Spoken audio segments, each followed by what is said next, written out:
kvöld og velkomin að Rauðaborðinu. Í dag öskudagur og líður undir lok. Það miðvikudagur 5. mars. Ég heiti María Lilja og ætla að vera með ykkur hér ásamt samstarfsfólki mínu og mjög góðum gestum og mörgum þetta kvöldið. Hér í lok þáttar kemur til mín Árni Björnsson, þjóðháttafræðingur og fer yfir uppruna íslenskrar þjóðmenningar.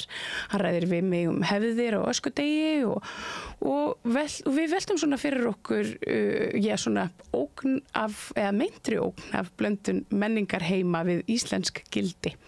Þar á undan Alma Ýr Ingólfsdóttir, formaður Öryrkjabandalagsins, en hún ræðir við mig landsáætlun í málefnum fatlaðra og lögfestingu réttindasamnings Sameinuðu þjóðanna, inngildingu og átaksverkefni sem nú að hefjast. Þá Rakel Adolfsdóttir, fagstjóri hjá Kvennasögusafni Íslands, gestur Oddnýjar Eyrar, og hún ætlar að segja okkur frá afmælishátíð safnsins og þær ætla að ræða þessum hina söguna. Gunnar Smári heldur áfram að ræða við frambjóðendur til rektors Háskóla Íslands og nú komið að Ingibjörgu Gunnarsdóttur, aðstoðarrektor vísinda og samfélags og prófessor í næringafræði. Þá Friðrik Þór Guðmundsson, blaðamaður til langs tíma, kennari og fræðimaður, gestur Björns Þorlákssonar. Hann ræðir siðareglur Blaðamannafélags Íslands og starfsreglur blaðamanna og hvernig þær hafa áhrif á efnistöku og áherslur fjölmiðla. Kristín Vala Ragnarsdóttir, sérfræðingur í sjálfbærni við Háskóla Íslands og prófessor emerita, kemur þar á undan til Oddnýjar Eyrar og segir okkur frá kostnaði við auðlindastríð sem háðir í heiminum. Reynsluboltarnir á sínum stað hjá Sigurði Jóni M. Egilssyni, en að þessu sinni koma Ásmundur Friðriksson, Mörður Árnason og Sigríður Ingibjörg Ingadóttir að ræða pólitíkina og svona málefni líðandi stundar. Hér næst á eftir nokkrum auglýsingum Haraldur Sigurðsson, prófessor og doktor í jarðefnafræði, sem ræðir við Björn Þorláksson frá Bandaríkjunum hækkun yfirborðs sjávar og þann stórskaða sem að brim getur valdið á samfélögum, borgum, bæjum, eins og sést hefur hér síðustu daga í því aftaka veðri sem gengið hefur yfir.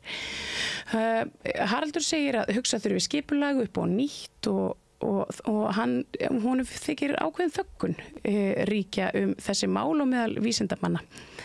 Þannig að það að nógu að taka hér eins og áður sagði, margir góðir gestir og ég bið ykkur því að sitja spennt og sperra eyrun og hlýða hér á nokkrar auglýsingar fyrst. Hjálpið okkur að byggja upp dreifikerfi samstöðvarinnar með því að læka síður samstöðvarinnar á YouTube og Facebook.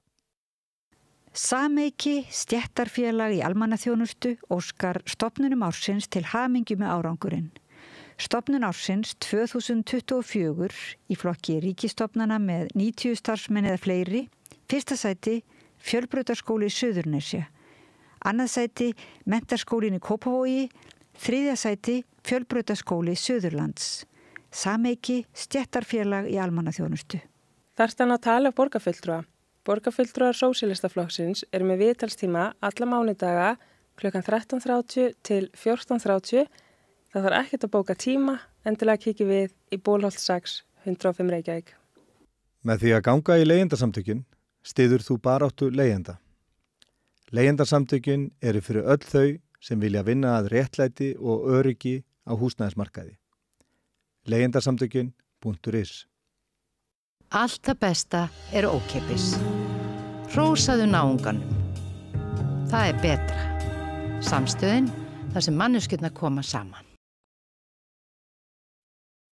Gerist áskrifundur á samstöðinni og taki þátt í að byggja upp öfluga og róttæka samfélagsumræðu.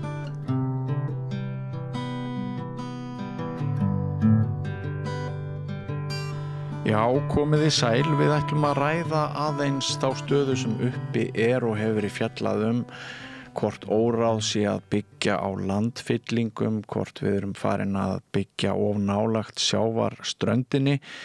Brim, slæmt síðustu daga, hefur valdið skaða nokkuð víða. Maður liggur enn á gjörgæsludeild eftir að bíll fór í höfnina á Akranesi. Í Sandgerði og Suðurnesjum hefur víða orðið tjón, sjóvarnir eru ónógar og erfitt ástand þar. Þeir hjá Víkurfréttum hafa verið mjög duglegir að birta fréttir af hamförum, getum maður sagt þar. Og Seltjarnarnesið, við höfum séð fréttir frá því hvernig brimskaflar hafa valdið tjóni, og á línunni í Bandaríkjunum Haraldur Sigurðsson sem prófessor, doktor í jarðefnafræði sem hefur látið sig þessi mál nokkuð varða. Ég rak augu í færslu hjá honum á Facebook og hann ætti að vera á línunni. Heyrirðu í mér, Haraldur? Já, komdu blessaður. Komdu sæll og blessaður.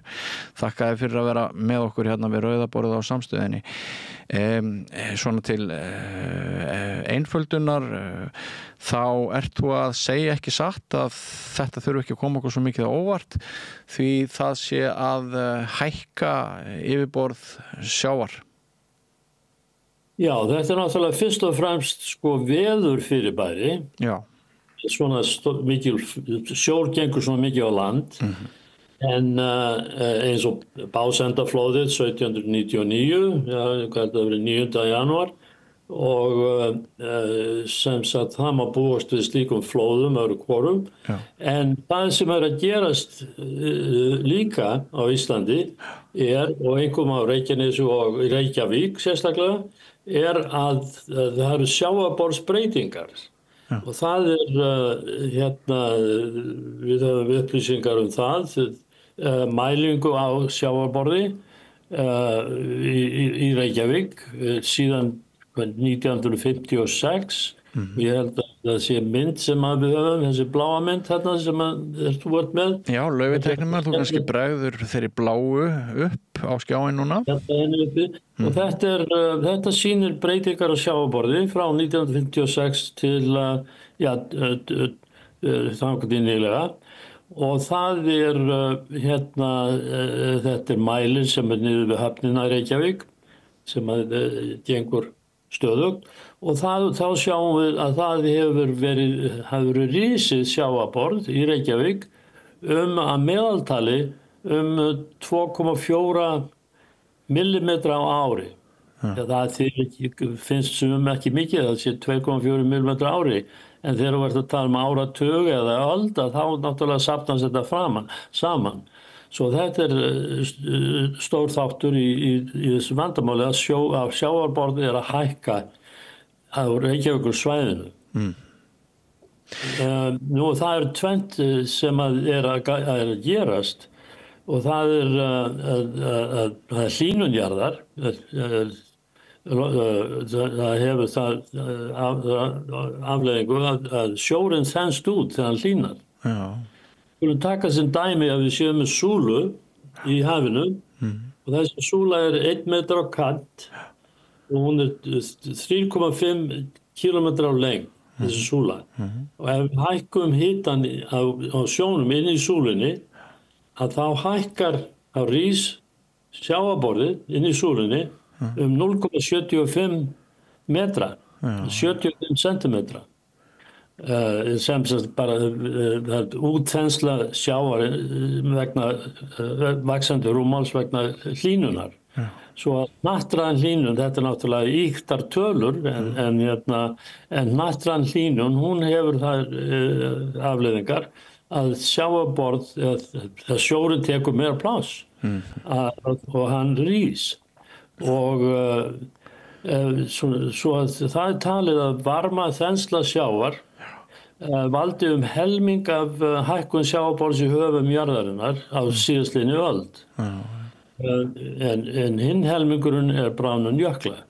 Svo þetta eru stóru þættir. En svo að við skulum sjá aftur myndina þarna sem að þessa bláu, og þá sjáum við þetta ferli. Svo að það hefur í heimshöfunum hefur svona sjávarborð hækkað að meðtali 5 mm á áratug í heimsögunum. Og á sama tíma þá hefur hitastig sjávar hækkað 0,015 gráður, 0,015 gráður á áratug. Svo þetta eru staðreyndir sem við erum að eigast við. Svo annað sem að gerast, að það eru lóðréttar jarðskorpuhreyfingar. Já. Það vitum við allir á Íslandi að það er mikið að vera í jarðskorpunni okkar. Einmitt. Hún rís og hún sígur sitt á hvað og misjafnt eftir hvar þú ert. Og það eru þessar breytingar sem að gerast eru best kannaðar með svokölluðum GPS mælitækjum, GPS stöðvum sem að byggja sem að kanna hæð á yfirborði jarðar frá gervihnöttum. Það eru þúsundir gervihnata umhverfis jörðina og þessi gervihnettir þeir mæla fjarlægðina frá gervinettinum og niður á niður í stöðina sem stöðvarnar sem þúsundir stöðvar alla jörð og það meðal margar á Íslandi. Og það er ein slík gervihnattastöð, GPS stöð í Reykjavík. Ég held hún sé á Melónum. Og það eru heimildir gögn frá henni frá 1996 held ég. Það er brúnamyndin. Já, brúnamyndin, við skulum fá hana. Já. Nú þessi er aldrei skuggalega þessi mynd en að því að það er mikil hávað í henni svona læti en þetta sýnir sem sagt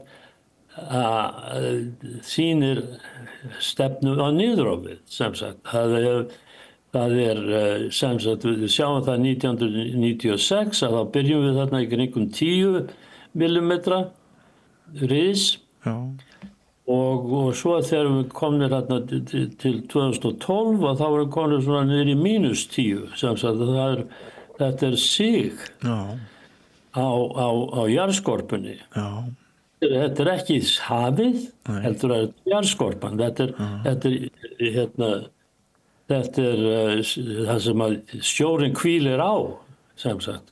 Það er sem sagt að segja okkur það að bergið, að jarðlögin, jarðskorpan á Reykjavíkursvæðinu hefur verið og að síga. Já, þannig að land sígur, sjór rís.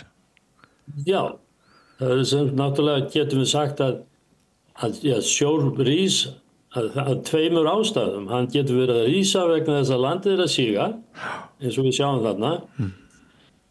Og hann getur verið að rísa vegna þess að sjórinn er að lína sem er líka að gerast. Svo það er tvennt í gangi þarna sem orsakar breytingar á hafsborðinu. Og það sem þessar breytingar á hafsborðinu það vinna því að benda sterklega til þess að sjávarborð sé að hækka á Reykjavíkursvæðinu af tveimur orsökum. Annars vegar er þessi þetta jarðsig, jarðskorpusig og það er svona 2,4 millimetrar á ári og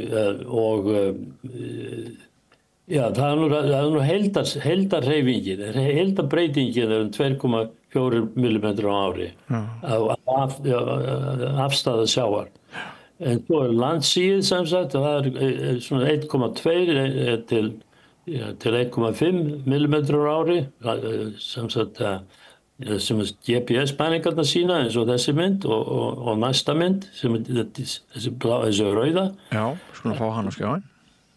Og hún sýnir dálítið lengra ferli, það er náttúrulega í heildina, það kemur sig fram þarna, en það eru svona tröflanir eitthvað í gangi þarna síðustu árin, en í heildina er þetta sig og þá er sem sagt þessi tveir þættir sem við verðum fyrir, sem sagt að annars vegar hlýnun sjávar og hins vegar þessar lóðréttu jarðskorpuhreyfingar sem hafa áhrif á strandlínuna.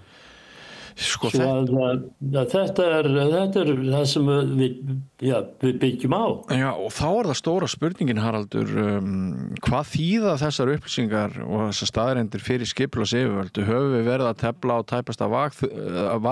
Þurfum við að breyta okkar hugsun, hvað varðar til dæmis byggðir á landfyllingu og á þeim slóðum sem virðast vera sérstaklega næm núna fyrir illviðri og stórstreymi þegar það leggst ofan á það sem að þú hefur verið að nefna? Já, það náttúrulega, þetta gerist í öllum þjóðfélögum. Menn vilja byggja þarna alveg út í ströndina, út á ægisíðu, dýrustu lóðirnar. Þetta eins í allstæðri heiminum. Og alveg farið á tæpasta vaði. En núna höfum við upplýsingar sem sagt að það 20 gangi sem neikvætt, hvort tveggja. Land, sem sagt síð og hlýnun hafsins.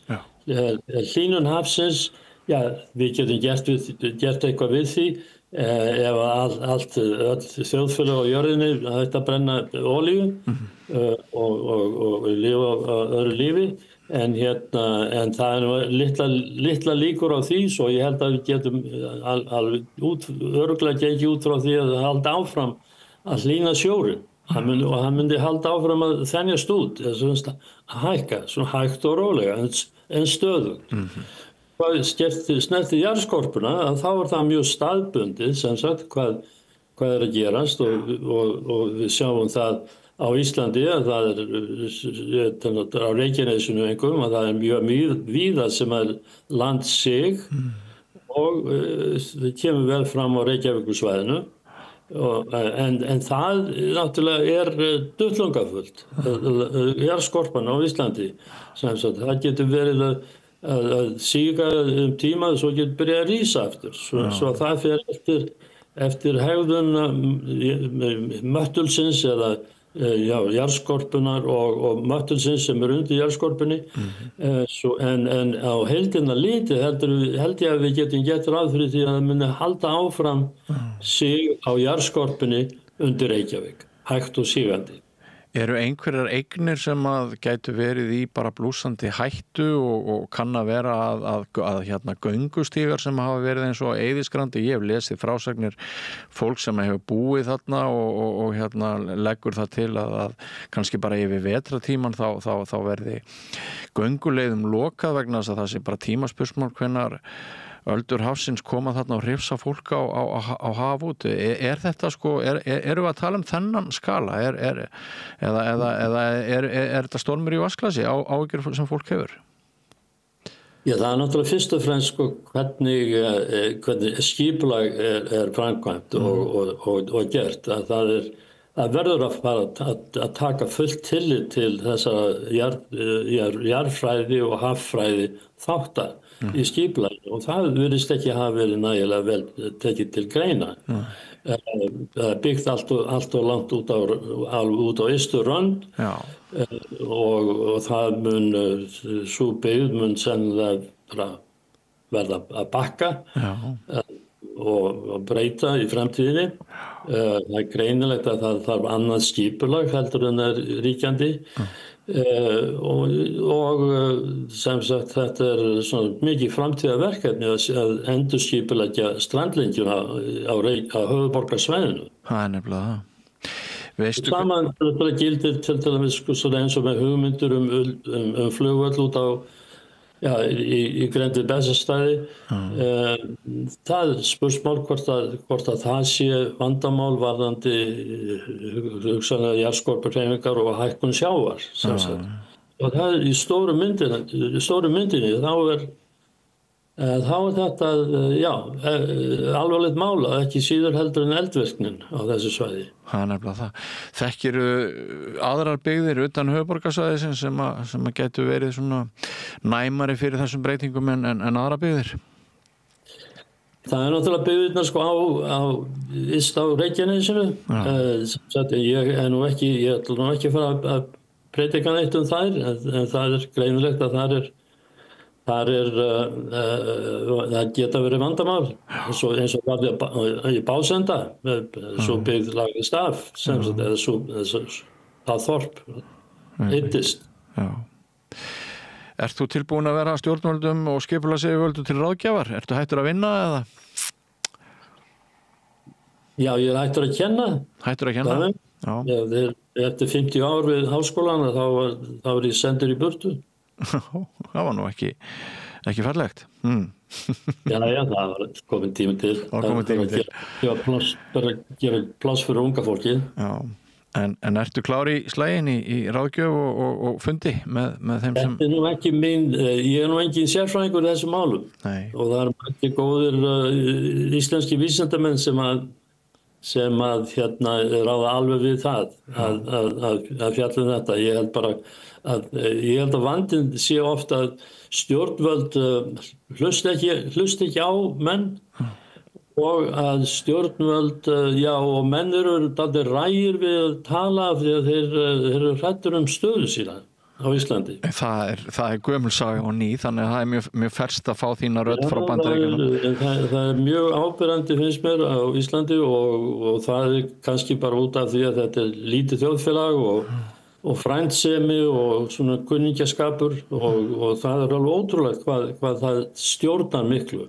Mæltu manna heilastur, ég hef ekki getað orðað það betur og ég er búin að skrifa bók þetta fyrirbæri. Nú, gott ég að þér. Svo ég er ekki ráðgjafi, en ég leiði mér að kjafta hvað sem er. Og sumt sem ég hef ekkert vita.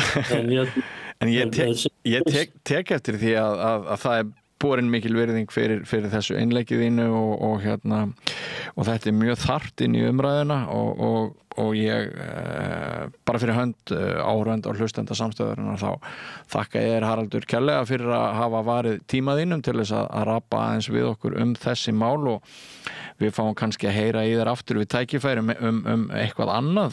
Við segjum að þú sett bara vonið vinur samstöðurinnar frá mig núna, kannski ræðið við Trump einhver tíman.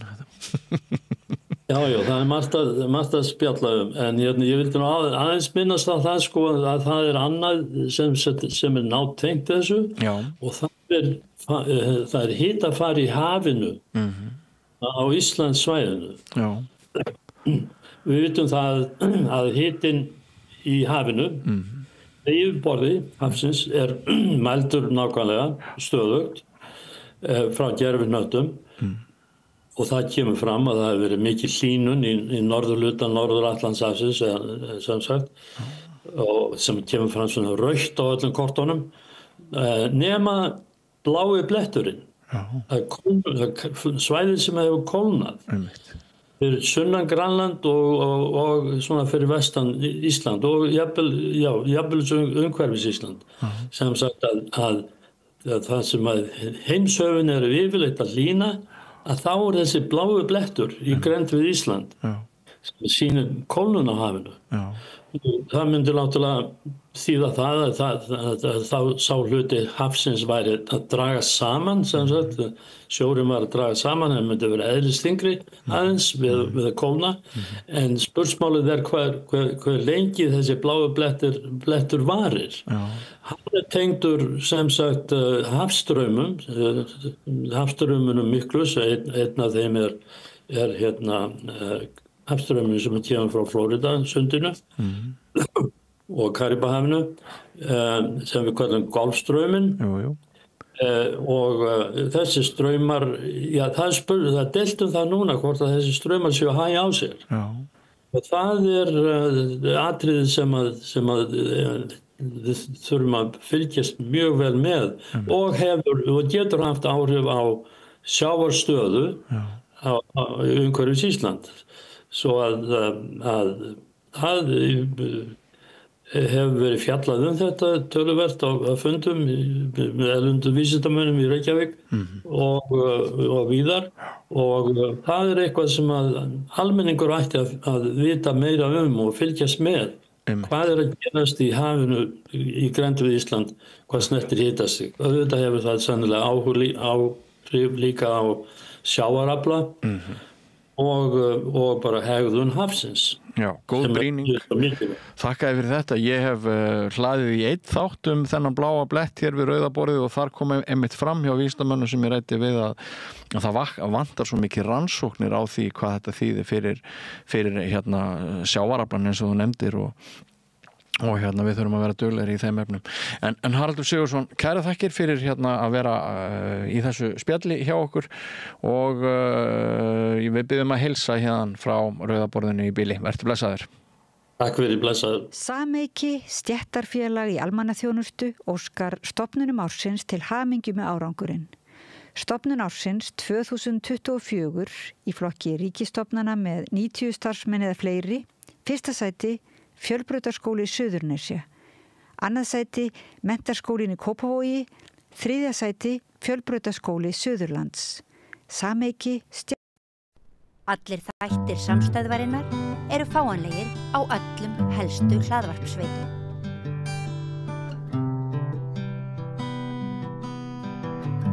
Já, komið sæl. Hér sít ég með 3 reynsluboltum og við ætlum að ræða aðeins þjóðmálin. En þetta eru Mörður Árnason, Ásmundur Friðriksson og Sigríður Ingibjörg Ingadóttir sem öll eru fyrrverandi þingmenn. Tvö fyrir Samfylkinguna og Ásmundur náttúrulega Sjálfstæðisflokkinn. En mér langar að byrja vestra. Þessi ræða Donald Trump á bandaríska þinginu, hún hefur fer heiminn, en reyndar hefur hann orðið dagskrárvald í öllum fjölmiðlum bara í veröldinni held ég, það er á hverjum einasta degi sem eitthvað gerist sem að kallar á í svona umræðu þar sem að sé rætt þetta er svo mikið. Já. En ég er ekki búin að hlusta á ræðina, ég er bara heyrt það sem hefur verið í fréttumúrinni. Var hann ekki á svona löng líka? Jú, 100 mínútur. 100 mínútur? Já, er það ekki svipað á Bjarni Ben? En það var þó eitthvað vit í þeim 100 mínútur. En var ekki 100 mínútur líka í honum? Hún var ekki lönga því hún var bara skemmtileg. Já. Innihaldið sem við erum búin að heyra er náttúrulega hann setur sig upp á háan stall, hann er afkastamesti forseti á byrjunartíma sínum í sögunni og hafi farið fram úr T.O. Washington. Er þetta ekki eins og Hörmar þú sagði fram, þetta er eins og, eða þú sem sagði það, eins og halda að segja ykkur að væri meira en Jón Sigurðsson. Já, þetta er náttúrulega bara, Donald Trump hefur þessi einkenni eins og við sjáumst, þetta er svona einkenni sem að maður þekki frá börnum, að vera bestur í einhverju og stærstur og sterkastur og það hefur ekki alveg þroskast af honum, en það væri náttúrulega betra ef að þetta væri nú bara það sem einkenndi hann, en það er náttúrulega líka alveg yfirgengilegu rudda og fautaskapur og hugmyndafræði sem er afskaplega ógeðþekk. Þannig að það er svona þegar að leiðtogi hins vestræna heims tala með þessum hætti þá ansi yfirþyrmandi og náttúrulega atburðarásin síðustu daga hefur verið náttúrulega mjög sjokkerandi fyrir fólk.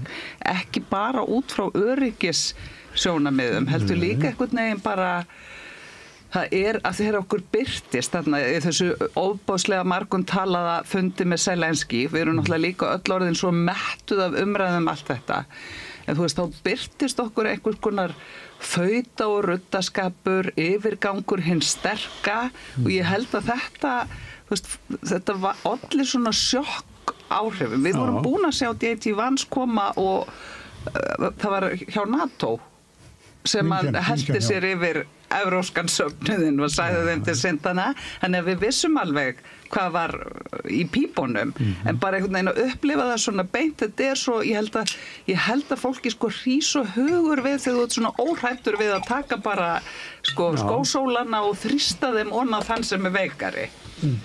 En það er mér finnst ég kannski ekki hafa miklu við að bæta Donald Trump, en það sem að maður upplifi líka er það sem er svo nú er hann að slíta á, hann er að draga Bandaríkin út úr mikilvægum alþjóðastofnunum, hann er að hætta þróunar aðstoð, hann vill ekki vera að styðja öryggismál í Evrópu og Úkraínu. Og eitt er að ríki eru í bandalagi og sína hvort öðru bræðraþvel. Hitt er að hann er að vinna gegn hagsmunum Bandaríkjanna. Soft power og hard, þetta er það að veita þróunaraðstoð og koma í veg fyrir uppgang smitsjúkdóma eða aukahópa á einhverjum svæðum. Þetta er, og alþjóðastofnanir eru misfungerandi en þær hafa ákveðið markmið og það að reyna að tryggja frið og öryggi og samvinnu til þess að fólk geti lifað tiltölulega eðlilegu og þægilegu lífi. Og þessar aðgerðir náttúrulega vega svo að okkur öllum, en ég minna líka hans eigin landi og manni finnst svo skrít eða hans eigin ríki. Þetta er ekki jákvætt fyrir neitt. Nei. Og enn talar hann að Grænland saminist eða Bandaríkin taki Grænland yfir á sér Trump-fari. Nei, ég get ekki sagt það. Ég verður nú bara að viðkynna það að eins og þú sagði nú bara í upphafi, ég nú svona bara mínar upplýsingar þetta allt saman í fréttunum í morgun. Já. Og ég las nú leiðara Morgunblaðsins á fastandi maga mjög snemma. Var það góður? Já, það var náttúrulega, menn þar á bæ eru líka jafnvel undrandi og hafa þeir nú svona ýmsar skoðanir á Bandaríkjunum þannig að ég held að þessi sjálfum gleði sem að þarna ríkur ganga er svolítið sérstök og ég bara vil nú segja það að við sem höfum kannski bara mjög mörg litið svona á Bandaríki svolítið svona sem vöggu lýðræðisins í heiminum og að hvort sem það eða ekki að hlusta svo á það nú að daga til daga menn alltaf yfirtaka nágrannalönd og vaða yfir aðra þjóðir að þetta er einhvern veginn svo fjarri þessu ríki sem að maður hefur bara allan tíð borið mikla virðingu fyrir og hver hélt ekki upp á Kennedy og allt þetta þegar maður var barn og einhvern veginn hefur það svona smita mann á því að bera mikla virðingu fyrir svo ég á nú fjölskyldu að núti líka sem maður hefur tengst og þau eru nú bæði demokratar og republikanar en einhvern veginn hefur maður svona bara heitlast að mikil fengleika Bandaríkjanna á margan hátt og mér finnst nú svona draga ský fyrir sólu svolítið núna og ég vil nú bara viðurkenna það að maður einhvern veginn reyna að tempra þetta í huga sér þetta einhvern veginn svona þetta ástand sem er ég er náttúrulega langt frá því að vera einhver spekingur í að greina utanríkisstefnu Bandaríkjanna en ég held að bara svona að við bara þetta venjulega fólk sem erum að hlusta og horfa á þessa hluti gerast að ég held að við hljótum öll einhvern veginn svona standa hálfpartinn á öndinni eins og skrifari leiðara Morgunblaðsins gerði mér í morgun og fastandi í maga það er bara hættulega að lesa á fastandi maga samt á skoti og Joe Biden hann hefði lesið svona af spjöldum og þá ég skrifaði nú að ég ætti ekki fleiri að gera það að lesa spjöldum heldur hann að tala bara beint út úr sér og virka svona óbúslega ógnandi þetta er bara fólk í það í heiminu sem bara óttastlegi Já, það er nú ég held að það sé svolítið með forseta Bandaríkjanna núna eins og bara markmann í fótbolta það er ekki spurning hvað að vera oft heldur bara hvað gerir fá mistök og ég held að það væri nú að maður myndir líða meira til forseta Bandaríkjanna sem gerir fá mistök heldur en öll þessi fjöldamörku sem það er að gera núna En varður þú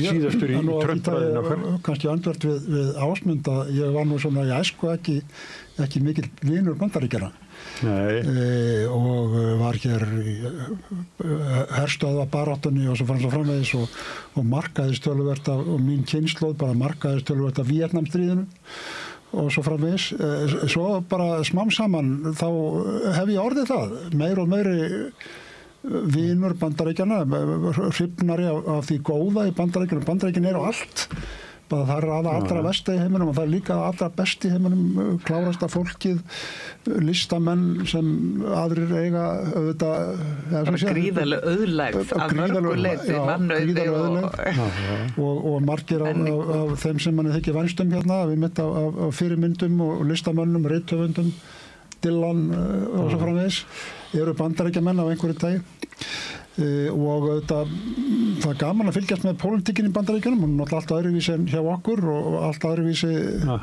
allir við varum ekki allir þrjú meira og minni í sama flokki í Bandaríkjunum, þetta er þannig, en sko, ef maður fer nú niður úr því og því sjokki sem þetta að þá það sem hefur gerst þetta það að Bandaríkjamenn hafa kosið sér hvað ég að kalla það, ekstrem hægri mann, öfgahægri mann, ég vil nú ekki segja fasista en það er svona alltaf því sem forseta og hann kemur núna, þegar hann kemur aftur og þá kemur hann með plan, hvort sem það nú þetta 2025 plan eða hvað það og alveg frá fyrsta degi að þá er búið að ákveða hvað að gera. Svo notar hann það sem að Sigríður Ingibjörg var nú að lýsa áður en við byrjuðum, að hann notar þetta svona upplaup sko, að hann tekur tablið og slæri því bara burt og það er bara farið og svo þetta ein frétt á dag, sko, maður opnar símann sinn og fer að lesa það sem maður les venjulega í erlendum fréttum og það eru sko fyrstu 4 fréttirnar en hvað Trump hafi gert í gær. Þannig að maður líka verður sko dofinn, maður dofnar að þessu og áttar sig ekki á því hvað er hættulegt og því ég held að það sé kannski hluti af þessu. Auðvitað kemur hann úr business og þetta getur virkað við ákveðnar aðstæður í business og reynda pólitík að bara að búa til svo mikla kaos eins og Sigga sagði að andstæðingurinn verður ruglaður og veit ekki alveg hvað hann á að gera. Í hernaði að þá Napóleon gera þetta, réðist helst allstaðar að sko fyrst þennan og svo hinn og svo framvegis og þegar þeir snéru sig við að þá var alltaf Napóleon mættur þar líka og hann hefur þessa taktik.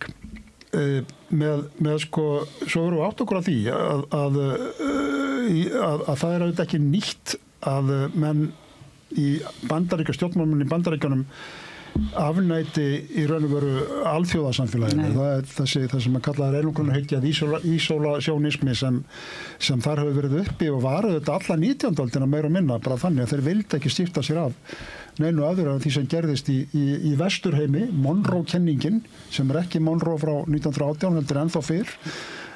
Forseti Bandaríkjanna hann sagði sko við látiði Ameríku vera, það er að segja heimsálfuna norður á Suður-Ameríku og við skiptum okkur ekkert af ykkur.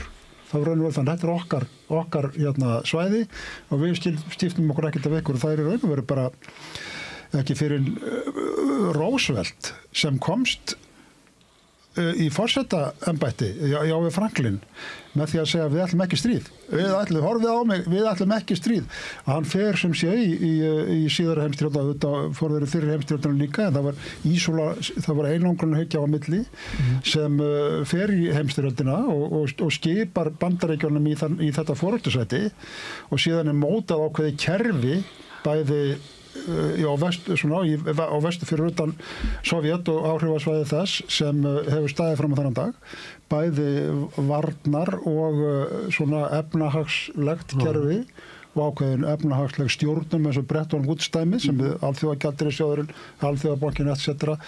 Maður geta gagnrýnt þetta var gert og nú er bara einangrunarhyggjan komin aftur að í Bandaríkjunum og Bandaríkjamenn sjálfir þeir eru náttúrulega þannig að innflutningur og útflutningur skiptir raun og veru venjulegan Bandaríkjamann og businessmann í Bandaríkjunum ekkert mjög miklu máli vegna þess að markaðurinn er Bandaríkin, þetta eru 300 og eitthvað milljónir í Bandaríkjunum sjálfum og það er lið sem á pening og alþjóðamálin skiptir venjulegan Bandaríkjamann heldur ekki miklu máli. Við hér á Íslandi og í Evrópu þó að við séum bara 400.000 og Þjóðverjar 80 milljónir og þá eru við samt alltaf að horfa í kringum okkur. Það skiptir okkur ásvalega miklu máli hvað er að gerast hérna í næstu löndum og þarnæstu. Í Ameríku ekki.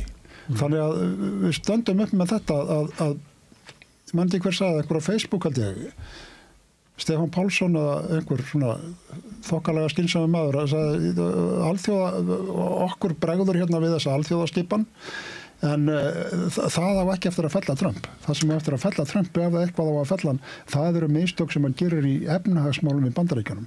Ef að verðbólgan fyrir að staða aftur eða eitthvað líka, þá verður þetta erfitt fyrir hann.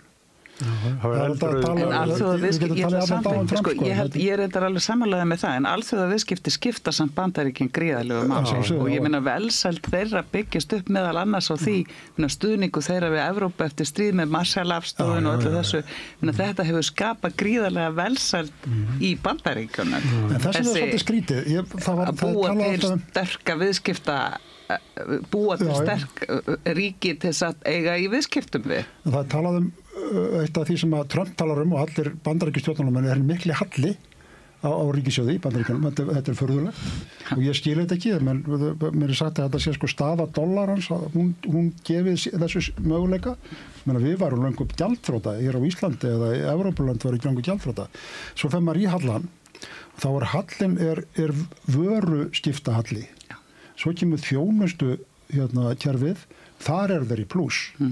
Og það vegna þess ekki síst vegna þess að kísildalurinn, tæknin, nýtæknin, hún í sókn og Musk og þeir gæjarnir allir, þeir eru mjög háðir öðrum mörkuðum en Bandaríkjunum. Þannig að Trump eiginlega vinna á móti hagsmunum Musk, svo það svolítið skrítið. Það mjög misræði að fara í tollahækkanir, ég held að sé bara algjör þvæla. Það hefur komið auðvitað fram hjá sérfræðingum og ég heyri það mikið sérfræðingum í amerísku máli hérna við borðið, þannig ég En svo var líka bara eldrauður dagur á Wall Street í gær. Það bara lækkanir. Herðu, hann fórseti Bandaríkjanna, en Ásmundur Friðriksson, þú barðist hart fyrir kjöri Guðrúnar Hafsteinsdóttur. Já, ég barðist fyrir hennar kjöri, Já, þú fórst með inn í víða og þannig að þú hlýtur að vera mjög ánægður. Já, ég held að það sé bara mjög sterkt fyrir Sjálfstæðisflokkinn að svona þess að skipta í forystunni og það auðvitað lá fyrir að það gert og ég held að þetta hafi verið svona meiri afgerandi skipti að fá Guðrún inn og það bakland sem hún mun koma með inn í flokkinn og ég held að hennar kjör hafi verið gert í þeim friði sem hægt að gera innan stjórnmála aflsins sem Sjálfstæðisflokksins sem að mæta 2200 manns og kjósa þessu forystu og það var auðvitað gríðarlega öflugt og sjálfur sem stórfenglegt að vera á slíkum fundi en líka bara það að auðvitað voru tvær hæfar og góða konur í frambóði. Ég fer ekki tóna því og það hefur legið auðvitað fyrir.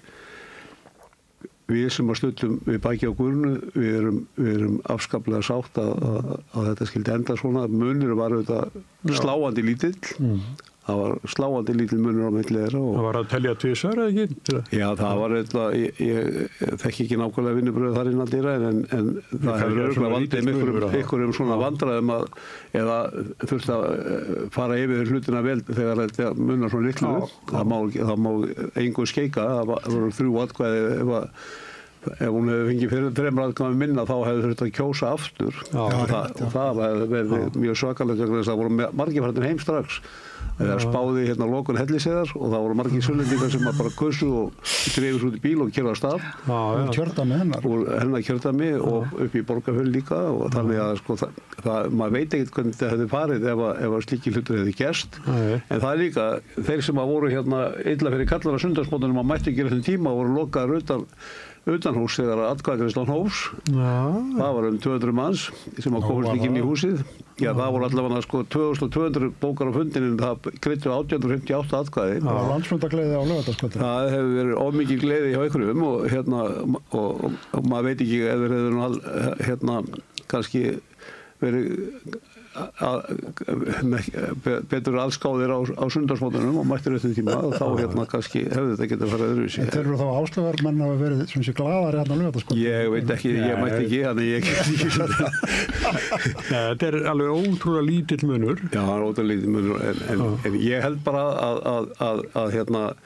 að nú siglir bara flokkurinn nýjan byr og við þurfum á því að halda. Við þurfum á því að halda að svona endurheimta traustið og kalla heim tilbaka þá sem hafa dottið úr áhöfninni og það er bara mjög mikilvægt. Við höfum átt undir högg að sækja undir högum árum. Ég var á þingi í 12 ár og allan þann tíma var svona hallafund af fæti hjá okkur og það er alveg sama hvað maður finnst það í sjálfu sér.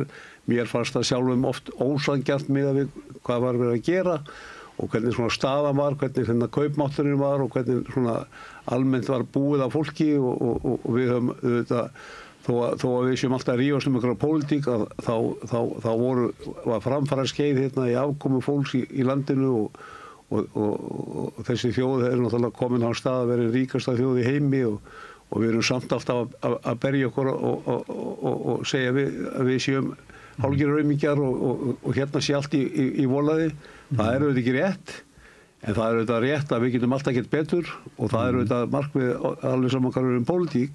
Við viljum gera betur í dag en til í gær og það auðvitað eilíðar verkefni þeirra sem að þarna standa og þess vegna held ég að við séum bara klári slaginn og ég var nú bara að segja þessu að það er ný ríkisstjórn í landinu, þau þurfa líka sinn tíma til þess að koma svo stað og það er bara gott að það kemur ný forysta sem veitir þeim aðhald. Ég vona að það aðhald verði málefnalegt og það verði á grundvelli málefna, ekki persóna og þannig þurfum við að vinna í pólitíkinni og sem ég segi Guðrún er afskaplega mikilhæf kona og hún svona stjórnar með svona dagfarsprýði og hljóðleika. Það er ekki margir sem að hafa þá eiginleika, en hún er þess háttar gerðar. Ef ég maður rétt, í leiður á mokkans í gær, að þá var verið að tala það, ef ég maður rétt, að hún hafi farið fram með það að hún alltaf stækka flokkinn og ná fólki tilbaka og þá var Davíð búinn að hækka rána upp í 35%. Já, ég sá þetta, ég las þetta líka á farsættum að ég held að þú voru að fá þér eitthvað staðgóðan ég er að gera það staksteinar er góður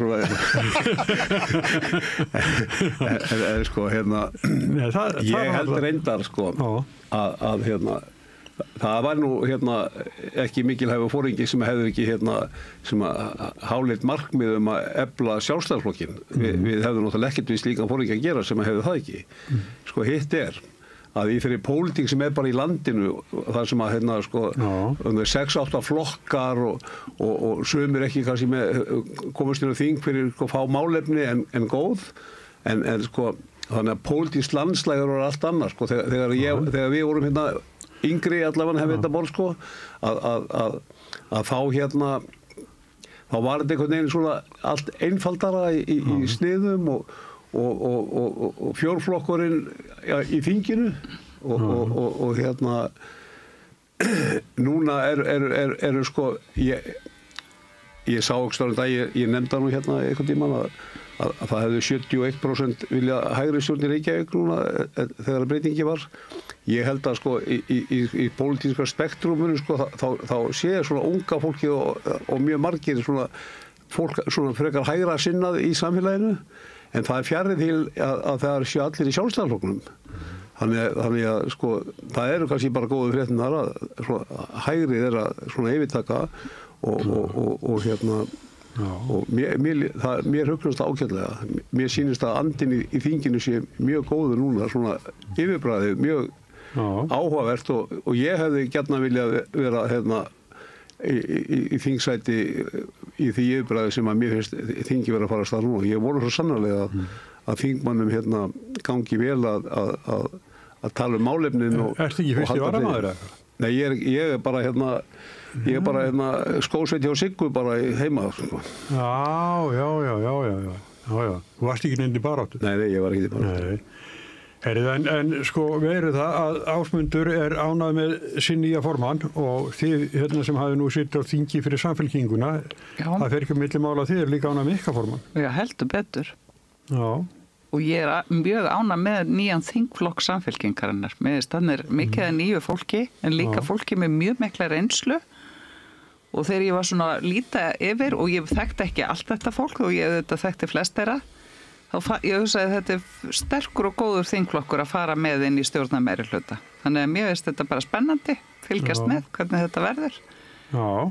Þægilega á hliðarlínunni. Já, en þessi Ég var nú ekki að fylgjast mikið með þessum landsfundi, þó var þetta nú þannig að ef maður opnaði eða leita fjölmiðil þá var hann allur fullur á landsfundi Sjálfstæðisflokksins.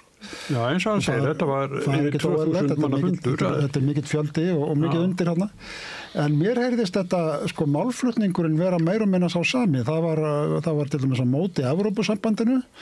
Það voru hagsmunir stórútgerðar og einhverju leyti landbúnaða milliliða. Það var svona almenn útlendingaandúð og svo framvegis og ég varð ekki var við að það væri meira frá Guðrúnarmönnum eða Áslaugarmönnum á þennan kantinn. Það sem að samt einhvern veginn, það sem seitlast inn í mann er þó það að þetta sé ekki búið. Það séu þarna 2 fylkingar. Guðrún og Guðlaugur Þór annari og Áslaug og gamla svona elítan, Reykjavíkur elítan til dæmis í hinni og mér fannst svona heimdallabragð af Áslaugu. Ég var ekki viss að henni myndi takast þetta þetta var bara of heimdelst. En Guðrún fannst mér meira að vera svona gamli Sjálfstæðisflokkurinn án þess að það sé eitthvað gildismat. Gamli Sjálfstæðisflokkurinn sem var ekki beinlínis frjálshyggjuflokkur, heldur var þessi svona létt spilti hagsmunaflokkur og það er greinilegt auðvitað landsbyggðarstuðningurinn meiri við Guðrúnu en Reykjavík og nærsveitir meiri við Áslaugu. Og fyrstu tónarnir eftir þessa jákvæðu og fínu ræðu Ásmundar, fyrstu tónarnir eftir þetta eru svona harka frá Áslaugarmönnum. Og jafnvel hótanir það eftir 2 ár þá verður nú annað upp á tennunum. Þannig að ég sé ekki betur, nú ætla ég að fara varlega, þannig að ekki sé ekki betur heldur. Mér dettur í huga að við séum komin svona í þessa kannski einhverja nýja svona Geirs og Gunnar stöðu, þannig að það sé svona 2 fylkingar sem takast á í flokknum. En við verum auðvitað bara að bíða og sjá til hvaða stefnu markar Guðrún. Þetta hafa verið hefur ekki markað stefnu. Ég held að þetta sé svona... Já, Gulli hefur verið Já, mér finnst náttúrulega bara allt og mikið gert úr þessu. Og ég veit ekki hvaða félag er til á Íslandi þar sem menn skiptast í á skoðunum fóruslu í félagi. Og það þarf að gera nema litla fótboltadeild til þess að menn berjast það. Og að mála það upp að Guðlaugur Þór sé ykkur anstæðingur ykkur annara. Hann sagði þetta sjálfur í útvarpsviðtali, ég bara hlustaði á það. Já, ég meina þeir sem studdu Guðlaugur Þór á síðasta landsfundi, þeir fundu sér auðvitað bara einhvern annan farveg. En það var ekkert einhver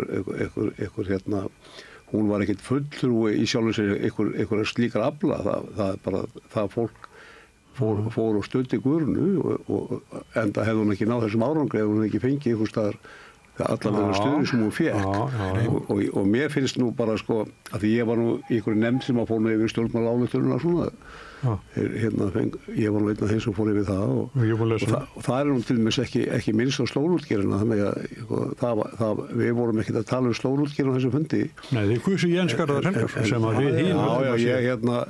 Ég held að Jens Garðar Helgason sé bara afskaplega góður maður og núna hann bara þingmaður og ég verð nú bara að segja það að það náttúrulega aumt ef að við viljum ekki fá fólk sem hefur verið í atvinnulífinu í þingið og við viljum fá fólk úr heilbrigðiskerfinu og við viljum fá menntakerfinu og listakerfinu, við viljum að þingið sé fjölbreytt og við verum að passa okkur á því að vera ekki alltaf að höggva á persónunar. Sjálfur hef ég mitt bakland einhvers staðar og kemur inn í þingið en ég var ekki alla daga eitthvað að velta því fyrir mig hvað ég geti gert einhverjum vinum mínu greiða. Það er bara þannig og ég held að þeir bara hljóta að hafa fengið á tilfinningu sjálf þegar sátt inn á þingi. Það er bara alvarlegt að sitta þar og taka ákvarðanir. Ég fekk á tilfinningun á þinginu að Sjálfstæðisflokkurinn væri flokkur sem fyrst og fremst væri að verja hagsmuni ákveðina, þóra nú ekki að segja stétta, en ákveðina hópa og ákveðina atvinnugreina eða eigenda þeirra og þar voru stórútgerðarmennirnir alveg klárlega nánast í fyrsta sæti og síðan voru þetta svona verslunar hagsmunir og alls konar hagsmunir en ekki til dæmis hagsmunir vinnandi alþýðu. Það var nú einhver hérna stutt í bakið á stórútgerðinu eins og hérna vinstriflokkarnir gerðu þegar þeir komu á hérna framsali fiskveiði. Já, gottum með það, 91. Nei, þú ert að tala um hérna bara stefnu. Stefna sjálfstæðisflokkurinn grunnurinn bara síðan 1928 eða eitthvað. Standard svar okkar við því. Það er bara 100 ára stefna sem stendur sér og hún ekki eitthvað hagsmunir fyrir eitthvað stórútgerð. Sem gerist fyrir 34 árum og í upphafi sem sé það var framsóknarflokkurinn sem knúði það fram í stjórninni með Jóni Baldvin og Ólafi held ég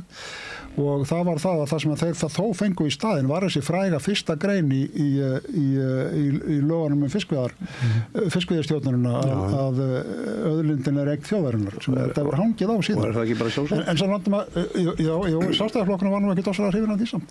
En mér langar aðeins að bara tala um landsfund sjálfstæðismanna og ekki sem samfélkingarkona eða fyrrum þingkona samfélkingar heldur bara svona sem leikmaður og maður hugsa líka, þetta er rosalega stór samkoma. Ég fylgdist ekki náið með þessu en ég fylgdist með og öll fjölskyldan þegar formannskjöri var tilkynnt, þetta var svona þú veist þess eðlis en maður hugsar þarna eru 2200 manns, það eru 2 einstaklingar að keppa, það er gríðarlega spenna þetta er rosalega fólk það tekur náttúrulega dálítinn tíma að vinda niður af sér eftir þetta. Mér fannst með Guðrúnu, mér finnst merkilegt að þessi kona í fyrsta skipti orðin formaður Sjálfstæðisflokksins, mér fannst Guðrún sína ákveðið á ensku heitir það authenticity, hún virkar svolítið svona saltjarðar eða hún er móðurleg. Er hún móðurleg? Ekki móðurleg, heldur bara svona já, hún er ekki í neinu hlutverki, hún er bara kemur frá til dyrann eins og hún er klædd, upplifi ég og mér fannst þegar ég fylgdist með þessari baráttu, ég hafði á tilfinningun hún inni, ekki af því ég hafi neina innsýn í Sjálfstæðisflokkinn og kannski er ekki gott að meta mín viðhorf, ég meina ég er ekki sammálennu margt í pólitík en mér fannst henni að framkoma þannig að ég hugsaði, ég var viss að hún höfðaði ríkt til fólks, það var eitthvað við hana sem að mér fannst þess legt. En svo eru þetta mjög flókið, ég meina ég er með takmarkaða innsýn í Sjálfstæðisflokkinn, ég er ekki í honum eins og Ásmundur sem getur sagt okkur miklu meira en allar ekki að gera það.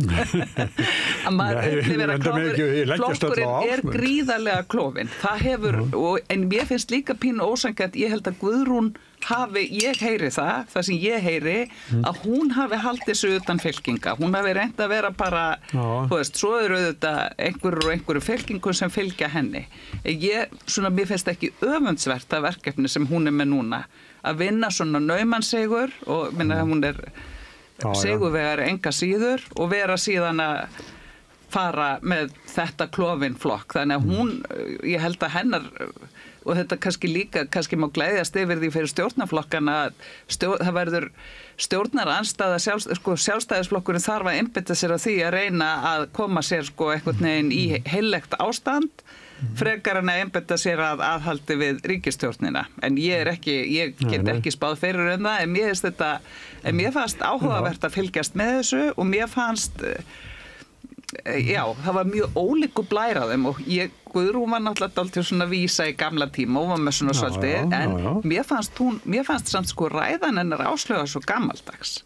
Já, það er fleiri sagt að það er mjög gamaldags svona retórík að vera þannig að mér fannst Guðrún þó hún sé svona kannski, hún er náttúrulega eldri og svona öðru vísi en mér fannst þetta bara mjög áhugavert að fylgjast með þessu Mér hefur fundið styrkleiki Sjálfstæðisflokksins sem myndi vera að okkur líst að hafa skipta skoðanir og ég var nú í þingflokknum í 12 ár og var nú ekki alltaf sammála öllu því sem það var gert eða sagt eða framkvæmt og mér var aldrei svona kasta út í horn endilega fyrir það þó að maður var ekki endilega að skapa sér alltaf vinsældi með því að hafa aðra skoðanir en það er hluti í svona stórum hópi að fólk geti þó haft það.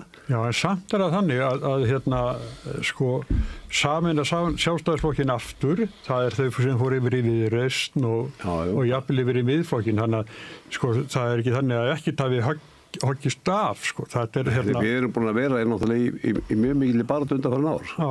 Við höfum lent í áföllum og við höfum mist fólk fyrir borð. Já. Og þess vegna er mjög mikilvægt, eins og Sigríður Ingibjörg að segja, að það komi forystumaður sem að sé þess megnugur að hafa þann faðum sem að fólk vill komast í aftur. Og þó maður kannski segi, já, það höfðu margir sambandi með hann, en það er nú bara þannig að ég fekk bæði símtöl og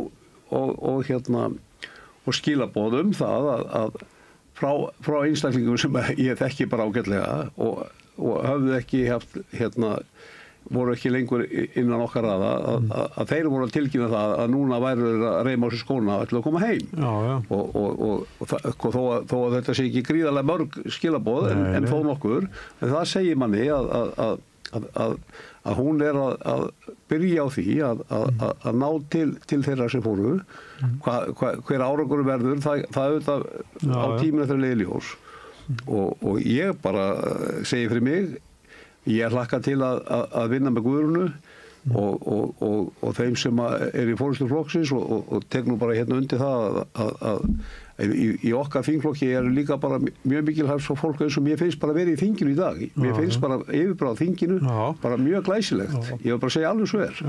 Og ég ætla bara að ítreka aftur að ég vona það að margt af því sem að mér fannst miður farið þinginu, þessu misnótkun ræðutíma, endalaust þvaður í púltinu og svona hluti sem voru komin út úr öllu kort í þinginu, að nú er tækifæri að laga það og ég er að vona það sé að gerast.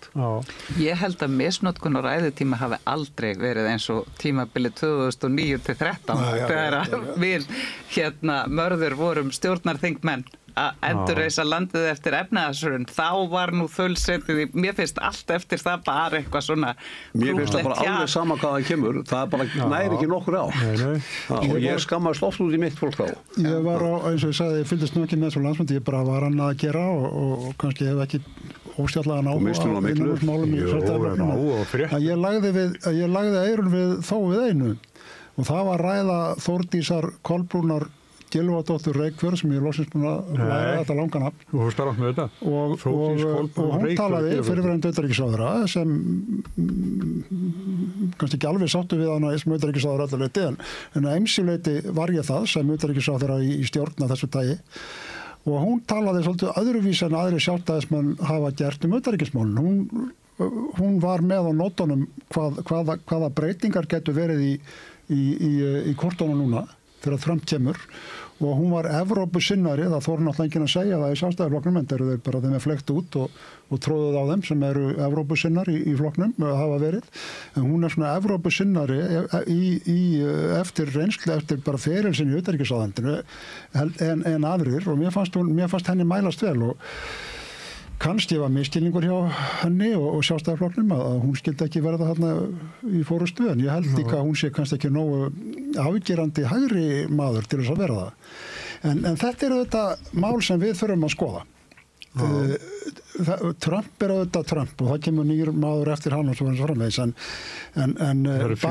bara þetta með NATO að í raun og veru þá er þessi fræga 5. grein í Atlantshafssamningnum þetta að ef ráðist er á eitt ríki þá komið allir til hjálpar að hún er bara í svona lausu lofti af því að það er ekki víst að það gerist af því að Trump segir bara nei þið hafa ekki borgað nógu mikið af peningum til þess og af tilefni þessu fór ég að skoða samning sem ég var nú hérna fyrir árum ekki mjög hrifinn á sem heitir Varnarsamningurinn frá 1951 og þetta tvennt NATO og varnarsamningurinn hefur ásamt Norðurlandasamstarfinu Sameinuðu þjóðunum og svo framtíðis verið talin svona marka stöðu okkar á alþjóðavettvangi og vera sko grunnstoðirnar í utanríkisstefnu okkar.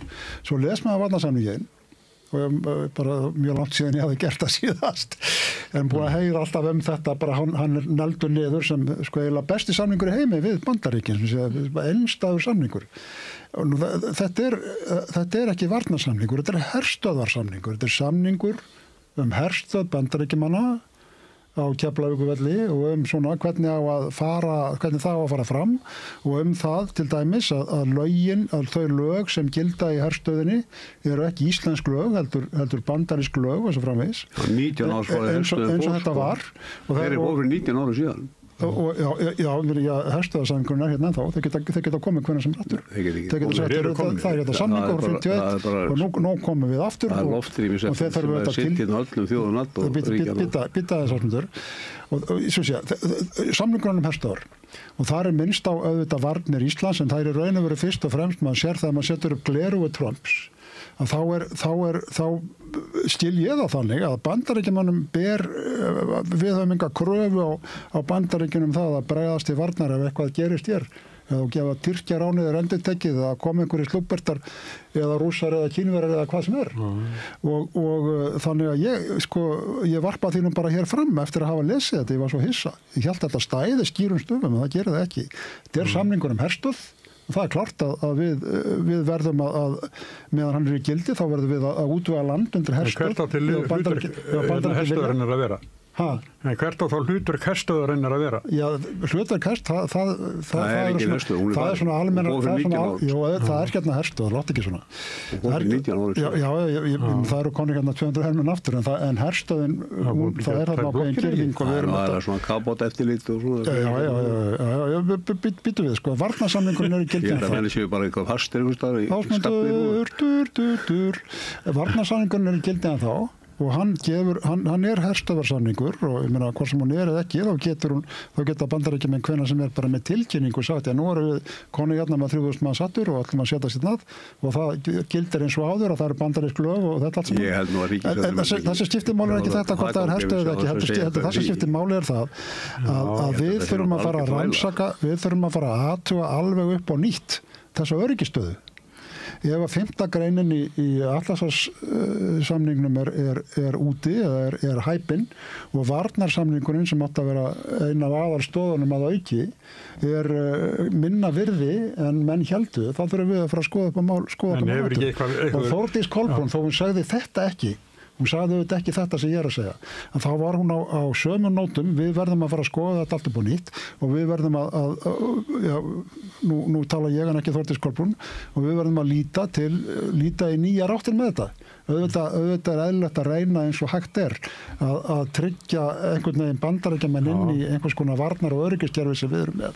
Og það er auðvitað hérna fyrir hendi, Bandaríkjamenn ætla ekki að kafbáta eftirliti og svo framvegis verður væntanlega áfram á lögum allar samningi. Getur ekki verið einhver lög hafi verið sett síðan 1951? Nei, varnarsamningurinn er varnarsamningur milli Íslands og Bandaríkjanna og það er lögstipt engum máli til að fara í þessu. Nei, fyrir ekki. Hafi verið gerða breytingar á samningu? Nei, hann er til þessi varnarsamningur og sér voru gerða svona bókanir við hann en lesið hann með þeim augum tryggir þessi samningur varnir Íslands ef að hinga koma að rússar, kínverjar 3 Tyrkjaráns allar eignir hersins komur í íslenska eigu þetta bara setur okkur í algjörlega nýja stöðu og það sem Þórdís Kolbrún var að tala og mér fannst það gott að heyra það frá henni fyrirverandi utanríkisráðherra og í Sjálfstæðisflokknum að við þurfum að fara að skoða þetta og þetta eigum að gera í ekki með neinum látum en það þarf að stíga þessi skref og ég er bara mjög ánægð með það að þó að forsætisráðherra og utanríkisráðherra núna tali eins og þær tala sem þarf að gera gagnvart Bandaríkjunum að þá er Þorgerður Katrín hún veit alveg sínu viti í þessu máli og ferðir hennar og Kristrúnar á Evrópufundi að undanförnu sína það að þær eru þetta pæli í þessu. Já. Nú langum við að fara svolítið aðeins út úr þessu svona pólitíkinni og þó ekki, sleppum ekki til hennar. Sigríður Ingibjörg Ingadóttir, konur eru allstaðar. Já, það er mikið að konum upp á dekki. Já. Í svona helstu valdastöðum og sem fulltrúa þjóðarinnar. Já, mér finnst það svo við hæfa á kvennaári 2025. Nei, það er mjög ánægjulegt að sjá. Ásmundur sagði áðan svona annar blæri við þinginu, það eru þetta er mikið brist. Já, þetta er bara, og það er svolítið eiginlega hefði mann ekki gruna fyrir 2 árum að þetta er því staðan núna að það væru allar þessar konur á valdapóstum. Það er bara mjög ánægjulegt ég held að það sé full þörf á því að rétta aðeins af kúrsinn og það er náttúrulega því það eru komnar, við sjáum það bara í jafnréttisbarátta síðustu 50 ára, við erum að fagna 50 ára afmæli kvennafrís á þessu ári, menn að hefur þetta dropinn holar steinin, þetta tekur tíma að skila sér og nú er orðið eðlilegt að konur sé í forystu og þar að leiðandi eru konur að mynda ríkisstjórnir. Nú svo hefur þjóðkirkjan öðru sinni kosið konur sem biskup. Ég er ekki í þjóðkirkjunni, mér fannst það til fyrirmyndar eða komur á óvart að það væri sem sagt öðru sinni að sú stofnun væri að því. Svo eru við með borgarstjóra, ríkislögreglustjóra, forseta Íslands og forseta borgarstjórnar. Nei, já, ég menna þetta fjöldin allir af Sigmundur Davíð að verða einn eftir hérna. Já, Sigmundur og Sigurður Ingi eru þarna saman í einhverjum strákaklúbbi, ég veit ekki hvernig þið í þeim klúbbi, en ég menna þetta er bara ákaflega ánægjulegt og auðvitað vill maður líka sjá að það verði þá, að það sjáist líka vinnubrögðum, að það sé meira samtals, þú veist að fólk reyna að vera í meiri samvinnu og slíkt og ég ætla ekki að gera hærri kröfu til kvenna en kalla en því hefur nú verið haldið fram að þessi átakakúltúr sem mjög kallægur og ég myndi gjarnan vilja sjá og mér finnst Kristrún Frostadóttir til dæmis vera mjög laus við þennan átakakúltúr. Hún er alveg óhrædd við að segja skoðun sína og fara hart fram en hún er mjög málefnaleg og mér finnst, ég er að vona að við sjáum líka ákveðna breytingar. Ég held að fólk vilji ekki stöðug átök. Það er mjög þreytandi. Ég tek undir þetta með það er mjög ánægilegt að konum gengur víða vel. Og ekki síst á hvernig árið hér er minnst á. Og ég og enn og aftur að vitna í 12 árum mín á þinginu. Það fjölgaði konum í þinginu. Það var bara ánægilegt. Í þingflokki Sjálfstæðisflokksins voru konur svona 1/3 af þingflokknum. Þær fengu alltaf helminginn öllu störfunum. Öllu mikilvægstu störfunum. Það voru helmingur ráðherrunum og formurinn nefnda. Þannig að það hlutvall var alveg konur fengu jafnmarga verkefni þó að það væru minni hlutir á flokknum. Og þannig og það má Bjarni Benediktsson lega hann slóð þétt á bak við það að konur fengju verðu verkefni og ég hef einmitt oft talað þetta að Sjálfstæðisflokkurinn hefur auðvitað varða veginn fyrsta borgarstjóran og fyrstu þingmanninn og fyrstu kvenráðherrann og við höfum bara verið þarna og það er bara frábært og núna eru bara konur að stjórna borginni og stjórna ríkinu og allt í góð með það. Aðalatriðið fyrir okkur er að þeim farnist bara vel. Það er náttúrulega númer 1 og 3. En að því þið að segja þetta, ég var að fundi í gærkvöldi nefnilega og þetta er ekkert ykkur skoðun mín, þetta er bara því að þið er að tala þetta núna, þá rifjast það fyrir mig, það satt við hliðina með maður og hann fer að tala svona bara í leysans hljóði við mig það að hann sagði ég á 3 drengi og drengir er verið undir í samfélaginu, þegar bara talað konur, það má aldrei verið tala drengi.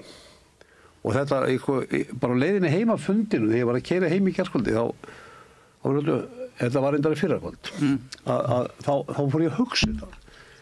Og hvort þetta væri svona umhverfi hjá okkur, að drengir væri bara undir. Og við heyrum mjög víða í samfélaginu núna þegar vandamálin í skólum eru svona, að þar eru drengir alltaf svona nefndir til sögunar þegar einhver vandamál eru og ég held að við þurfum að gæta okkur að því gagnvart bara unga fólkin okkar að það upplifi sig jafn mikilvægt hvort sem eru drengir eða stúlkur og það er líka bara mjög mikilvægt fyrir samfélagið að þegar við erum að kjósa til ábyrgðarstarfa að við hljótum bara að vera komin á þann stað að okkur finnst bara jafn eðlilegt að þessi kona og kall sem sé bæjarstjóri eða borgarstjóri eða forsætisráðherra hvað það er og þannig líður mann orðið með þetta allt saman maður er bara hættur að vera undan nú bara kona það segir það engin lengur Nei Þetta er feikilega jákvætt og bara maður getur ímyndað sér þegar ég var alast upp þá var, já það voru ein kona, það var rauðin sem maður vissi ekki alveg hver hún var, en það var eina konan á öllu stjórnmálasviðinu og í félagsmálunum og svona. Það var bara svona. Í menntaskóla, þar voru við strákarnir að skipta með okkur hérna stöðunum. Stjórn framtíðarinnar, ég var forseti framtíðarinnar í MR, við vorum 5 strákar og manni datt ekki í hug að vera óeðlilegt. Nei. Bara datt ekki í hug. Þetta var bara eðlileg skipan. En núna, alveg eins og mann sagði með Vigdísi, hvað hún skipti miklu máli bara fyrir konurnar, fyrir stelpurnar sem voru að alast upp. Stelpurnar sem alast upp núna hljóta valdeflast við þetta. Á sama tíma, það svo skrítið, á sama tíma og þetta að gerast í okkur, þá er eins og þessi bakslag einmitt hjá ungu kynslóðinni eða hjá yngstu hópunum og hérna eitraða kallmennska sem við kallarnir höfum verið að reyna eldri, höfum verið all lífið að reyna að losa okkur undan, að hún er eins og hún eigi upp á pallborðið hjá yngsta hópnum eða svona yngri kynslóðum og þessum afbrotum hinnar eitriðu kallmennsku, nauðganir, barsmíðar í nánum samböndum og svo framvist að það er heldur að aukast, sýnist mér, á þess að hafa neina tölur. Og þetta maður verður bara fær svona áfalli við þessu. Og ég ætla að vona þá að þessi mikli kvennablómi í forystu í landinu, að hann verði til þess að þetta skáni. Já, og ég held sko að því tilefna því sem Ásmundur segir drengi, sko, ég held að sé mikilvægt að muna því ég segi kvennafrídagurinn er 50 ára í ár og kvennabarátta á sér náttúrulega miklu eldri rætur, en ég menna það er svona búið að vera mjög sterk kvennabarátta á Íslandi í ólíkum bylgjum á síðustu 50 árum og mikið samstaða, það er svona einkenni á íslenski að það hefur verið svona konur hafa getað saminast allavega ákveðin mál og ákveðnum tímapunktum þvert á svona pólitískar línur, þvert á sko svona lífsýn, en þá hafa þær getað staðið saman mikilvæg málefni kvenna og það er náttúrulega mikilvægt að hafa í huga að þessi barátta snerist náttúrulega sko aðganga valdi, aðganga bara störfum og allra handa réttindum og bara eðlilegum því að sko að því að konur búa við kynbundið ofbeldi er sko hættulegasti staðurinn fyrir nokkra konu að vera á er heima hjá sér tölfræðilega.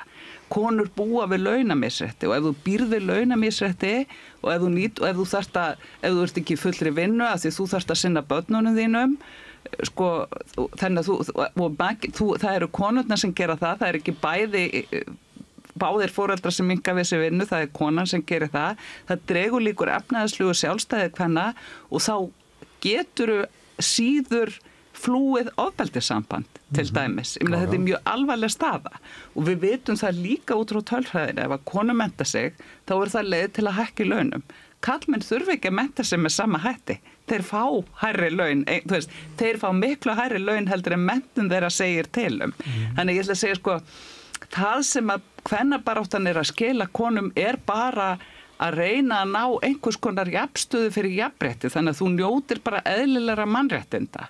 Hins vegar er það auðvitað þannig að hver sá sem að stjórnar eða fer með vald eða hvort sem það er innan skóla eða samfélags eða þarf auðvitað huga að velsæld allra óhæð kyni og þar, þú veist, þegar að það þekkjum við sem, foreldrar sem skólasamfélag og ef að það eru vandamál drengja, þá finnst mér líka karlmenn sem hafa áhyggjur af stöðu drengja og eiga þá líka að vinna að því að finna hver er rót vandans, hvað þarf að gera. Það er ekki hægt að ætlast til þess að það sé endilega einhver annar baráttuhópur sem er með önnur baráttumál á sinni könnu sem tæki það upp á sína arma.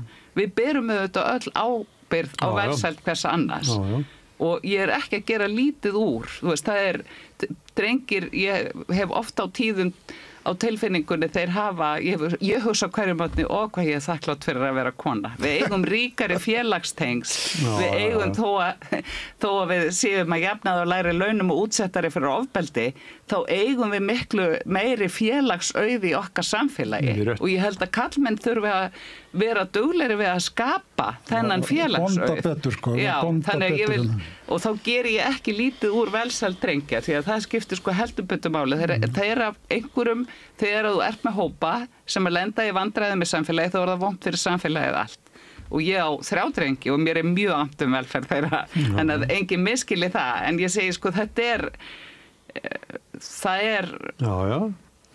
það þarf að, þannig að mér finnst stundum skrítið þegar það látið eins og það sé sko kvenfrelsishreyfingun að kenna að drengjum líði illa. Já, ég veit að Ásmundur var ekki að því, en ég vil sko, það og ég segi strákar, ræktiði félagsauðinn, síni kærleika og verið góðir við drengina og góðar fyrirmyndir. Svo þegar ég byrjaði í blaðamennsku fyrir mörgum árum, að þá var það þannig, það var oft erfitt að fá konur til að tjá sig. Já. Og ef átt að taka mynda þá var það ómögulegt að það var einhver svona hégómi, það þurfti alltaf að vera bara í jólafötunum eitthvað, þetta var eins og bara breytist þetta hægt og bítandi og einhver sagði með kvennaframbóðunum þá hafi breyst mjög mikið því þá verið aðrir flokkar að fjölga konum hjá sér og þannig hefur þeim fjölgað mjög mikið og Kristín Áskisdóttir var einn daginn og ég var að segja við hann að þú og þínar vinkonur þið eigið róskili fyrir þetta saman og já, það bara tók eitthvað tíma en svo það bara sem sagt. Og það magnað ef við hugsum það, við erum að tala konur í pólitík, við höfum átt 3 kvenkyns forsætisráðherra, allar framúrskarandi konur. Jóhanna Sigurðardóttir var svo fyrsta árið 2009 og hún 10. konan sem kjörin á Alþingi Íslendinga. Þetta svo merkilegt sko, þannig að það nú fjöldin allur að konum að koma inn þó það séu enn í minnihluta en þá það naumur minnihluti en ég menna hún var svo 10. og ég var daginn var ég að sjá myndir af ríkisstjórnum og maður sér að Auðuns sem fyrstu konuna svo kemur Ragnhildur Helgadóttir svo líður tíminn og svo kemur Jóhanna Svava Jakobsdóttir og enda lundan hún var ekki aldrei ráðherra svo kemur Jóhanna inn í ríkisstjórn svo sá ég hérna Ingibjörg Pálmadóttir var lengi ein hún þess að og svo sé ég að svo koma kosningar þar sem að bætast þær orðnar 3 konur í ríkisstjórn og ég hugsaði mig langar til þess að það verði tekið viðtal við þær konur sem eru lifandi enn í dag og sátu einar í ríkisstjórn og mér finnst mjög áhugavert að heyra hvernig eins og Ingibjörg Pálma þegar hún fer úr því að vera ein með köllunum og þær eru orðnar 3 og bara hugsaði þetta hefur náttúrulega verið mjög einkennlegt hlutskipti og þessi kallar sem voru með þeim á myndunum sem eru virðingaverði stjórnmálamenn en þeir voru engar málmkissur, þeir hafa ekkert verið sérstaklega góðir við þar held ég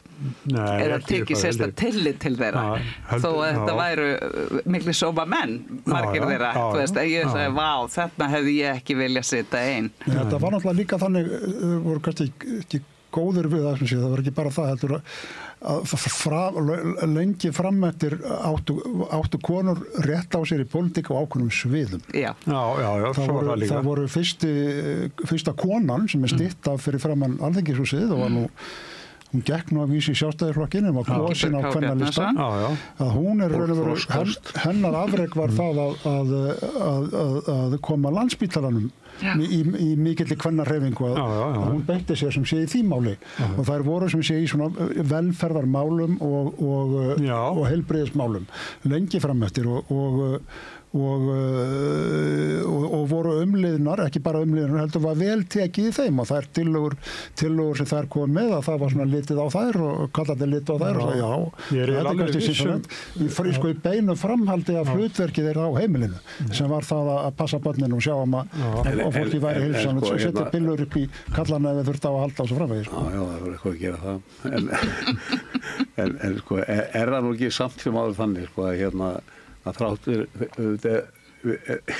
ég bara, þegar fólk að gera svo mikið úr þessu kall og kona og strákar og stelpur þó að ég hafi nú byrjað á því með strákana að þá held ég að við sé að jafnrétti sé nú bara töluvert mikið á Íslandi launajafnrétti sé nú bara töluvert mikið á Íslandi ég auðvitað hægt að draga eitthvað fram og í öllum þessu vandamáli sem við erum að tala við þurfum að gæta vel að þeim öllum En ég held að upp til hópa að þá erum við að búa í góðu samfélagi. Þú meinar tækifærin til staðar? Hér mikið tækifærin og það ekkert óeðlilegt í það þegar maður situr á þingi eða situr á bæjarstjórnarfundi að konurnar tala hérna meira leikskóluna heldur að kallarnir sem tala hérna um að grafa skurðina.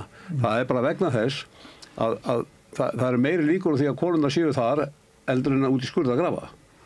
Þetta er líka breytast. Við eigum líka bara afstökkur undir því að þetta bara þetta nú bara svona það bara líka spurðir sem að eru kannski þess valdandi að kallar vinni önnur störf en konur og hérna og mér allavega það er mín upplifun við megum ekki gera eitthvað að það sé eitthvað þjóðarmein að konur séu nær heimilinu kallinn og allir að skila sínu og þá getum við varpaði fram kallarnir upp til hópa stundar mér í sjómennsku. Ég var þetta dóttir sem voru kokkur á sjó í mörg ár núna á dógara og það finnst það engum mikið í minni fjölskyldu að dóttir mér sem kokkur á sjó ekki nokkur manni. Ég var með konu til sjós. Mjög eðlilegt. En ég segi bara að við megum ekki gera mikið, mér finnst við gera of mikið úr því að þetta sé eitthvað mein ofbeldið mein. Sannarlega. Ofbeldið mein. Og launamisrétti mein líka. Já, ég held að einhverjum ástæðum held ég að einhverju krónutölum vegna þess að fólk vinnur mismunandi lengi. Við megum ekki kalla það launamisrétti vegna þess að fólk á heimilum er að skipta á sig hlutverkskólum. Já, en þetta er kannað. Og þá einmitt gert þá reiknað með þessu líka sem sé. Hvað er unni lengi og svo framvegis og niðurstaðan er svo að það sé hér en þá talsvert launamisrétti og ég hef alltaf viljað vinna meira í Sigga svo hún geti bara verið heima selskap það ekki neitt meina bak við það skárra en á Ítalíu en í Egyptalandi en það samt með einu í samfélaginu sem við þurfum að laga ég ætla að taka undir það með Ásmundi það sannarlega höfum við náð gríðarlega langt í jafnréttismálum á Íslandi og það gott fyrir samfélagið allt og ég mjög ég held að það sé eitthvað sem við eigum að vera stolt af en það ekki eins og við höfum náð fullu jafnrétti og talandi að vera ég held að okkur Ásmund greinir kannski örlítið á það að vera nær heimilinu ég held að fólk sem að eignast börn á að taka ábyrgð á sínum börnum en það bara þannig að á Íslandi eru það konurnar í meir og ég nú að skrifa svo ágætan greinaflokkum þetta tilefna hvernig ári að þær eru atvinnuþátt það hefur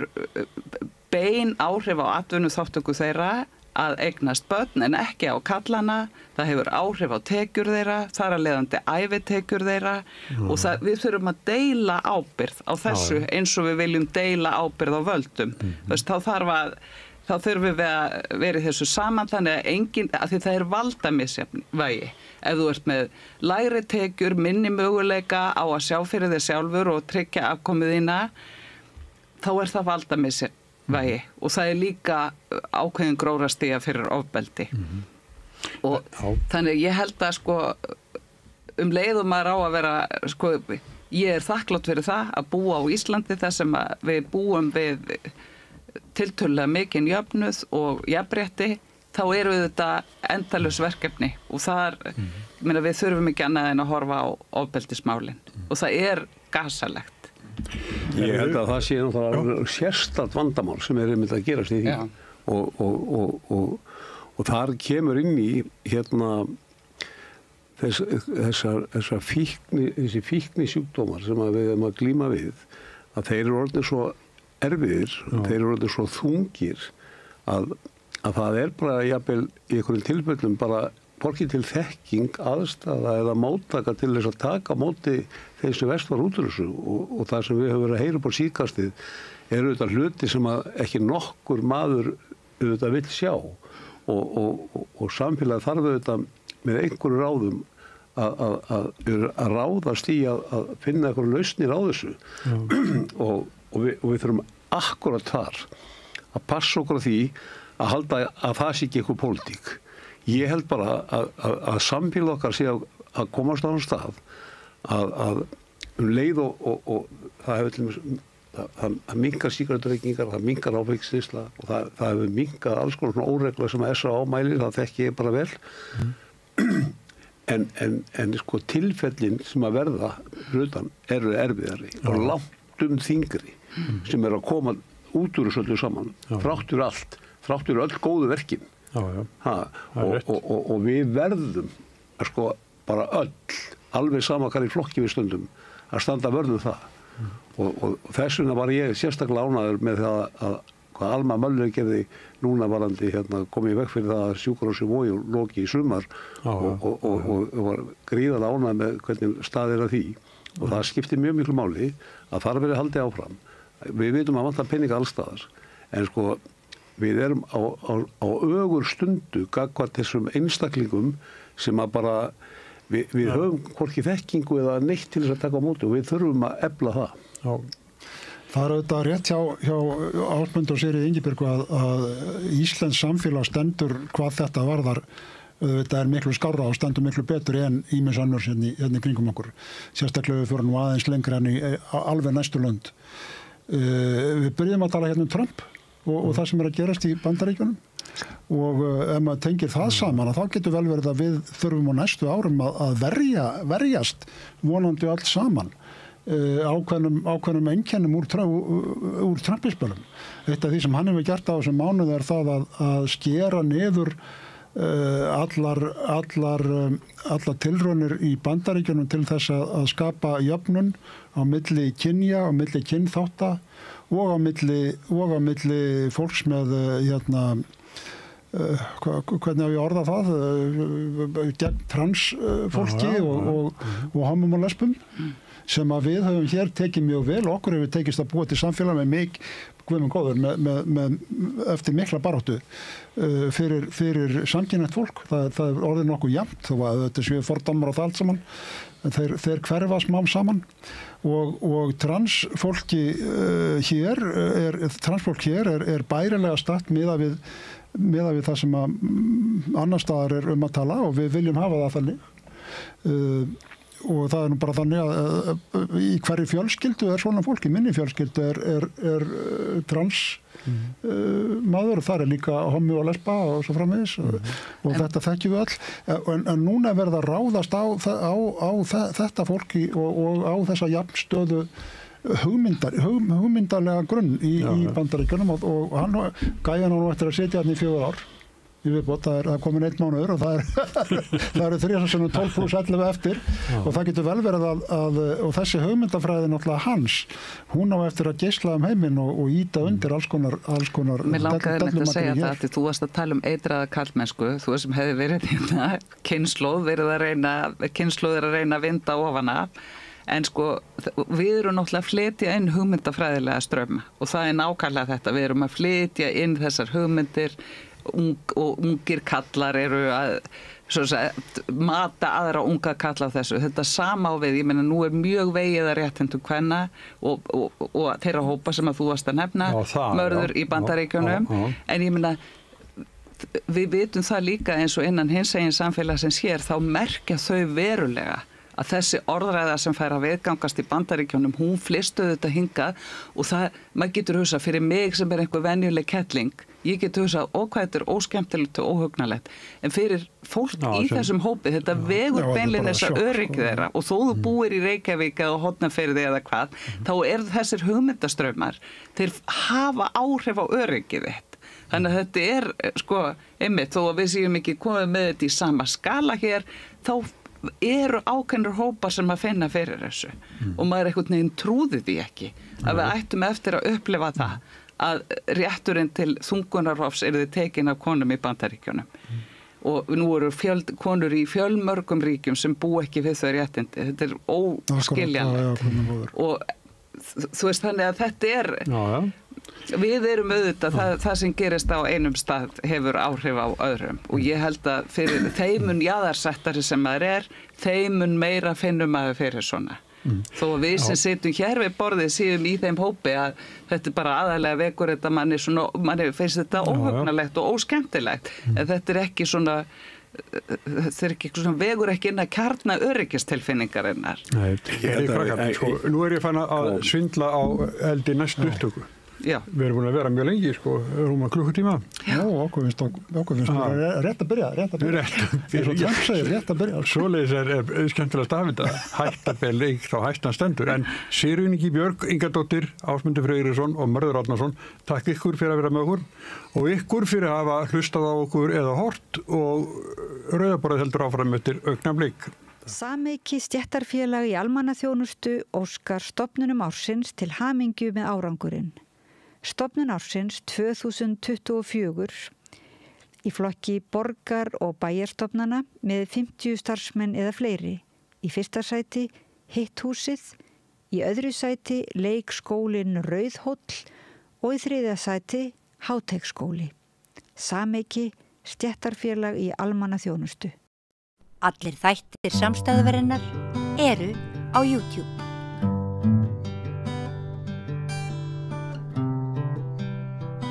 Við erum velkomin í umræðu auðlindir og eiginlega svona auðlindastríð. Til minni komin sérfræðingur í bara auðlindum eiginlega og sjálfbæri þróun, Kristín Vala Ragnarsdóttir, prófessor emerita í jarðvísindadeild Háskóla Íslands. Komdu sæl. Takk fyrir að koma og ræðum þetta eiginlega málana. Við erum svona ræðum öll þessi mál sem að tengjast inn í þessar krossgötur núna og þessa flækju, þessa stjórnmálaflækju sem í gangi núna, sem að við náttúrulega bara allir að lesa í þessa, hvað þetta þetta ekki bara ófremdur ástand? Já, það mikið af þessu umræða náttúrulega tengist Bandaríkjunum og yfirlýsingar Trump að taka yfir Grænland og vilja komast í auðlindir Úkraínu og það má svo sem velta fyrir sér hvaða málmar það eru sem hann að sækjast eftir og þetta eru að miklu leyti það er svona heil lína í lotukerfinu sem heitir lantaníðar sem eru 15 efni sem að hafa mjög sérstaka eiginleika sérstaklega hafníum hefur mikla segulmögnun og þetta þá mikilvægt fyrir svona sísegla eins og eru notaðir í vindmyllum og líka í alls konar svona stýribúnaði fyrir eldflögar sem nú að nota í stríðinu. Já. Og en það ekki bara nóg, sko það ekki nóg með að svo verðist sem að þessi stríðsbúnaður þurfi á þessum auðlindum að halda eða þessum jarðefnum. Nei, bara alls konar nýjasta tækni. Já, alls konar nýjasta tækni en það er ekki nóg með að sé samt mikið hluti til að þessu fer samt í stríðsbúnaður ekki eða dróna. Jú, ég hef ekki yfirlit yfir það hvað fer mikið í stríðsbúnað en hernaðar iðnaðurinn er gífurlega stór. Já. Nei, ég ætla að segja líka, finnst manni allt í hennu núna á síðustu dögum bara afhjúpaðist það að stríðin kannski snúist að stórum hluta auðlindir landana. Já, ég man eftir sko í fyrsta skipti ræddi við nemendum mína sko átök vegna auðlinda að það var þegar við vorum að tala Gólanhæðir og það er nefnilega vatni þar sem að Ísraelsmönnum tókst að taka af sýrlendingum árið 1967 ef ég maður rétt. Okay. Og það var svona fyrsta, og það var semst vassauðlindin. Já. Svo hafa náttúrulega verið olíustríð. Og síðan hafa náttúrulega verið olíustríð það í Írak og Íran og Súdan. Og þannig að það hefur verið, það var verið að tala það í lok síðustu aldar að 21. öldin yrði öld auðlindastríða. Og nú erum við komin þangað. Já. Og hvar eru Íslendingar ef að taka þá eftir hvaða auðlindir Þú getur ráðið getur orðið að hernaðar. Já, við erum náttúrulega ekki með þessa málma sem hefur verið að sækjast eftir þeir eru yfirleitt í öðruvísi bergi heldur fyllst á Íslandi og til dæmis þessi sjálfgjafu jarðmálmar eða landaníð, þessi málmar eru í öllu bergi en þeir eru kannski bara svona 10-15 miljón hlutar í basalti eins og Íslandi en þetta getur verið mörg 100 miljónar hlutar í karbonatíti og myndbreyttu alkalísku bergi þannig sem ekki finnst á Íslandi. En það finnst í Grænlandi? Það finnst á Grænlandi og það finnst víða, til dæmis stærstu byrðirnar eru í Kína og þegar ég var að skoða hver lengi málmar myndu endast inn í framtíðina fyrir 10 árum og skrifa það mjög langa vísindagrein að þá var framleiðslan 97% í hendi Kínverja og það leyti fóru þeir að loka fyrir útflutning á hrávörunni en þú gast bara keypt símana eða tæknibúðnaðinn sem að þeir framleiddu og þá áttu við náttúrulega að koma okkur upp mjög góðum endurvinnslu kerfum sem við höfum ekki gert af því að þá var talað að 10% af sjálfgefum jarðmálmum væru í endurvinnslu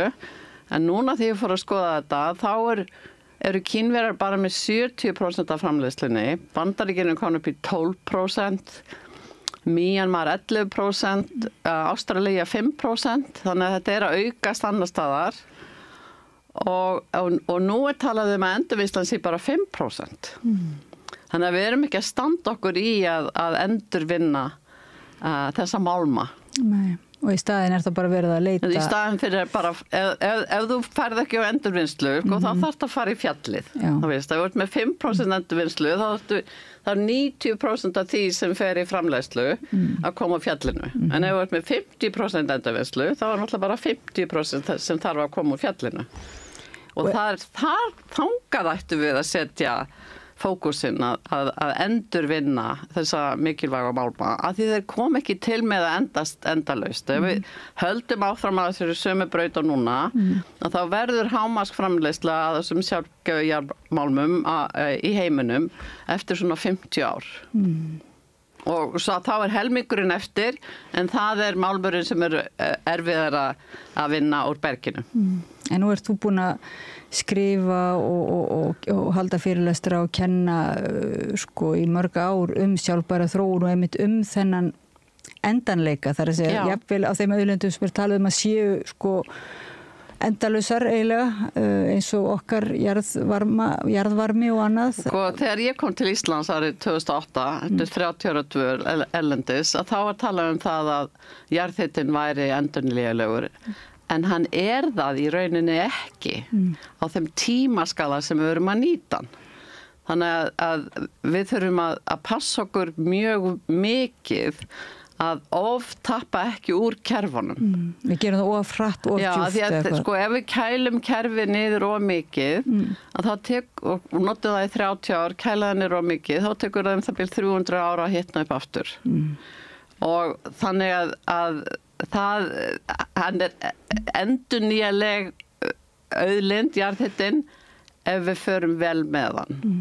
Og hvert kerfi hefur sína eiginleika. Það ekki hægt að yfirfæra frá einu kerfi yfir á annað. Þess vegna þurfum við að fara mjög varlega. Nú sem sagt umræðan orðið svolítið öðruvísi, 15-16 árum seinna.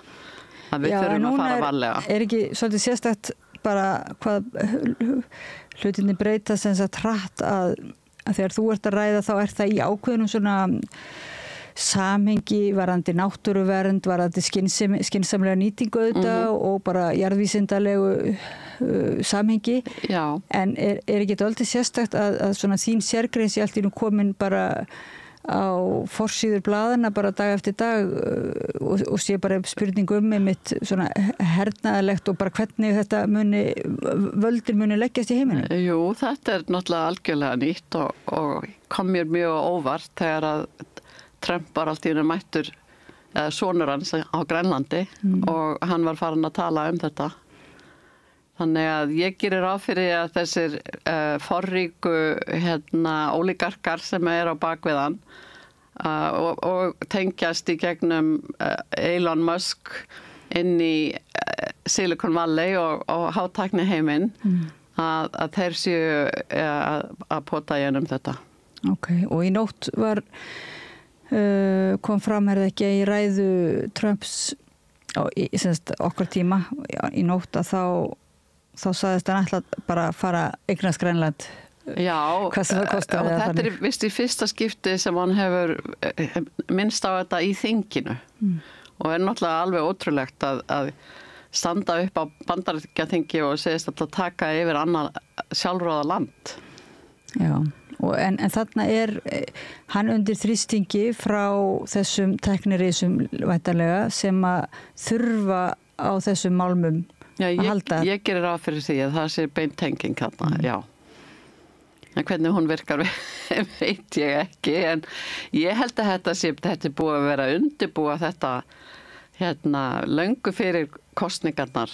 Þetta 700 blaðsíðna Make America Great Again 2025 rit, það hægt að finna þetta allt saman þar, maður fer að leita sig í gegnum það sem alveg ótrúlegt að þið gerðu þetta allt saman opinbert. Já. Það svona, það ekki sumi glæpamenn sem mitt skilja eftir vísbendingar eða bara raunverulega að segja, sko, ég ætla að gera þetta. Já, ég tekki nú ekki glæpa heiminn eitt svoðalega vel.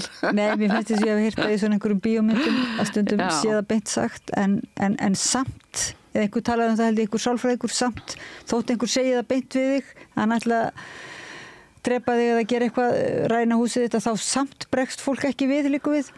Já, það kannski bara fólk finnst það ólíklegt að þetta geti átt að eiga sér stað, gerir ég ráð fyrir. En núna þetta svona nokkurn veginn orðið augljóst. Nú þetta bara upp á borðinu. Já, og líka í Úkraínu. Og hvaða málmar eru þá? Það sko líka talið að sé mikið af þessum sjálfgjafu jarðmálmum sem á þá eftir að kanna betur. Síðan þarna líka lithium sem notað í rafhlöður og grafít sem svona myndbreytt kolefni. Það eru víst helstu efnin sem hann eru eftir þar. En það talað að hann alltaf að setja inn, það hefur verið einhver ákvæði sem samningi að Bandaríkjamenn koma með tæknina og þeir fái einhver hluta ágáðanum, en ég held að þeir þurfi að passa sig voða vel hvernig þessi samningur verður gerður. Það að segja Úkraínumenn. Vegna þess að sko námu félög út allan heim eru í rauninni að stela ágóðanum af alls konar auðlindum þróunarlanda og helsta leiðin til þess að sem sagt eigandi auðlindunar fái sanngjarnan ágóða að gerast félagi í samtöngu sem heita EITI eða Extraction Industries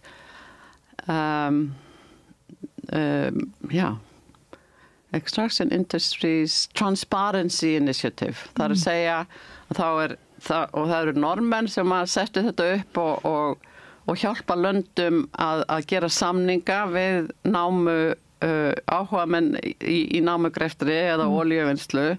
Og þá passað upp á það að það séu svona local people sem sita í stjórnum og passa upp á að peningaflæðið fari í rétta átt. Já. Ekki bara í vasana hjá einhverjum spiltum stjórnmálamönnum, heldur til nær samfélagsins. Ok, þetta eitthvað sem maður vantar alltaf á Íslandi. Já, við erum ekki félaga þessu, en ég er búin að vera að hlaupa á eftir ráðherrum frá Grænlandi á Arctic Circle ráðstefnunni og segja að þeir verða að vera félagi þessu. Núna eru þeir orðnir félagi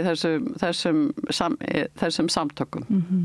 Þannig að það er allavega skrefi rétta átt, en samt eru núna í gangi, og þetta var nú bara í Guardian í morgun, það er verið að lögsækja Grænland fyrir það að námu vinnsluréttindi voru tekin tilbaka. Og það var sem sagt ástralskt námufélag sem víst frekar lítið, en núna í hluta til í eigu Kínverja, skildist mér. Og þeir eru búin að fá eru til einhver svona sérstakir áhættu fjárfestar sem að kosta málsóknir á milli fyrirtækja og ríkja, eins og til þess að verður settar upp strangari umhverfislöggjöf eða verður settar upp ef samið að verkamenn fá hærra kaup, að þá farið í mál. Okay.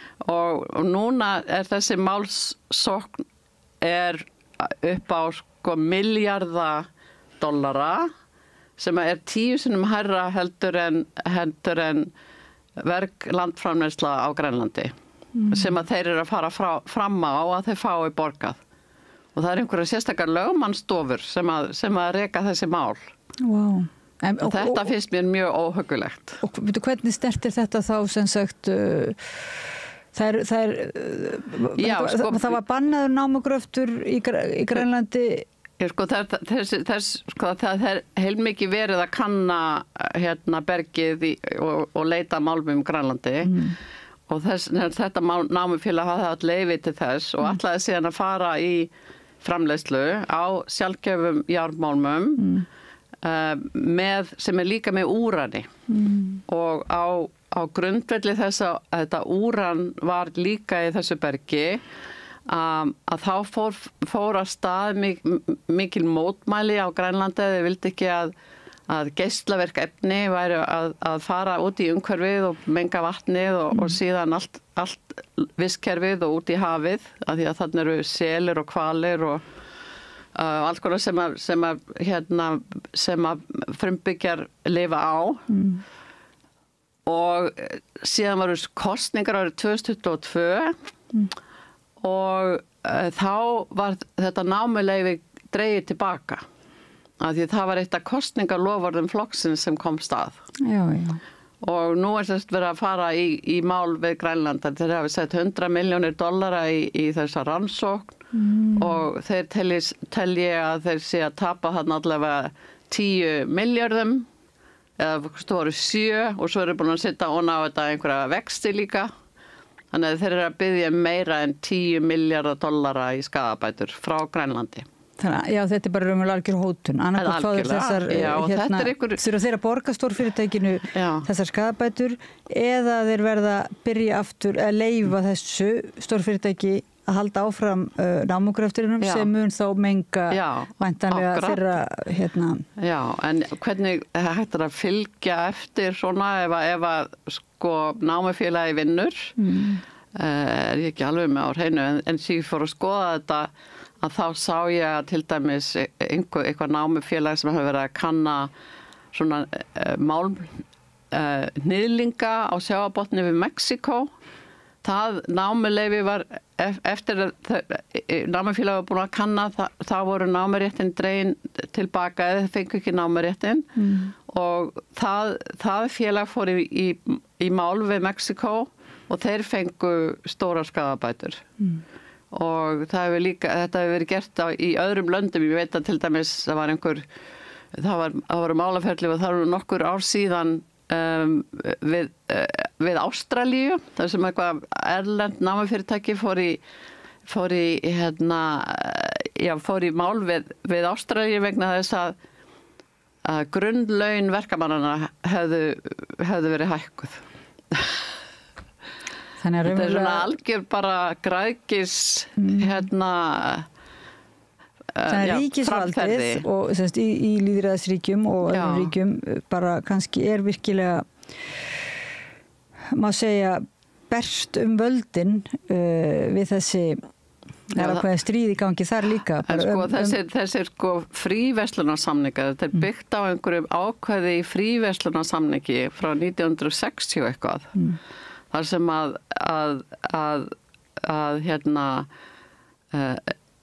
viðskipta aðilar getur farið í mál við ákveðin lönd ef að skilyrðin breyttust eitthvað og þau getur ekki haldið áfram því sem það væri að gera. Hvort sem var með því að væri ný umhverfislög eða þú veist, hærri laun eða og þetta var eitthvað sem að Heimsbankin eða The World Bank kom inn í þessa fríverslunarsamninga. Þannig að þeir eru greinilega stór hættulegir. Settur upp fyrir þá stóru og magnugu. Já, og við kannski það er ekki ýmislegt svona einmitt sem að kannski einhverju samningar sem hafa verið gerðir eða ríki hafa undirritað sem er svona núna á þessum skringilugu tímum okkar er svolítið að koma í ljós bara hvað eru eða menn eru endurskoða til dæmis með NATO og allt það er allir þessi samningar eru svolítið í endurskoðun eða upplausn og hvað finnst þér svona eins og með Ísland hvað er það sem við þyrftum að gera að þínu mati til þess að verja okkar þá erum við að tala auðlindir en ekki síst eins og þú ert að segja bara rétt almennings og náttúruna og umhverfið. Við erum alls ekki nógu góð að passa upp á okkar réttindi eða réttindi náttúruna okkar og við áttum vitalega aldrei að selja HS orku úr landi. Nei. Og það er góð saga sem ég heyrði í Noregi af einhverju samfélagi í Norður Noregi sem var með svona vatnsaflsvirkjun og svo þegar að bóluárin urðu og þátt að selja allt ríki átti ekki að eiga neitt einkaðilegt að eiga allt að þá ákvað þetta samfélag að selja orkuverið og hverju keypti orkuverið? Jú, það var eitthvað samfélag í Svíþjóð.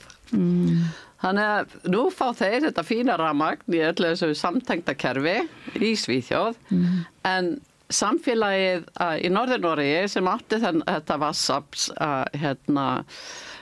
fyrirtæki það er á hausnum og það við eigum ekki að selja þessa innviði sem eru byggðir til þess að gera lífið okkar betra eins og framleiða orku og við eigum þessi mantra frá kapitalismanum að við eigum að selja allt og eiga alltaf einkaveiða allt og hún reynilega gengur ekki upp.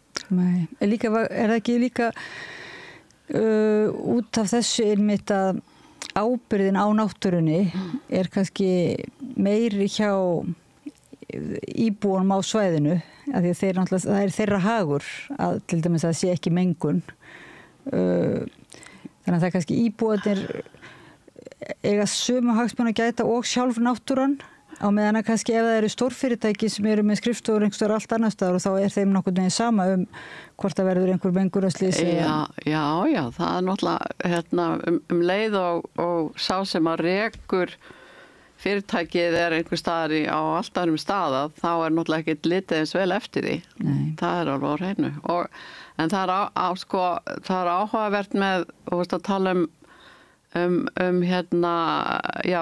rétt okkar til þess að vernda náttúruna. Núna hef ég til dæmis heyrt af sjóbretta samfélaginu þarna á Þorlákshöfn sem ætla að mótmæla einhverju framleggingu þarna á einhverjum bryggjuenda mann rétt og sem þetta að brjóta öldina þeirra að þeim var sagt að þeir töpuðu málinu, þeim var sagt að þeir hefði ekki neitt hag þeir hefði ekki neitt laganlega rétt á að biðja þetta.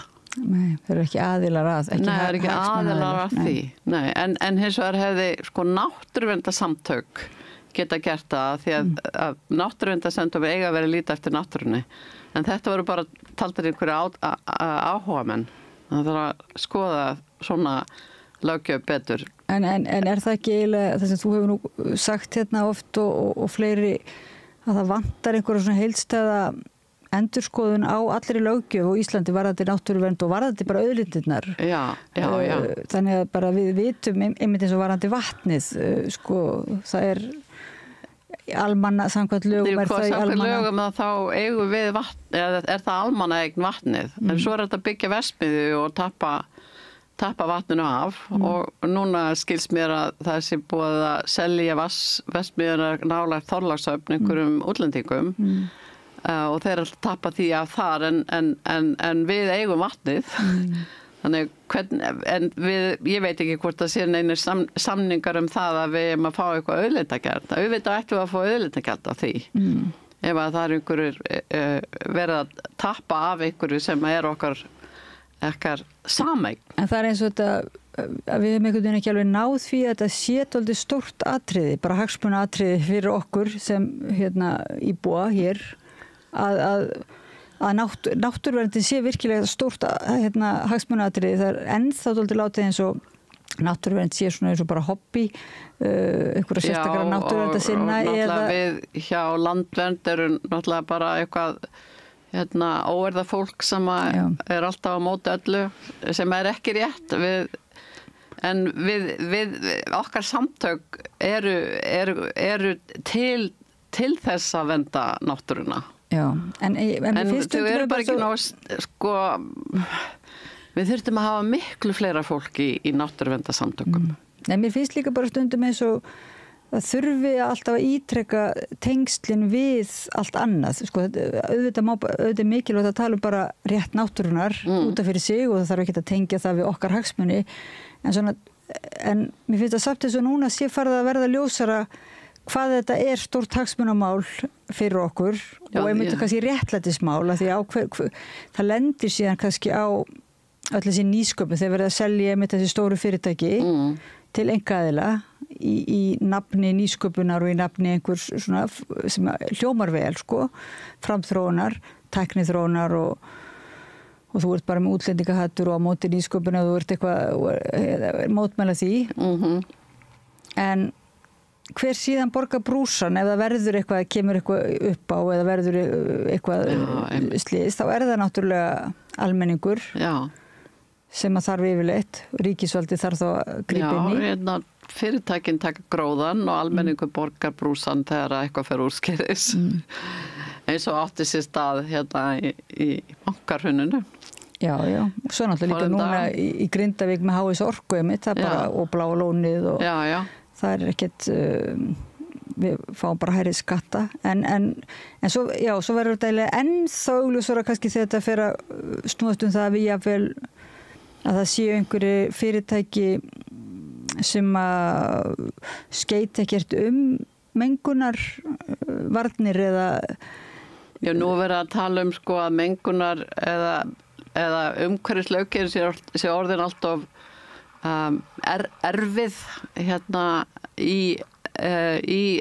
á Vesturlöndum og Trump núna í að vinna í því að leysa upp alls konar umhverfislöggjafir.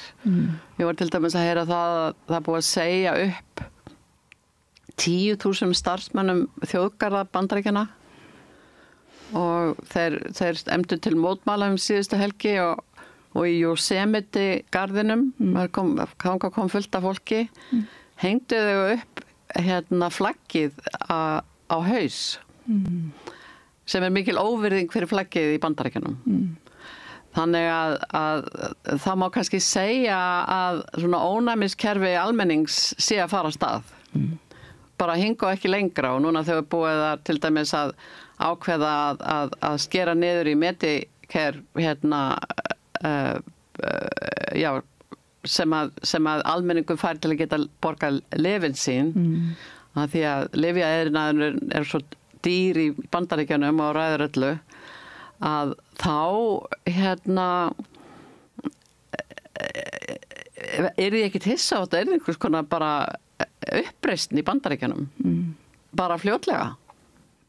Já, það náttúrulega, vonum að það verði allavega fólk láti geta yfir sig ganga og náttúruna og þú veist, að því þetta náttúrulega hefur í för með sér líklega bara ef það eru engar eftirlitsstofnanir og ef ríkið hefur ekkert bolmagn til þess að standa í þessum málaferlum og vill það ekki einsunni gegn stórfyrirtækjum. Bara ganga gegn alls konar lögum og reglum og alltaf var ekki að verða það hefur komið fram í hinum af þessum ræðum sem hafa verið fluttar.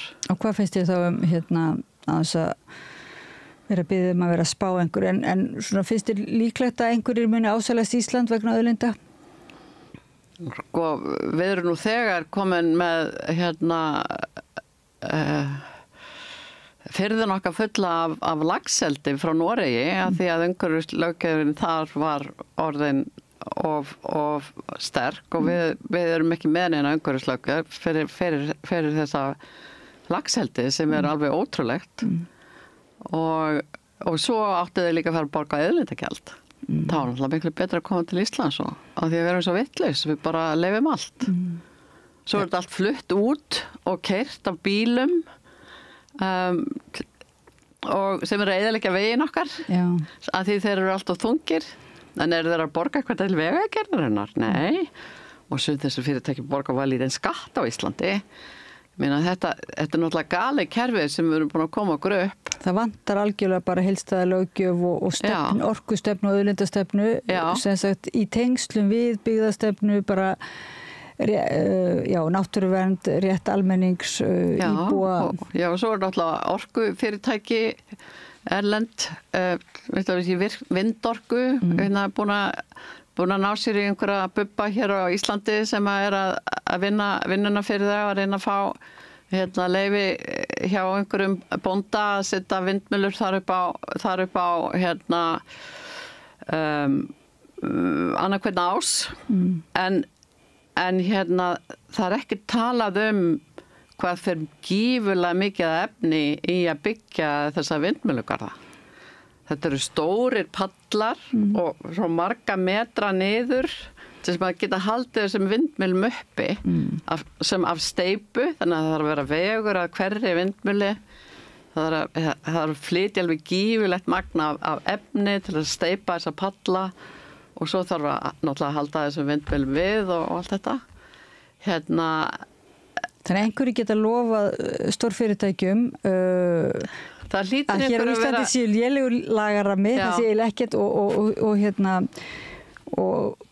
og það sé ódýrt vinnuafl í einhverju vinnulegum jafnvel, og það sé voða lítið eftirlit og svo sé nóg pláss, það sé nóg náttúrulega það fullt af sandi og það fullt af dýrmætum auðlindum líka, náttúrulega vatni. Já, vatnið.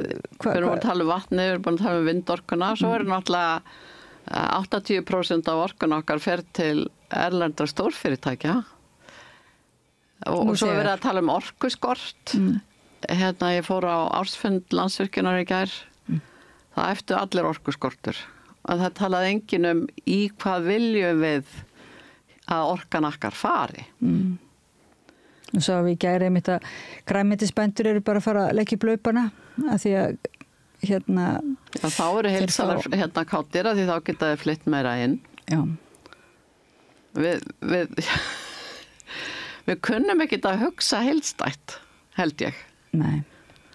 En er ekki eiginlega bara ekki svolítið mikilvægt núna svona að við séum aðeins að nú er verið að tala að við þurfum einhvern veginn að verja okkur með jafnvel innlendum her eða einhverjum skipafloti, ég veit ekki hverju, en er ekki svolítið tilefnin til að verja okkur einmitt bara með lagarömmum og reyna allavega eitthvað að vernda okkar. Já, vitalega þarf að taka alla þessa náttúruverndarlöggjöf bara í gegn og svo verði fyrir náttúruna. Ekki fyrir einhvern erlend fyrirtæki til að koma hér og vaða út allt. Vaða yfir náttúrun og vaða yfir, ég myndi nú segja almenning hér. Já, almenning, já.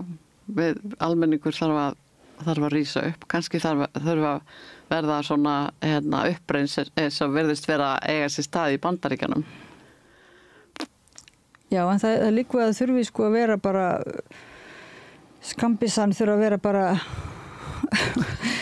framan í fólki til þess að einhvern veginn átta sig á því. Þannig, mér finnst svolítið eins og við Íslendingar við einhvern veginn erum góðu vön að hafa svo hreint vatn og hafa allar þessar auðlindir og þetta pláss og einhvern veginn við áttum okkur ekki alveg á samhenginu. Við höfum náttúrulega stækkað búið mikið minn þegar ég var að alast upp að þá voru var alltaf 200.000 manns. Nú eru orðin helmikið fleiri. Og fólk náttúrulega kemur hingað að því að það er gott að búa í Íslandi og og það er að fá hérna vinnu og við þurfum bara að passa, líka að fara betur með þetta fólk sem kemur yngar að vinna af því að svo maður að heyra það að sé verið að fara illa með það og ekki borga þeim launin sín og svíkja kjarasamningi og alls konar. Við erum náttúrulega bara, mér finnst ömurlegt sem Íslandingur að það sé verið að gera þetta. Það er svo mikið óréttlæti í því. Bara til þess að græða meira. Hvað myndir þú byrja á svona núna ef þú bara ættir að byrja á morgun að endurnýja löggjöfina eða reglugerðirnar eða stefnuna eða bara til að svona ef allir mis það væri bara í fréttum á morgun að Trump og eða einhverju ætla að taka eignast Ísland sko í leiðinni, Grænland og Ísland. Hvað heldur að hvað getum við gert sko? Það er voða lítið sem við getum gert held ég. Já. En við eigum náttúrulega að þjappa okkur við Evrópu en Evrópa kemur ekki til með að koma hingað að verja okkur gegn Bandaríkjunum held ég. En þetta er kannski ekki góð spurning ef einhver bara er að fara að koma hér og fara að taka okkur en áður en það er sem sagt ef við ímyndum okkur að þetta sé þetta plan auðlinda ásæknin sko getum við ekki varist henni af því að hún kemur samt það er ekkert eitt ríki sem kemur og tekur okkur yfir heldur og það svona ýmis stórfyrirtæki sem að smám saman Já, við getum náttúrulega sko sett okkur skýrari náttúruverndarlög og við þurfum náttúrulega að eignast hálendisþjóðgarðinn sem að búið er að vinna lengi og er ekki ennþá komin við eigum náttúrulega að vera með einhverju almennlega löggjöf hafið og firðin okkar firðirnir eða sem sagt það eru utanríkisráðherra sem að gefur leyfi en ekki umhverfisráðherra og það er náttúrulega algjörlega galið við erum að fara við erum með 200 sjómílur út á haf firðirnir ættu náttúrulega að vera undir einhvers konar náttúrulöggjöf og jafnvel allar þessi 200 mílur út í haf að því að við erum ekki að standa okkur í því að vernda hafið eins og búið er að Ísland er búin að skrifa undir samning líffræðilega fjölbreytni þar sem að það á að vernda 30% af hafinu og 30% af landi. Ef við teljum saman það sem við erum búin að vernda á Íslandi þá erum við að komast hátt í það 30% en við erum búin að gera næstum ekkert í hafinu. Við getum bara að vernda alla firðin okkar. Er eitthvað, þú sagði mér eitt þannig að endur nú sko öskudegi alveg í öskunni sko þú sagði mér að það er heyrt að hluta af þessum auðlindum sem að væri núna að finna í Úkraínu eða hvað, eða á Grænlandi væru notaðir í svona hátækni stríðsdróna sem að væru notaðir til þess að stýribúnað í eldflögar og skotfæri það eru þessi sjálfgjöfu jarðmálmar sem að eru mikilvægir fyrir þar og er kannski eina af ástæðanum fyrir því að tæknigeirinn í Bandaríkjanum er að sælast eftir því að hafa aðgang að þessum málmum. Ég hef heyrt það og ekki á fyrstu hendi að læknar til dæmis frá Noregi sem að hafa verið á Gaza að þeir hafa tekið eftir því að þau börn sem að koma með inn og eru látin að þau voru skotin beint hér í gegnum höfuðið á drónum.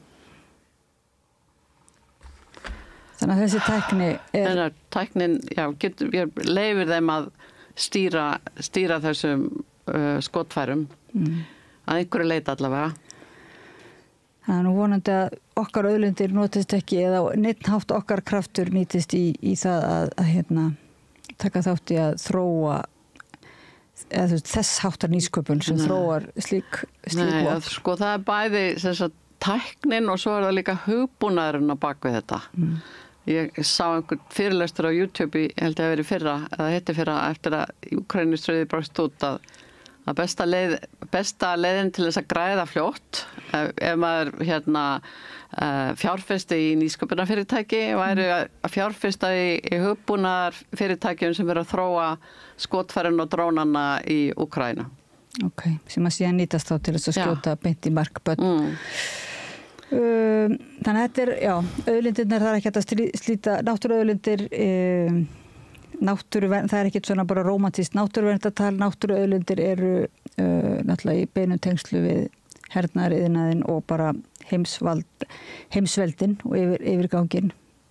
Takk fyrir að koma til okkar að Rauða borðinu. Kristín Vala Ragnarsdóttir, sérfræðingur í sjálfbæri þróun og prófessor emerita í jarðvísindadeild Háskóla Íslands.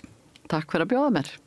Og hlustendum áhorfendur þakka ég fyrir að vera með okkur í þessu svona kannski ekki svo létta spjalli, eða þar að segja grafalvarlega, en það sannarlega tilefni til á öskudegi, og ég bara þakka Laufey Líndal fyrir að vera með okkur og varpa spjallinu yfir til ykkar og við höldum áfram að ræða málin hérna við Rauða borðið eftir smástund.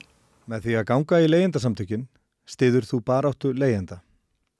Leigjendasamtökin eru fyrir öll þau sem vilja vinna að réttlæti og öryggi á húsnæðismarkaði.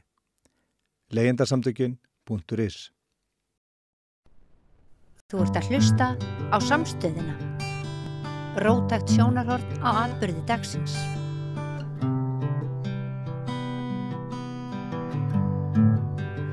Já, við höldum áfram umfjöllun Samstöðarinnar fjölmiðla. Haft þann sið á ýmist mánudögum eða miðvikudögum að fjalla fjölmiðlun í einhverri mynd, og í dag mikil umræða íslenska fjölmiðlun því Viðskiptaráð hefur gefið út skýrslu og var reyndar með málþing fyrr í dag sem sýnir að störfum í fjölmiðlaheiminum hafi fækkað samkvæmt skýrslunni 800 frá held í árinu 2008, og við höfum hér í umfjöllun okkar fjölmiðlun margoft rætt þann ægivanda sem blasir við hinu svokallaða fjórða valdi vegna þess hve illa að einkarekinni fjölmiðlun búið. Auglýsingaféð að miklu leyti farið út fyrir landsteinana. Þið, áskrifundur Samstöðarinnar, haldið þessum miðli gangandi, en það ekki allir sem að njóta áskriftartekna, og það verður að segjast eins og að stjórnvöld standa sig alls ekki í stykkinu, og það eðlilegt að hort sé á samanburð ríkisútvarpsins og einkamiðla í þessu ójafna stríði sem að núna Við tölum að fjölmiðlar séu hornsteinn lýðræðis á tyllidögum. Myndi okkur þetta í huga fylla dómstólana af óvunnu fólki sem ekki hefði lesið lög. Það gæti orðið fjölmiðlun Íslands að bara óvanir krakkar séu hér aðeins að snertilenda áður en þeir verða almannatenglar. Og hvað myndi það þýða fyrir lýðræði í landinu? Þetta svolítið þetta mál sem við höfum verið að fjalla En í dag þá ætlum við að einbeita okkur að mestu leyti að fyrirbæri sem íslenski blaðamenn þekkja vel og eru siðareglur þeirra og það eru nokkrir mikli sérfræðingar á því sviði og einn Friðrik Þór Guðmundsson. Hann kominn hér í spjall til okkar þennan ágæta dag. Vertu velkominn, Friðrik Þór. Þakka fyrir Björn. Þú ert blaðamaður til langs tíma, fyrrverandi háskólakennari í blaðamennsku og fræðimaður og hefur sem sagt bæði verið að rannsaka þennan heim sem lærimeistari, fræðimaður og rannsakandi og svo náttúrulega við kynntust nú á sínum tíma ég og þú sem blaðamenn á degi tímanum, ætla það ekki verið 1996 eða 7 eða eitthvað svoleiðis. Eitthvað svoleiðis, rétt áður en síðasta flokksmálgagni fór. Já, Þú heyrði það nú á inngangnum mínum að það nú heldur betur viðsjá sem að blasir við í íslenskum fjölmiðlaheimi. Svona áður en við förum að ræða siðareglurnar þá ég veit að þú hefur ekki haft neitt tíma til þess að kynna þér þessa skýrslu Viðskiptaráðs En ertu mér ekki sammála með það að til dæmis bara með falli Fréttablaðsins og mörgum öðrum vondum hlutum undanfarið þá sé ástandið svolítið skuggalegt í íslensku fjölmiðlaheimi? Jú, þegar að við bætist upplýsingaóreiða og falsfréttir og fleira og fólk hérna úti veit varla lengur hvað fjölmiðla mennska og hvað bara skoðanir og hvað rétt og satt. Já. Vissulega. Þú segir að þessi skýrsla taki á málum frá cirka 2008 og það náttúrulega það byrjað þá á þungu áfalli sem var hrunið og síðan bara aukast erfiðleikarnir og þú talar fjölmiðlafólk, já, þetta náttúrulega ekki allt blaðamenn og maður vill nú trúa því að þegar það verið að hagræða þá reynir menn nú að hagræða ekki of á því sviði en ég hræddur að það gerist og eins og þú nefnir að menn leitist við að fá ódýrari blaðamenn inn og missa þá og henda frá sér reyndum góðum blaðamönnum. Já, það rétt og sem sagt Fréttablaðið, það var stórt högg, verulega stórt högg. Blað sem reglulega hafði fengið blaðamannaverðlaun fyrir góðar umfjallanir, skildi eftir þessi stórskarð. Já, ég var að vinna á Fréttablaðinu þegar það fjall og ég bjó við þann lúksus, var örugglega einn af örfáum blaðamönnum þess tíma sem að ég fékk kannski viku í eitt fréttamál. Já. Þetta var nú heldur betur lúksus miðað við þennan mokstur sem að náttúrulega svo mikið hlutskipti netmiðla núna og djöfla öllu út án skoðunar sko. Já. Þannig að grunnblaðamennska sem eftir situr, hún náttúrulega hefur ekki sama vægi eins og alvöru rannsóknar blaðamennska, sjálfstæð, faglega, hlutlæg, vel unnir blaðamennska. Rétti það og hvað skal segja, sko, það hafa verið miklar sveiflur á sviði fjölmiðla á Íslandi í gegnum árin og alltaf vonar maður að niðursveiflu fylgi uppsveifla en maður ekki lengur svo vissum að það verði almennileg uppsveifla í kjölfar þeirra niðursveiflu sem við höfum upplifað og það ég vil ekki kalla það einhverja óþarfa svartsýni, það bara kringumstæðurnar eru þannig að maður óttast að þetta gæti farið á versta veg. Já. En þegar maður er uppfullur af ótta slíkt þá kannski gerist eitthvað og umhverfið breytist aftur. Það fullt af góðum blaðamönnum þarna úti. Ég bara hræddur aðstæður þeirra til almennilegrar vinnu séu bara hreint ekki nógu góðar sko. Nei, og menn þurfa einhverju leiti að hlaupa eftir sko tekjumódelinu. Ég meina ég til dæmis, Gunnar Smári, Sigurjón Magnús Egilsson, Marja Lilja Oddný Eir, við erum flest með mikla reynslu af blaðamennsku hér, en kannski það sem við erum að gera akkurat núna sem að vera þáttastjórnendur og setja mál á dagskrá og fá menn eins og þig í heimsókn, kannski þetta skásti sénsinn fyrir okkur að ná í lífsviðurværi vegna þess að umhverfið orðið þannig. Já. Þannig að það líka annað sem að maður hefur hálfgerðar áhyggjur af að við þurfum að þessi resursar eða þessar uppsprettur sem að við upplifum á gullöldinni kannski, öldinni sem leið að maður hafði val svo margt í blaðamennskunni. Það var svo margir sterkir og öflugir fjölmiðlar og alls konar skoðanir á lofti. Mér fannst ég alltaf geta bara valið tækifæri. En nú eru breyttir tímar. Já, en sko, þú talar gullöld og ég gerir ráð fyrir því að þú sért að tala kannski 10. áratug síðustu aldar. Já, og kannski aðeins áður og fram að hruni hugsanlega. Ekki má gleyma því að fyrir þann tíma var fjölmiðlaheimurinn á Íslandi flokksmálgögn. Já. Og síðan en því fylgdu tekjur? mikil ósköp, það var ekkert að því hjá Alþingi að styrkja flokksmálgögnin, annarkvort beint með fjárútlátum eða að kaupa alveg dópíu af blöðum í áskrift, sko. Það var ekki vandamál. En þetta voru sem sagt fyrst og fremst flokksmálgögn og síðan RÚV með pólitískt útvarpsráð yfir sér. Þannig að þetta var ekki ekkert endilega burðugt umhverfi fyrir sjálfstæða og ágenga blaðamennsku. Nei. En síðan fóru hlutirnir vissulega að breytast og þá má kannski tala gullöld þegar að flokksmálgögnin fjöruðu út og það kom ágeng tímarit og vikublöð eins og Helgapóstur og Pressan og fleiri og mannlíf var öflugt og fleira af þeim hætti og það kom ný ljósvakastöð og hérna, já, þá má tala gullöld og vissulega þá hérna hópuðust inn sem sagt blaðamenn sem vildu halda uppi prinsippum blaðamennskunnar frekar en að vera málpípur eigenda. Já. Og já, þarna gullöldin vissulega. Já.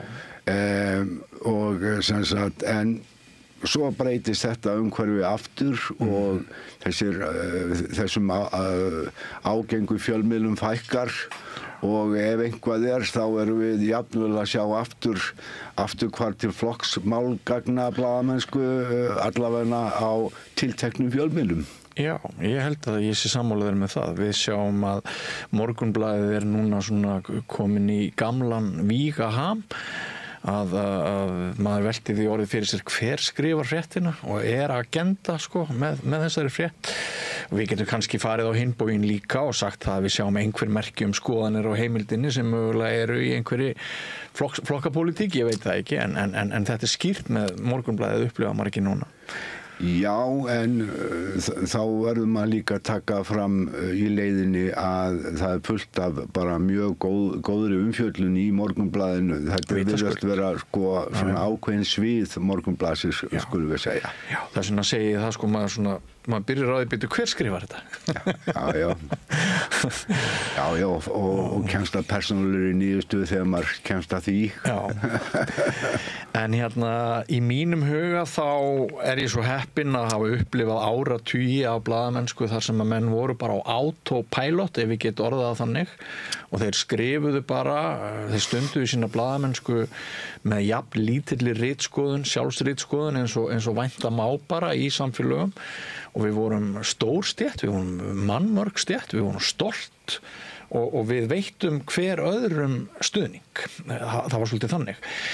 Núna hún Snorrabúð stekkur og hérna þessi stuðningur sem maður fær frá öðrum kollegum, hann náttúrulega miklu minni af því að blaðamönnum hefur fækkað, fjölmiðlum hefur fækkað og þetta hefur allt saman breyst.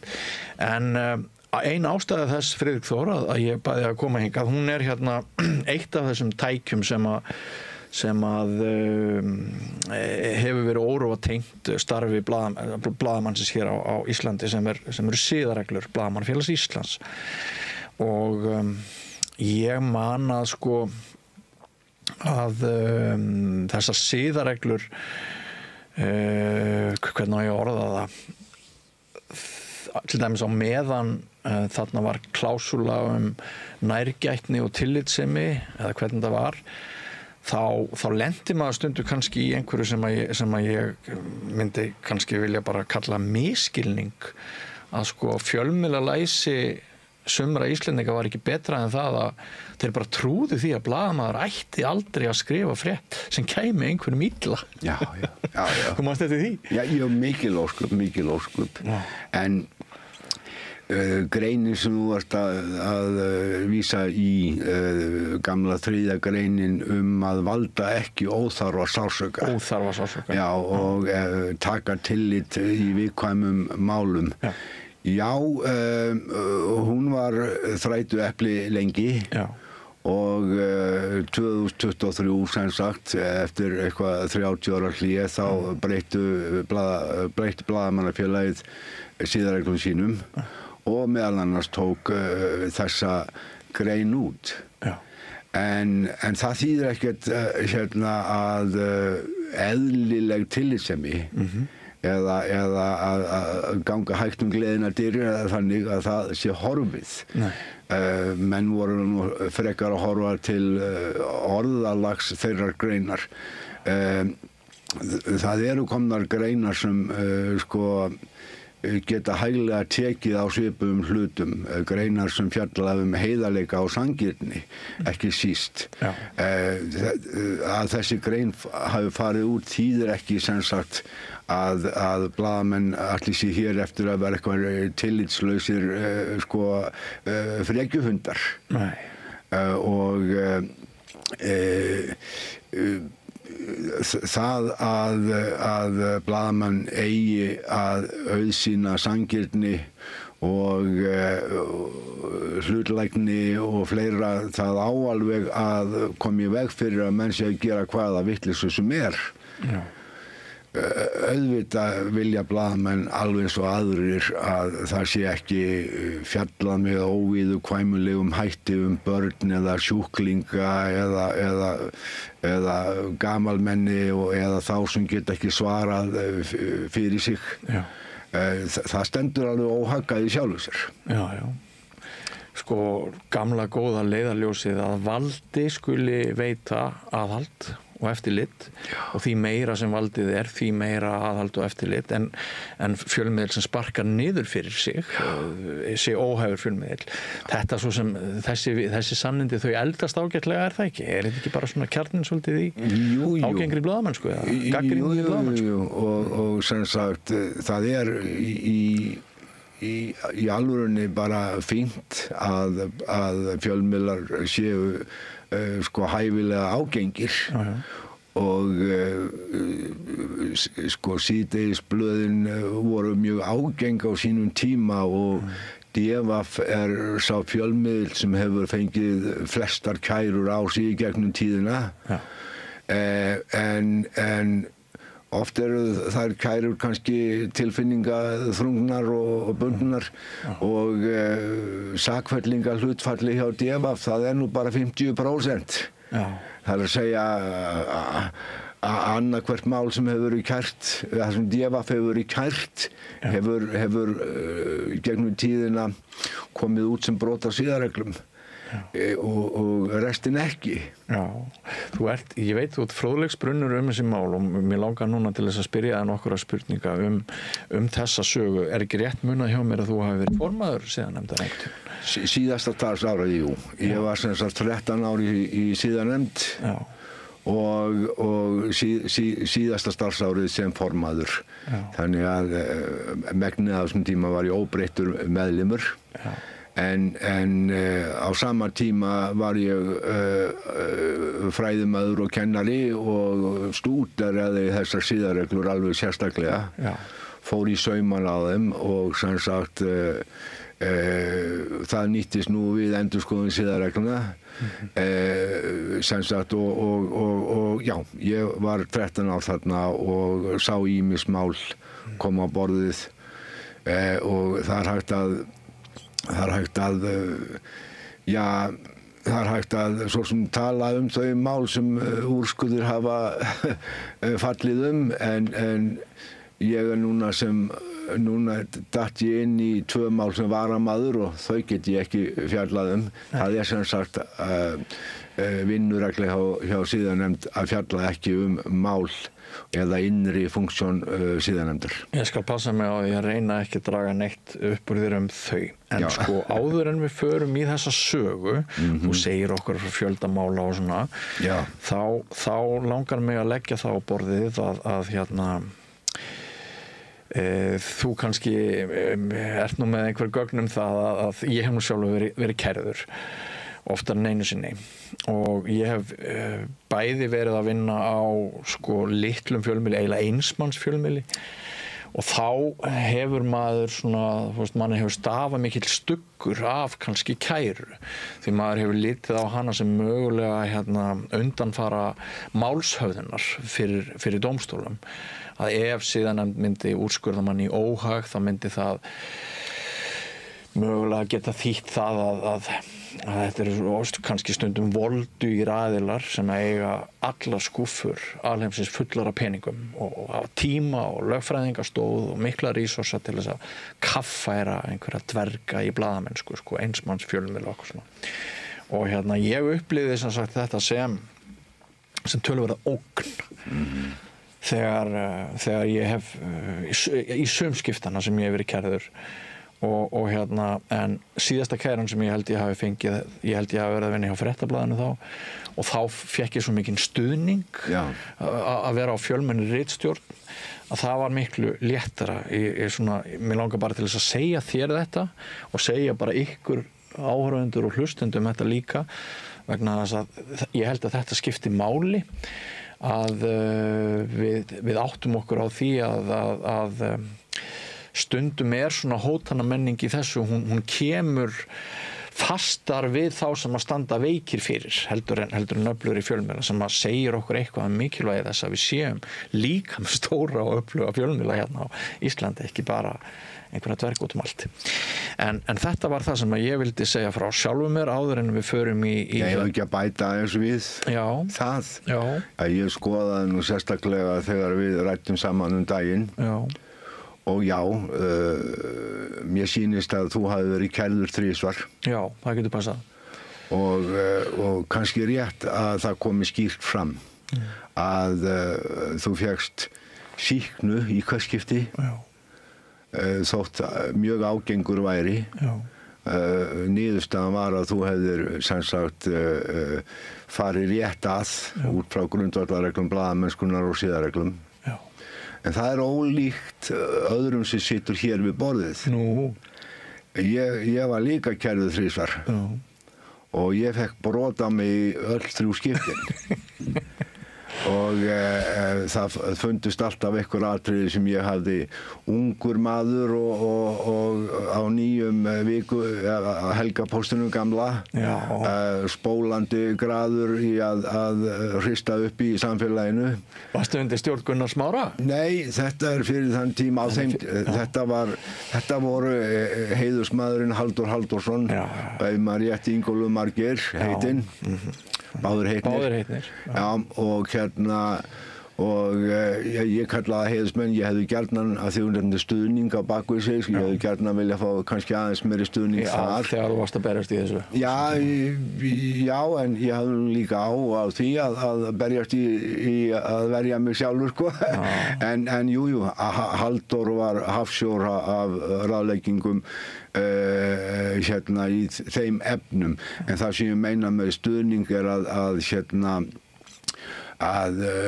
auðvitað ræður blaðamaðurinn ekki öllu því sem hann setur fram það eiga að vera ritstjórar sem fyllt afurðina og passa upp á að maður fari ekki út fyrir allan þjóðarbálk. En þarna fundust alltaf einhver agnúar á minnum fjöllun og ég meðtek það alveg. Ég lærði af því. Og það má kannski segja þá að þá hafi ég fengið mikinn áhuga á þessum siðareglum. Maður þóttist nú alveg vita grundvallar reglur blaðamennskunnar. En maður var kannski ekki á þeim tíma sjóaður í þessum siðareglum að hafa þær við hlið sér og gæta í hvívetna. Nei, og þú fékkst ekki mánaðarlaunin borguð fyrir að liggja langt undir strikinu, þannig að það var nú kannski hvati til þess að spísa orðalag og... Já, á svona fjölmiðli. Já, á þannig fjölmiðli. Já, sem vill vera ágengur og vill rækja aðhaldshlutverk sitt og sem sagt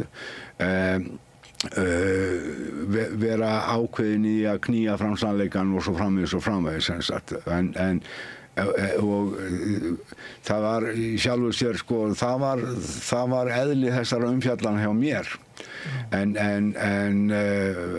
maður kannski fór aðeins fram úr sér á einhverjum hluta umfjallarinnar og fékk fyrir það úrskurð brot og ég meðtek það sem sagt og sem sagt lærði af því og var aldrei kærður eftir það af því að þá passaði maður betur upp á mörkin þó maður reyndi áfram að vera ágengur og sem sagt afhjúpa það svo lengt átt að fara og svo framvegis. Þetta er mjög góður punktur og gott að minnast á þetta auðvitað. Bara aðeins að bæta við þetta. Þú fékkst 3 kærur og sýknur í öllum skiptum. Ég fekk 3 kærur og sakfelldur í öll skiptin en ég fór í siðanefnd og var formaður og svo framvegis. Þetta hljómar ekki rökrétt. En getur samt alveg verið. Já. Og sko þessi brotin þau hafa ekki verið á versta skala, er það? Nei. Það voru 3 tegundir af brotum, það var mjög alvarlegt eða ámælisvert.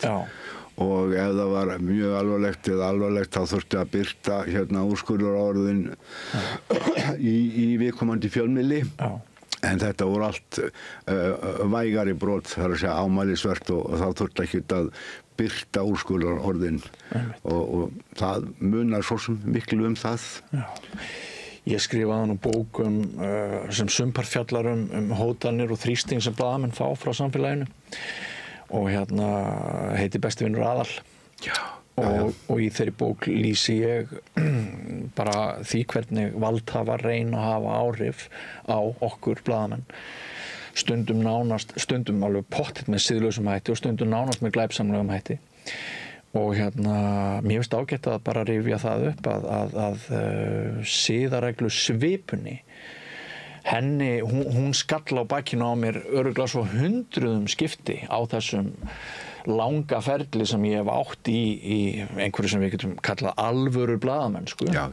Ágengri einmitt eins og þú nefndir sjálfur og mér sýndist að sumir valdhafar þeir beittu þessu til þess að reyna að draga úr okkur tennurnar. Absolutt. Sérstaklega á tímabili þegar að fjölmiðlar, við nefndum gullöldina, þegar fjölmiðlar voru að feta sig áfram í alvöru aðalhlutverki og sem sagt vera harðir í sannleiksleitinni þá var þessari svipu gjarnan beitt og það altalað að ýmsir hafi verið að þreifa sig áfram og nota síðanefndar kærur og svoleiðis sem undanfara dómsmála. Svo rannkvað að því að blaðamannafélagið ákvað að bæta inn í siðareglunar að ef dómsmál væri á sama tíma og siðanefndarmál þá þið bara siðanefndarmálinu vísa frá og það hjálpaði örugglega eitthvað en jú, maður man eftir þessu og sem sagt og vafalaust hefur þessi svipa dugað á marga. Það nefnilega málið sko. En hvað þetta mörg mál bara frá upphafi sögu? Hvenær gat fólk í fyrsta skipti kært blaðamann til siðanefndar? Fyrstu siðaregluna hérlendis voru setta 1965 og fyrsta málið kom árið eftir og hljómar ekki sennilegt en fyrsti fjölmiðill til að vera kærður var Morgunblaðið. Og það var út af svona Staksteinaskrifum. Nafnlausum skrifum? Já. Fjallaði Frankur Goebbels og sko fyrstu 2-3 áratugina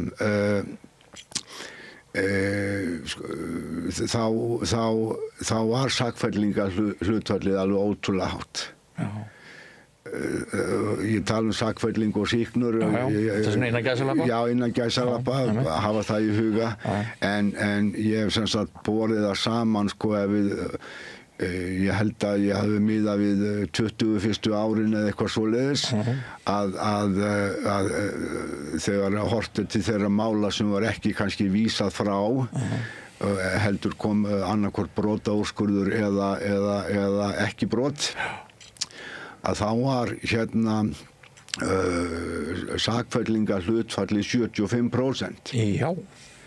Það af einhverjum ástæðum þá var bara siðanefndi þannig og þannig og siðareglur túlkaðar þannig og en ef við horfum hins vegar til síðustu 20 ára eða eitthvað svoleiðis þá sakfellinga hlutfallið eðlilegra og sambærilegra við það sem gerist í nágrannalöndum skulum við segja til dæmis Noregi 25%. 25%. Já, þannig að þetta verður snúist alveg við. Þetta þýðir í sjálfu sér ekkert að siðanefndin sé eitthvað línari eða meðvirkari með blaðamönnum. Þessu fylgir breyttur tíðarandi og breyttar siðareglur að einhverju leyti og sem sagt og bara breytt útlit á hlutverki blaðamannsins. Vaxandi stuðningu við tjáningafrelsi og vaxandi áhersla á þetta aðalhlutverk og fleira. Málsmeðferðarreglum var líka breytt þannig að hlutfallsfrávísana jókst og það þá bara mál sem bara ekki var vandað til verka og voru kannski út í hött eða eitthvað slíkt. Slíkt sett til hliðar. Og þannig upphafið þetta, það voru bara 10 mál á fyrstu 10 árunum og eitt á ári og þetta var á tímum flokksmálgagna blaðamennskunnar. Á þeim tíma voru það ekki síst menn gátu rifið helviti mikið kjaft á þessum árum, menn voru snakillir í skoðanagreinum og svoleiðis og menn voru ekkert mikið eltast við það. Nei, og reyndar síðar var gerður stór greinamunur á blaðamennsku, faglegri blaðamennsku og svo ég nefndi vaxandi áhersla á tjáningarfrelsi að seinna þá voru gerð skýrmörk að viðhorf, skoðanir væru ekki kæranlegar til siðanefndar og það er mjög mikilvæg skipti eða aðgreining. Það var ekki hægt að kæra Staksteina í dag.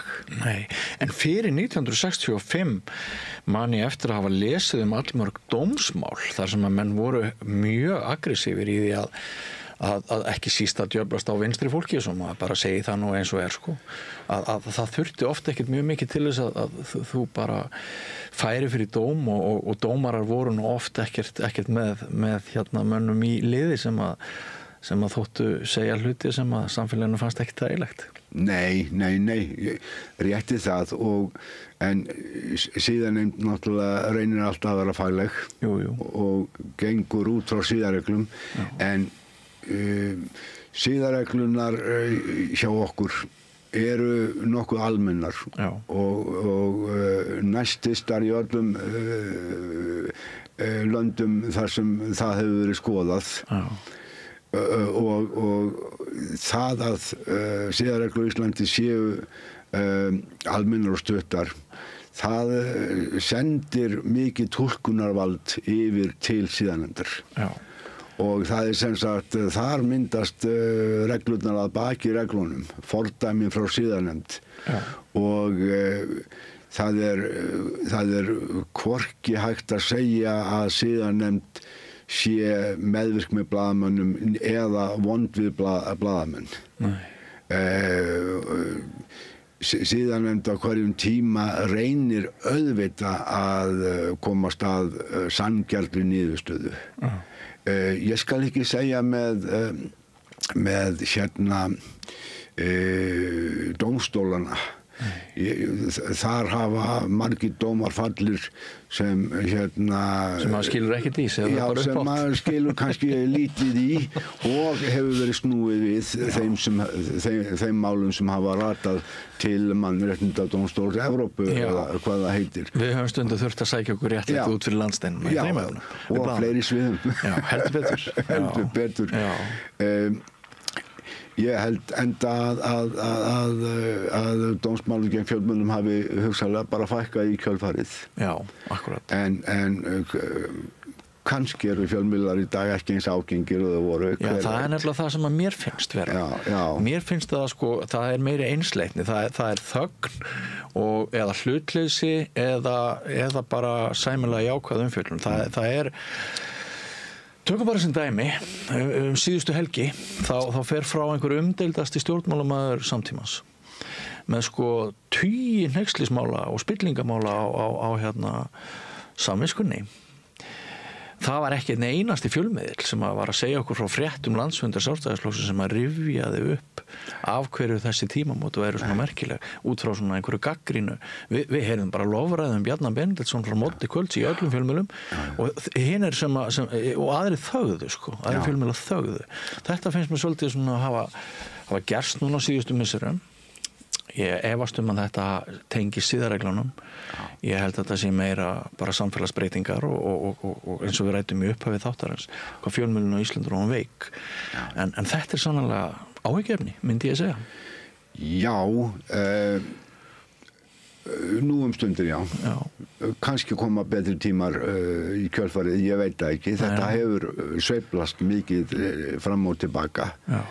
En já, manni finnst að fjölmiðlaumhverfið í dag sé heldurveikt og það má segja að heimildin sé vísir að einhverju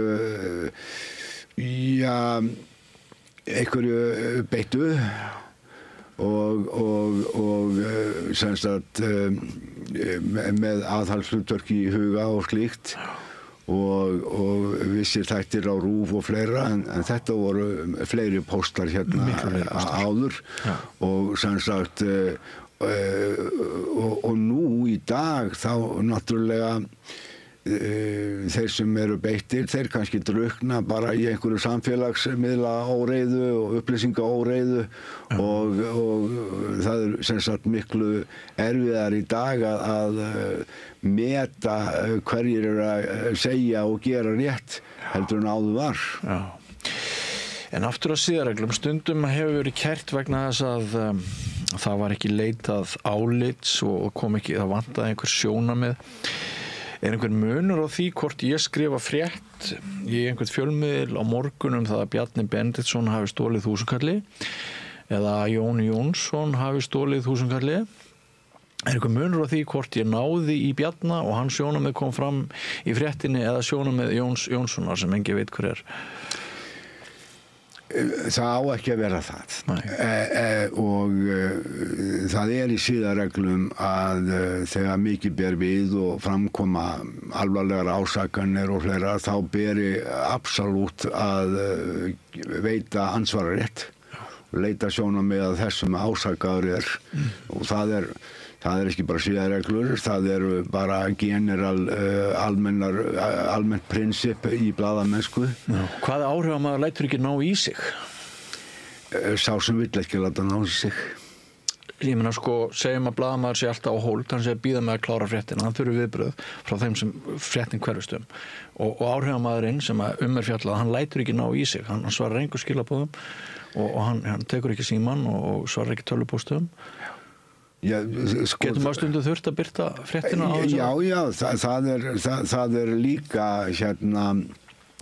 það er líka prinsip í þessu að ansvörin þurfa ekki að fara fram á sama tíma og það sem framkemur sem gagnvart viðkomandi. Það getur stundum verið erfitt að gera þetta á sama tíma ef menn láti ekki ná í sig eða eitthvað slíkt það ekkert í sjálfu sér að því þegar að menn láti ekki ná í sig að birta eitthvað með þessum fyrirvara og þá láta menn þess getið að ekki náðist í viðkomandi. Hafi blaðamaður sannarlega gert það sem hann gat til þess að... Já, ef hann að öðru leyti með siðareglur prinsipin vinnureglur ritstjórnar á hreinu sem sagt og telur sig hafa áreiðanlegar heimildir og gögn. Já. Þakka þér fyrir að svara þessari spurningu því ég fæ hana stundum frá almenningi þannig að ég held að ágætt að ræða þetta. En sko, hvað það? Ertu með einhver svona þemu annarkvort þarna í gögnunum fyrir fram eða upplýsingar í kollinum? Hver hefur verið algengasta ástæða kæru? Ertu með það í hausnum? Ég held að það fer ekkert á milli mála að gamla 3. greinin var mest notuð að fjölmiðlar hefðu valdið óþarfa sársauka og ekki vanda sig og vandvirknin ennþá fyrir hendi að sjálfsögðu og þetta hefur í sjálfu sér ekki breytst með breyttum siðareglum. Það að algengasta ástæðan fyrir kæru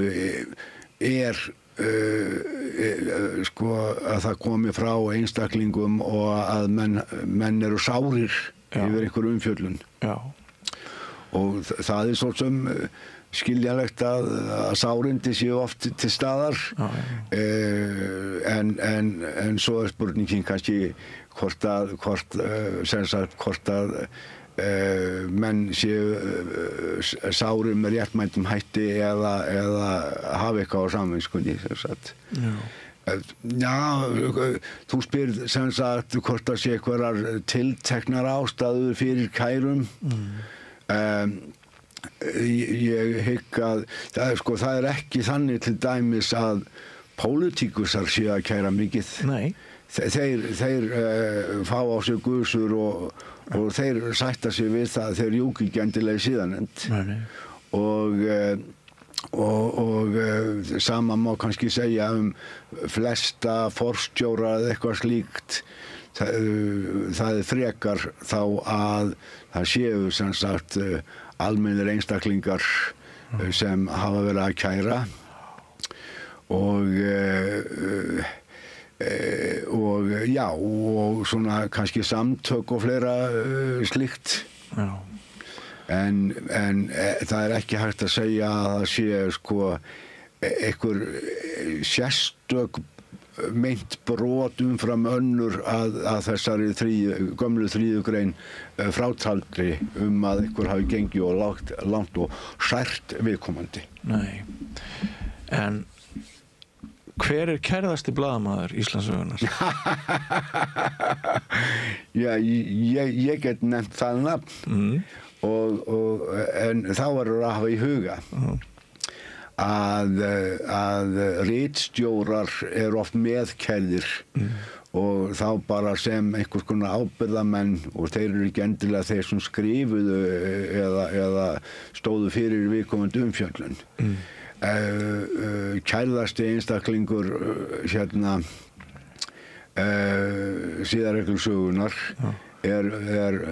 kunnur á þessum vettvangi, Gunnar Smári Egilsson. Já, þannig að ef ég verði ekki í vinnun á morgun þá vitið þið að þetta var ekki góð spurning hjá mig. Nei, jú. Ég er að grínast. Hún ágætt að því frágengnu að kæra ekki samanbrot. Nei, ég veit.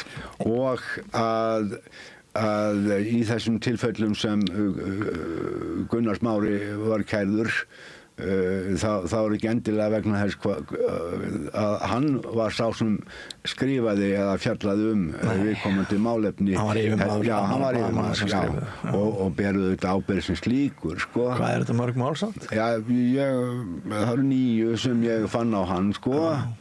Eða sem ég hef á hann, skulum við segja. Hann þrefalt kærðari heldur en þú og ég.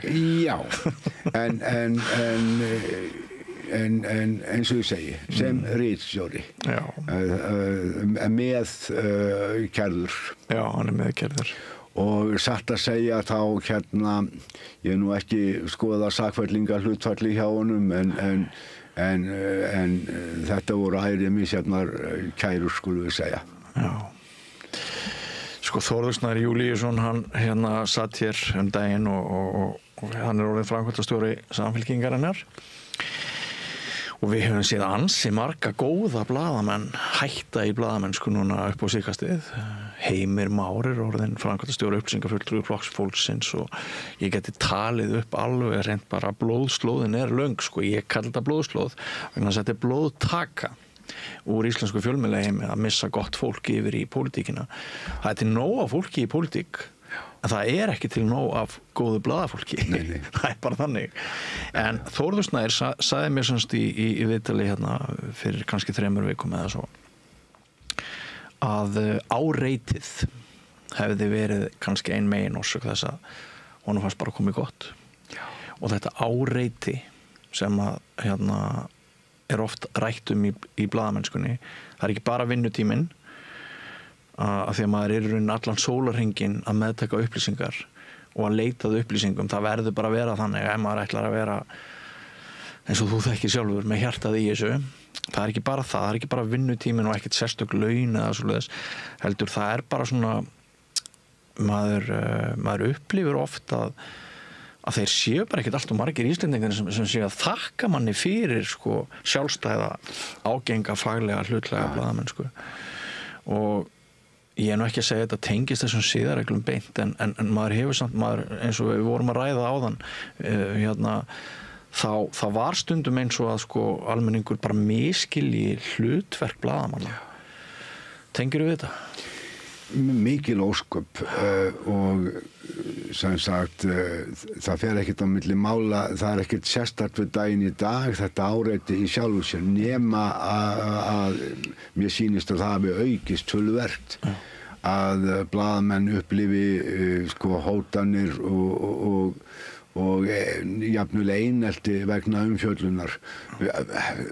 Stóra dæmið í dag er auðvitað Samherja málin en það eru fleiri mál og maður upplifði þetta á sínum tíma, Helgapóst og Pressu og ég veit ekki hvort maður á að líta þetta sem bara óhjákvæmilegan hluta af harðri blaðamennsku að þeir bregðist illa við sem fjallar á sem sagt gagnrýninn hátt og ég skal ekki segja hvort það hafi aukist en þetta er töluvert í rannsókn sem sagt sem við íslenskir fræðimenn tókum þátt og alþjóðleg rannsókn World of Journalism Studies var spurt þetta og það var að manni fannst óhugnanlega hátt hlutfall blaðamanna sem tjáðu sig hafa orðið fyrir hótunum eða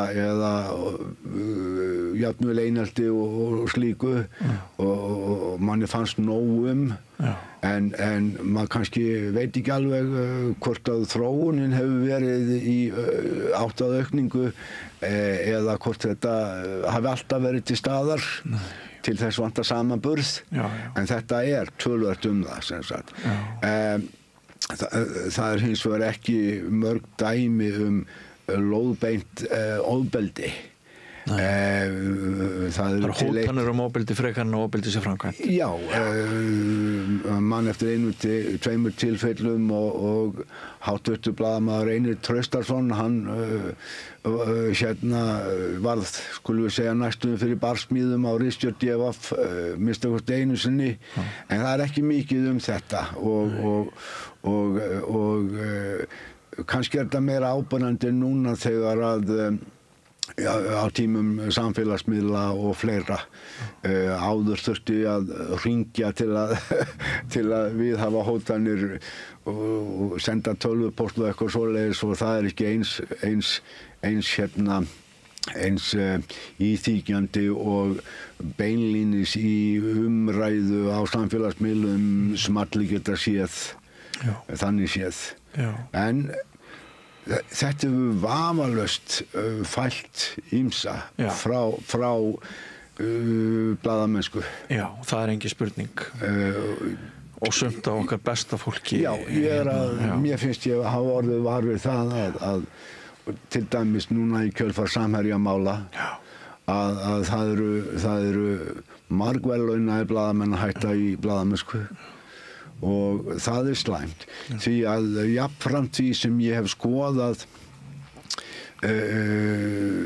siðareglunar ítarlega fræðilega þá hef ég líka skoðað blaðamannaverðlaun blaðamannafélagsins fyrir rannsóknarblaðamennsku, viðtöl og fleira og þegar maður hefur þetta svart á hvítu fyrir framan sig hvað blaðamenn á Íslandi hafa verið að gera í þessu tilfelli þegar að verðlaunaveiting hófust 2003 til dagsins í dag þá sér maður hvað blaðamenn á Íslandi hafa í gegnum tíðina verið að taka á mörgum þörfum málum og gera mjög góða hluti. Já, sumt miður vel gert og kerti siðanefndar og fleira en það ógrynni af umfjöllunum í fortíðinni og nútíðinni þar sem vissulega kemur fram sterkt hvað blaðamenn að gera rétt. Og sumt kert til siðanefndar vegna þess að það gott. Já, á nokkuð svafa. En mér sérstaklega minnistætt til dæmis umfjöllunir á sínum tíma Breiðavíkurmálin. Þar sem Rúf og Deva fengu verðlaun fyrir sínar umfjöllanir Breiðavík og Breiðavíkurdrengina og það allt saman og sem sagt þar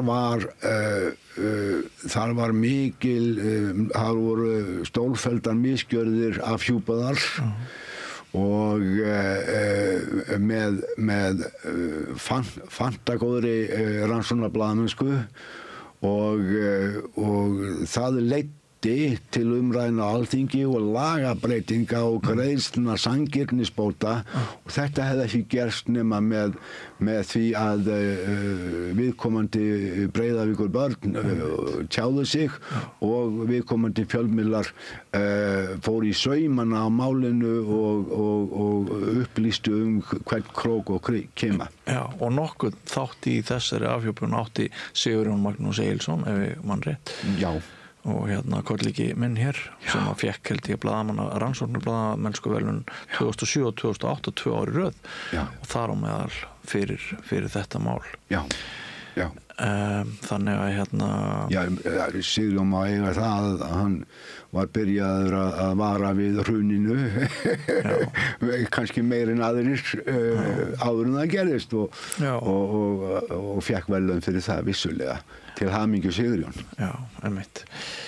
Það margt yfirburðafólk sem maður hefur kynnst í blaðamennsku og ég segi stundu við almenning, ekki síst þegar maður að koma einhverstað fram, stendur og talar fyrir framan fullan sala fólki, að það sé samfélaginu, það sé fólkinu sjálfu til góða að standi með góðri blaðamennsku, þótt hún sé óþægileg og þótt hún opni sár og komi við kaun á okkur þegar við þekkjum einhvern sem til umfjöllunar, þá við verðum einhvern veginn að skilja á milli skammtíma áhrifa af gagnrýninni blaðamennsku og langtíma áhrifana. Við þurfum að horfa fram.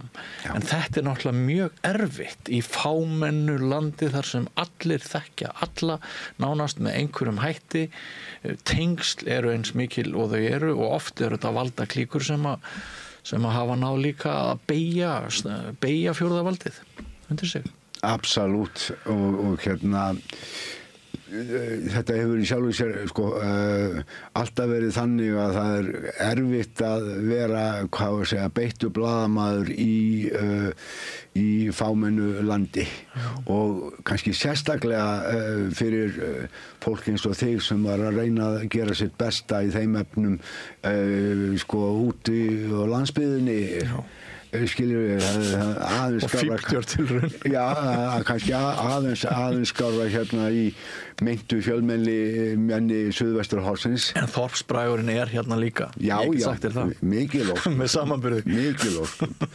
En eftir sem áður, það er mjög umhugsunarvert, sko,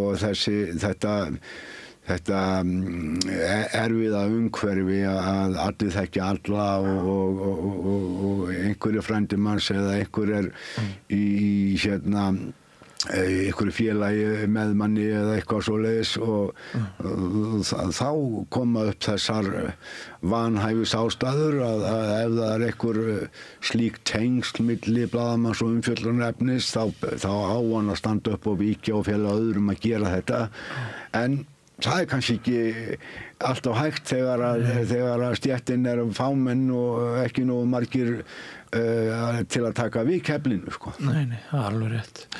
Og ég veit ekki hvað ég farið í margar fermingaveislu þar sem einhver fjölskyldumeðlimur hefur ekki fengið mig á eintal og spurt mig hvort ég hefði ekki getað sleppt í að fjalla eitthvað sem særði einhvern sem þá systir mín að einhver þekkti, sko. Og hitt svo miklu léttara að vera bara í glassúrnum og því og fjalla ekki það sem er erfitt að fjalla og mun valda einmitt sársauka, ekki tilhæfulausum sársauka, heldur bara mun valda sársauka.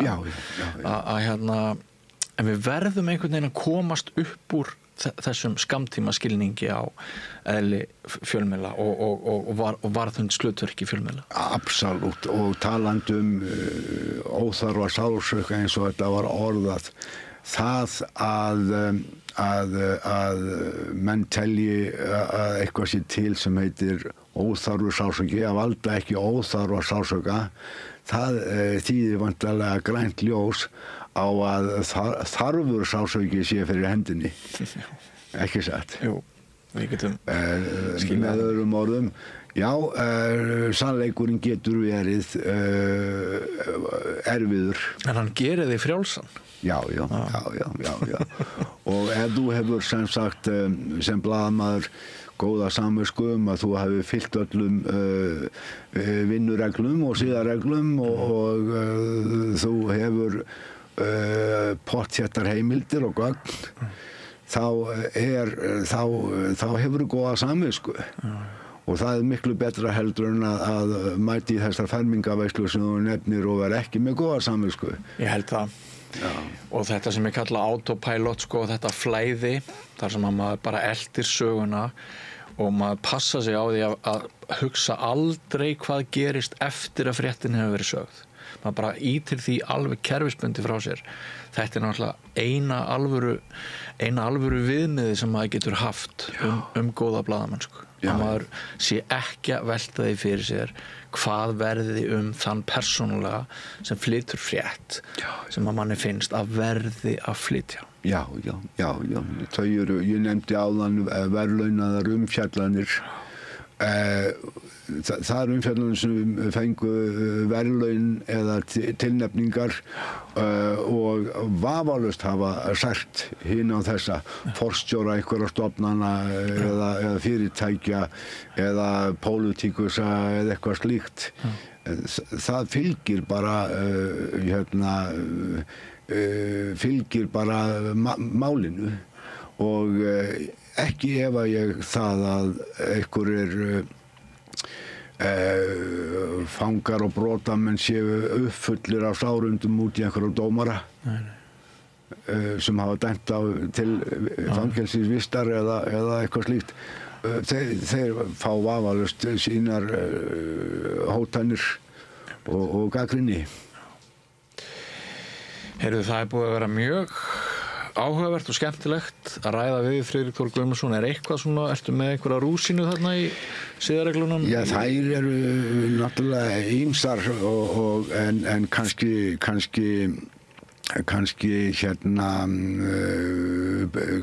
það að rifja upp það sem er brýnast samhliða siðareglum og grundvallar vinnureglum blaðamanna að halda uppi áróðri fyrir tjáningafrelsi og upplýsingarétti og almannahagsmunum og þetta það sem blaðamenn eiga að vera að gera. En blaðamennska ekki bara þessar hörðufréttir. Nei. Það fullgil blaðamennska sem þú nefndir áðan í sjálfu sér að fjalla líka glasúrinn. Heldur betur. Og sem sagt fjölmiðlar eiga að vera fjölbreyttir og vandaðir. En þeir mega líka að vera ágengir og uppfullir af aðalhlutverki og slíkt, en sem sagt það kemur bara í bakið af fjölmiðlunum og blaðamannum ef þeir ganga of langt og vanda sig ekki nógu vel. Einmitt. Það eru fyrirtags loka orð. Kæra þakki fyrir komuna, Friðrik Þór Guðmundsson. Þakka þér sömuleiðis, Björn. Og þetta ekki búið hjá okkur, ekki fara langt, höldum áfram hér með rauðaborðið eftir andartak. Sameiki stéttarfélag í almannaþjónustu óskar stofnunum ársins til hamingju með árangurinn. Stofnun ársins 2024 í flokki ríkisstofnana með færri en 40 starfsmenn, í fyrsta sæti Kvikmyndasafn Íslands, í öðru sæti Framhaldsskólinn í Vestmannaeyjum, í þriðja sæti Menntaskólinn á Tröllaskaga. Og hástökkvari ársins 2024 menningar- og viðskiptaráðuneytið. Sameiki stéttarfélag í almannaþjónustu. Samstöðin fjölmiðill í eigu almennings.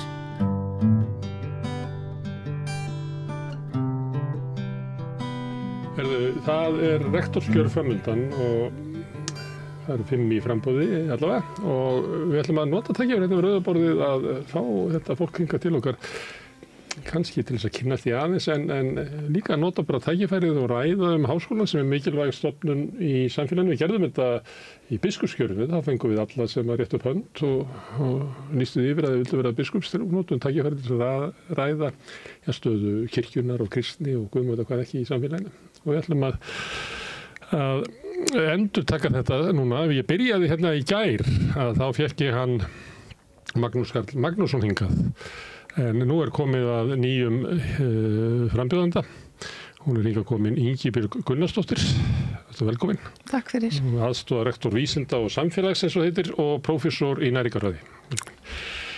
Herðu, hvað hérna þetta náttúrulega einhverju svona persónukjör. Það ekki flokkadrættir þarna, maður getur ekki lesið alveg svona ólíkar áherslur en samt hafið líklega svona einhverjar ólíkar áherslur. Þannig mér langar bara að byrja á því að spyrja svona hvað telur vera mikilvægust fyrir háskólasamfélagið að rektor beiti sig fyrir á næstunni. Já, ég held að hann beiti sig fyrir bara auknum skilningi á því sem við erum að gera. Við vitum það öll að Háskóli Íslands gegnir mjög mikilvægu hlutverki í íslensku samfélagi en við vitum samt ekki almennilega nákvæmlega hvað hann að gera. Og við vitum að þarna fer fram nám í mjög fjölbreyttum greinum og ekki bara stórum heldur líka mjög smáum greinum sem að í eðli sínu eiga að vera litlar vegna þess að samfélagi þarf kannski ekki á mörgum slíkum að halda á hverju ári. Þessi mörgum heimsbyggingum, en rosalega mörgum viðskiptaverðingum. Já, það kannski, við mættum örglega eiga fleiri heimsbygginga því að ég hef alveg tekið eftir því eftir að ég fer að horfa betur í kringum að heimsbyggingar geta unnið mjög mikilvæg störf í það samfélaginu. Þetta kannski ekki gott dæmi síðan. Nei. Það einhverja greina sem að Já, það bara mismunandi. Ég get tekið dæmi í minni grein í næringafræði. Við þurfum kannski ekki að mennta 30 svoleiðis á hverju ári af því að við höfum bara ekki bara samfélag ekki tilbúið að taka á móti nema færri. Þannig að það svona mismunandi og við þurfum bæði að hafa þessar stóru og litlu greinar en það sem við höfum verið að leggja áherslu á síðastliðin 20 ár sem að kannski samfélag áttar sér síður á að við þurfum að bjóða í meira mæli upp á meistara- og doktorsnám. Og það svona, og samfélagi hefur kallað eftir því eftir að það fór átt að segja á því hvernig hægt að nýta þetta fólk. Fyrir 20 árum til dæmis bara stór stofnun eins og Landspítali átt að segja ekkert á því hvernig það gat nýtt einstaklinga með doktorsgráð til dæmis. En þetta fólk sem hefur þá fengið viðbúta þjálfun í því hvernig þú bæði fjármagnaransóknir, hvernig þú stillir upp rannsókna áætlun til að svara ákveðnum spurningum, bara hvort að bara segjum að hvort að aukinn grænmetisneysla tengist minni líkum á okkur ákveðnum sjúkdómum. Þannig að stilla upp rannsóknir til þess að svara mikilvægum spurningum sem brenna á samfélaginu. Og þetta við gert núna undanfarin 20 ár og allt í einu eru menntunarstig í stofnunum, mikilvægum stofnunum út allt land. Það fólk núna sem hefur fengið þessa þjálfun og þar lendi fært að koma okkur alltaf skrefinu nær í að svara erfiðum spurningum sem að bara brenna á okkur. Þannig að þetta framlag Háskóla Íslands til samfélagsins sem að kannski fólk áttar sig ekki á nema að þekki söguna. Þú segir að samfélagi kalli eftir, stundum heyrir maður svona atvinnulífi kalli eftir að vanti svona og svona en ekki svona, fylgir oft þeirri frásögn. Svo heyrum við að okkur vanti núna fleiri í alls konar svona áhættumat, það kom svona bylgja eftir Reykjaneseldana, að við þurfum að endurskoða svo margt og við þurfum og svo atvinnugreinar eins og fiskeldi og svona kallar eftir þessu. En líklega það þannig að það eru stúdentarnir sem að fyrst og fremst móta framboðið þetta ekki? Eða eru þið ekki að svara fyrst og fremst vilja stúdentarna til menntunar? Jú, hver það sem ræður því? Hvað lagt áherslu á? Það nefnilega mjög góð spurning. Við, hvert og eitt okkar sem að eru sérfræðingar í ákveðnu fagi, við svona finnum til ábyrgða gagnvart því fagi og við sjáum þörfina fyrir að mennta fólk á mismunandi fræðasviðum og þannig að þetta er Háskóli Íslands auðvitað ákveður það sjálfur en við berum svo ofboðslega mikla ábyrgð í samfélaginu að ég get ekki séð að sé mjög margt sem við erum að kenna í dag sem að við þurfum ekki að gera.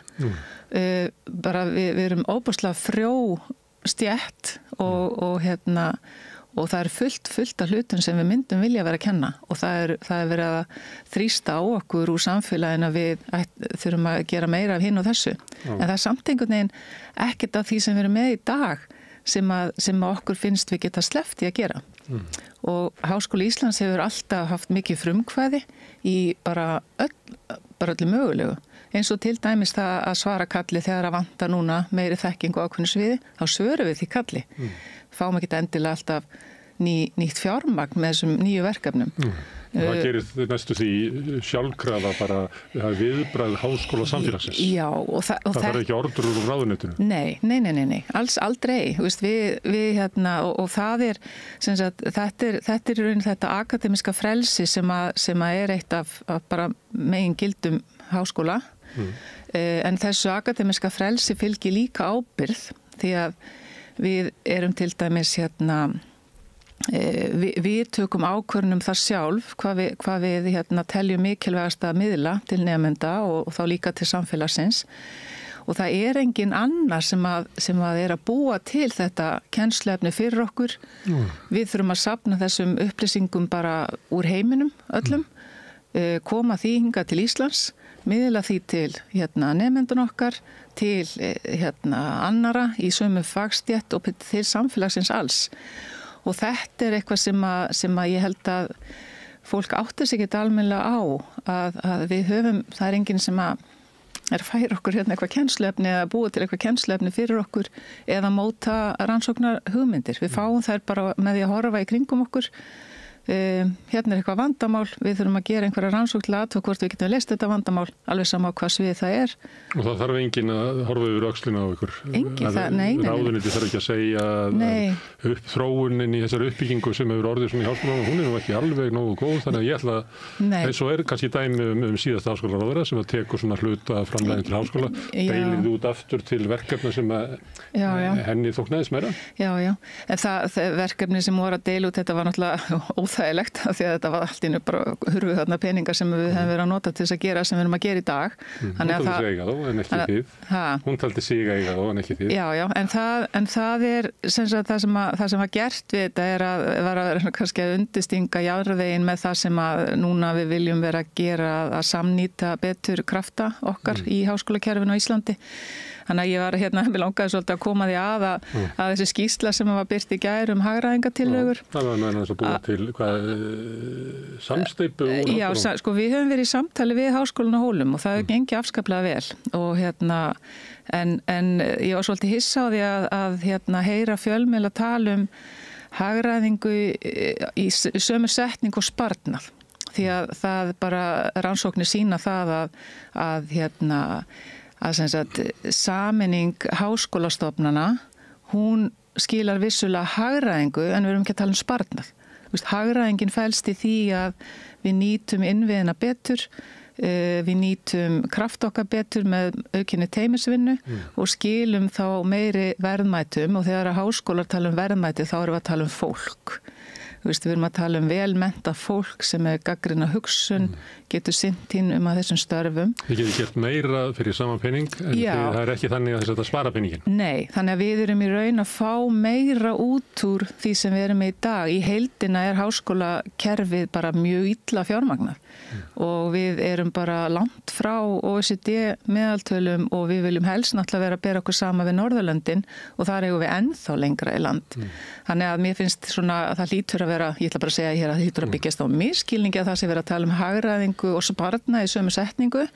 Þegar kemur á háskólakerfinu að þá felst hagræðingin í því að við getum gert betri hluti og meira saman, skila meiri verðmætum í fólki og þá verið duglegri þá saman að afla sjálfsaflafé sem núna bara 1/3 af bara fjárveitingu sem að Háskóli Íslands hefur sem hún aflar erlendis frá í rannsóknarfé. Er það hluti af rannsóknarfénu eða hluti af heildinni sem svona stóra? 1/3 af heildarkökunni hjá Háskóli Íslands sjálfsaflafé. Til rannsókna eða til allsvegstar? Til rannsókna og þar ég held að verið síðasta tala sem ég sá 200 manns í vinnu á hverjum tíma bara með fé sem að vísindamenn í Háskóla Íslands að sækja erlendis frá. Þannig að þetta bara heilt atvinnulíf sem að við erum að búa til með því að afla rannsóknartekna til þess að nemendur geti fengið þjálfun í að vinna rannsóknarverkefni til að svara ákveðnum spurningum sem kom okkur áfram í samfélaginu og lífinu og loftslagsmálunum og og öllu því sem að við erum að fást við í dag. Við skulum tala peninga aðeins og þú ert að tala að Háskólinn svari væntingu samfélagsins bara starfsfólk og menntun. Og tókst dæmi meðal annars af þinni grein að það sem að við erum fámennt samfélag að þá getum við kannski ekki framleitt eða útskrifað 30 næringarfræðinga ári. Það er ekki þörf fyrir þá en það geta kannski aðra þjóðir og það er kannski langhagkvæmast að vera með 30 í hverjum árgangi. Það er bara hagkvæmast að ná með minnsti kostnaðurinn per nemanda. Þannig að það eru ýmislegt sem hagkvæmt að því að við erum fá. Og svo það líka þannig að eins og stjórnmálafólkið líklega að segja við ykkur alltaf að það bara takmarka til að peningum, þannig að sumt verður við bara að neita okkur sumt bara ráðum við ekki við, þannig að þó að það er ekki bara það hvort að háskólasamfélag hafi getu til þess að stækka og eflast, að það er einhver annað sem að aftrar vextinum og það er bara bara það sem stjórnmálafólkið segir bara sorry, ég á ekki pening. Ég ætla að draga tilbaka að við getum ekki nýtt 30 næringarfræðinga, heldur það að samfélag er ekki tilbúið að taka móti fleirum í einu af því að flest störf þar eru í opinbera geiranum og það væri betra ef að samfélagi væri búin að átta sig á hvað mikið gagnir af næringarfræðingum og það væri næringarfræðingar að vinna og bara mörgum öðrum stéttum líka sko. Ég tók þetta líka bara sem dæmi það eru fámennari deildir sem ég myndi halda að væri hlutfallslega dýrari þá á Íslandi. Það sé ykkur óhagkvæmni af stærðinni. En þá verðum við líka að hugsa, segjum að við værum bara ekkert að kenna neina eðlisfræði á Íslandi. Hvað þá? Þá myndi... Það ekki svo langt sem það var. Skilurðu. En ef við værum til dæmis ekki að kenna eðlisfræði, það eru fáir eðlisfræði. Þetta eru óbúslega mikilvægt að við séum samt að gera þetta. Vegna þess að annars bara færi þetta fólk til útlanda og eftir því sem þú ert yngri þegar þú færi til útlanda þá er minni líkur að koma heim líklega. Ég veit ekki, ég hef ekki vísindalega sannanir fyrir því.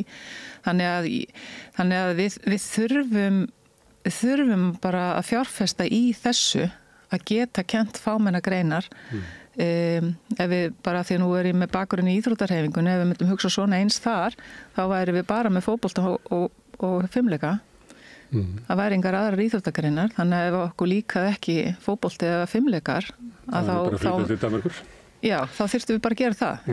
Þannig að við verðum að hafa einhvern ákveðin. Nei, hvort eru mörk? Hvað er að spyrja það? Já, hvað eru mörkin? Það var ekki kennt stjórnmálafræði hérna fyrir 1970. Nei. Og ég veit ekki hvað það sé að verið gagnað því. Nei, þetta er samt tengist öðru sem ég hef verið að leggja áherslu og við verðum að fara í markvissari endurskoðun á námsleiðunum okkar. Og þegar við fáum kallum að byrja einhverju þá þurfum við náttúrulega að fara í gegnum það hvort það sé ástæða til þess að leggja eitthvað niður af því að þörfin hefur minnkað, samfélagið hefur breyst og þörfin minnkar.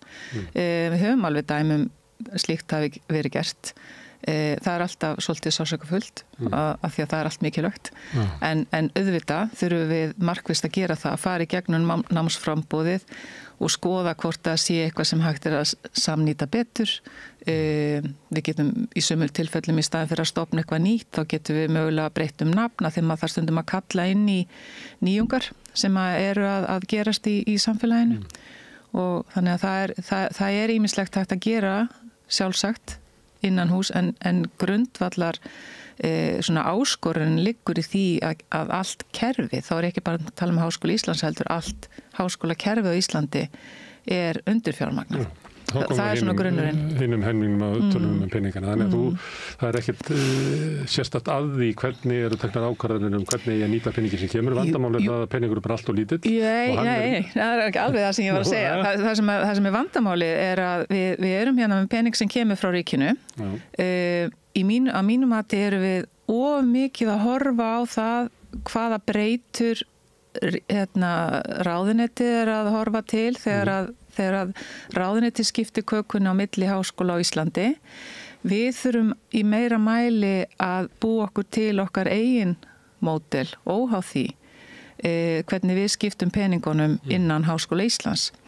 Vegna þess að við erum á þeim stað í dag að við erum svona blanda af kennsluháskóla sem er svona college háskóli og rannsóknaháskóli. Við höfum verið að vinna að því undanfarin 20 ára og koma okkur yfir í það að verða rannsóknaháskóli til þess að geta skapað bara meiri verðmæti.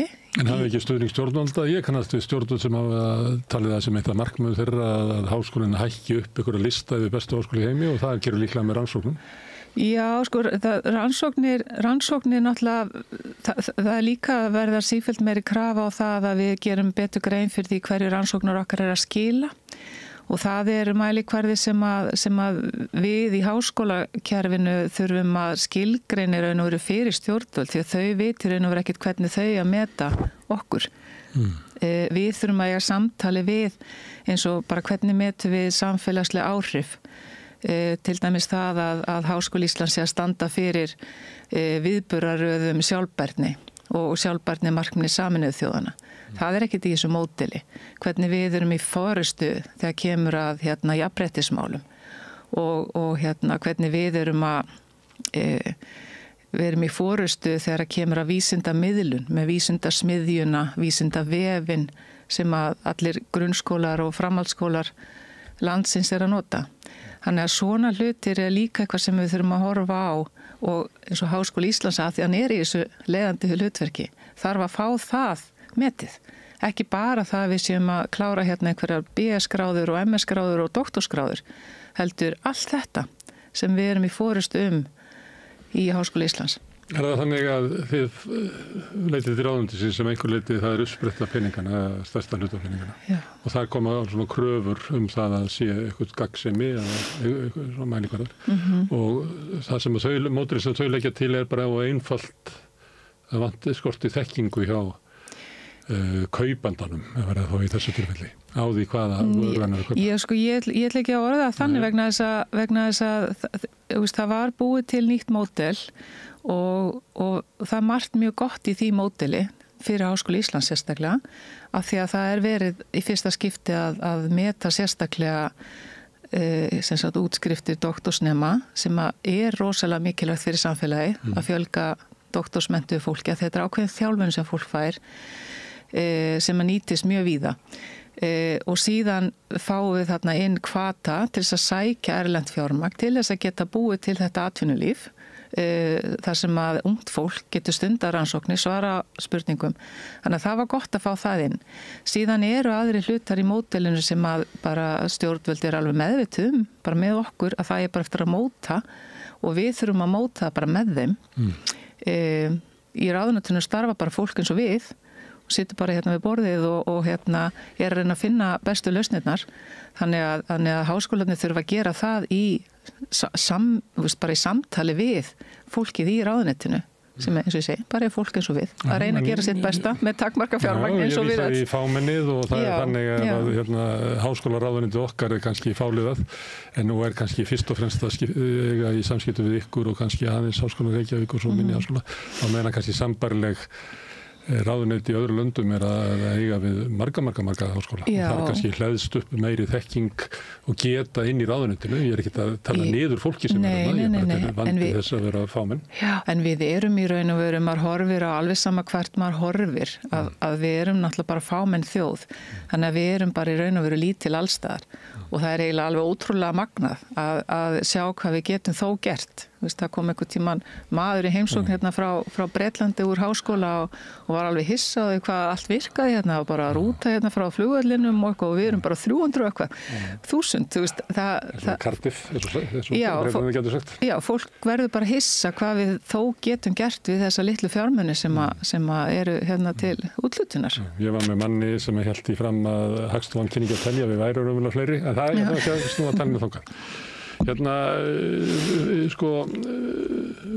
mörg undanfarin ár og vaxandi þunga svona frá hruni að hafa verið að benda á það svona mörg af grunnkerfum samfélagsins eru í einhver svona hrörnum og innviðarskuld og eitthvað hlera og það má eiginlega rekja þá stefnu eiginlega aftar en hrunið, þannig þetta er ekki beint afleiðingar hruninu eða ykkur öðru. Á þetta líka við háskólana, hann sé svona langtíma fjármagnað grunnkerfi. Það er svolítið erfitt að já, hann er ekki nógu vel fjármagnaður af því að við vitum alveg að við værum með betur fjármagnuð að þá getum við búið til miklu meiri verðmæti, auðvitað geta það allir. En við líka, við viljum að því að við erum metnaðarfull, þá viljum við geta boðið sömu gæði, bæði í námi, rannsóknartækifærum, eins og bara í löndum sem við viljum bera okkur saman við. Þannig að við gerum óbúslega mikla kröfu til okkar og höfum, eins og ég segi, bara ótrúlegt hvað við höfum geta gert með því takmarka fjármagnir sem við höfum fengið og uppbyggingin er eiginlega alveg ótrúleg ef hortið til þess að því að í Háskóla Íslands starfar mjög duglegt fólk sem er komið svona vissum þolmörkum núna því við erum búin að vera svo óbúslega dugleg að skila alltaf meira og meira árangri fyrir ekki meira fjö. Þannig að við erum komin í skuld og ég langar að nefna eitt að við erum með margs konar þjálfun innan Háskóla Íslands. Við erum með, náttúrulega bara að þjálfa starfsfólk fyrir bara fjölbreytt atvinnulíf, bæði að opinbera og einkageran. Við erum að þjálfa meistar- og doktorsnema til að takast á við ýmislegt og vonandi einhverjir að fá einhverja góðar hugmyndir og stofna fyrirtæki og gera hluti sem er til gagns.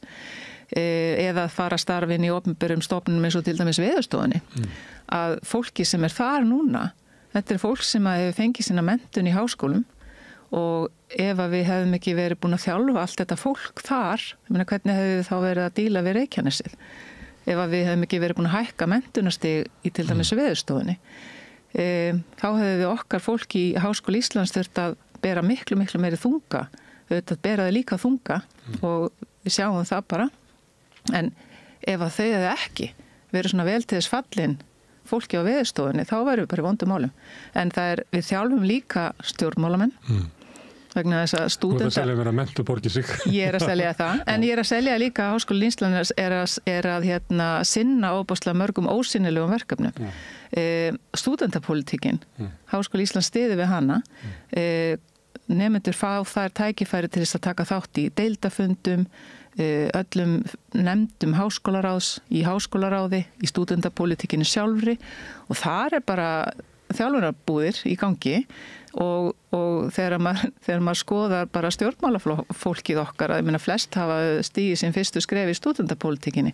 Hins vegar einn hópur sem við erum að þjálfa í dag sem við viljum alls ekki þjálfa. Það eru sérfræðingar í stoðþjónustu. Fullt af fólki sem við erum að þjálfa, en að því að við erum undir fjármögnuð, að þá bara getur borgin, sveitarfélög, opinbera stofnanir bara yfirboðið þetta fólk. Þannig að við erum bara ósamkeppnishæf orðin í launum. Sérfræðingar í stoðþjónustu, hvaða dæmi þannig áttum bara launadeild, upplýsingateknideild, vísinda- og nýsköpunarsviði sem að halda utan styrkina sem við erum að fá, alþjóðasviði sem að heldur utan alla skiptinema, bæði inn og út, mannauðsviðið okkar. Það er undir fjármögnun það er ekki bara akademiski starfsmenn sem að því að við heyrt náttúrulega eru núna að bera sig sama við aðra sérfræðinga og kvarti við sínu launum. Heldur er þetta fólk líka með lægri laun, heldur en bara í opinberum stofnunum og sveitafélögum í dag. Þannig að við erum líka að þjálfa þetta fólk fyrir aðra. Við viljum ekki vera með þetta þjálfunarhlutverk.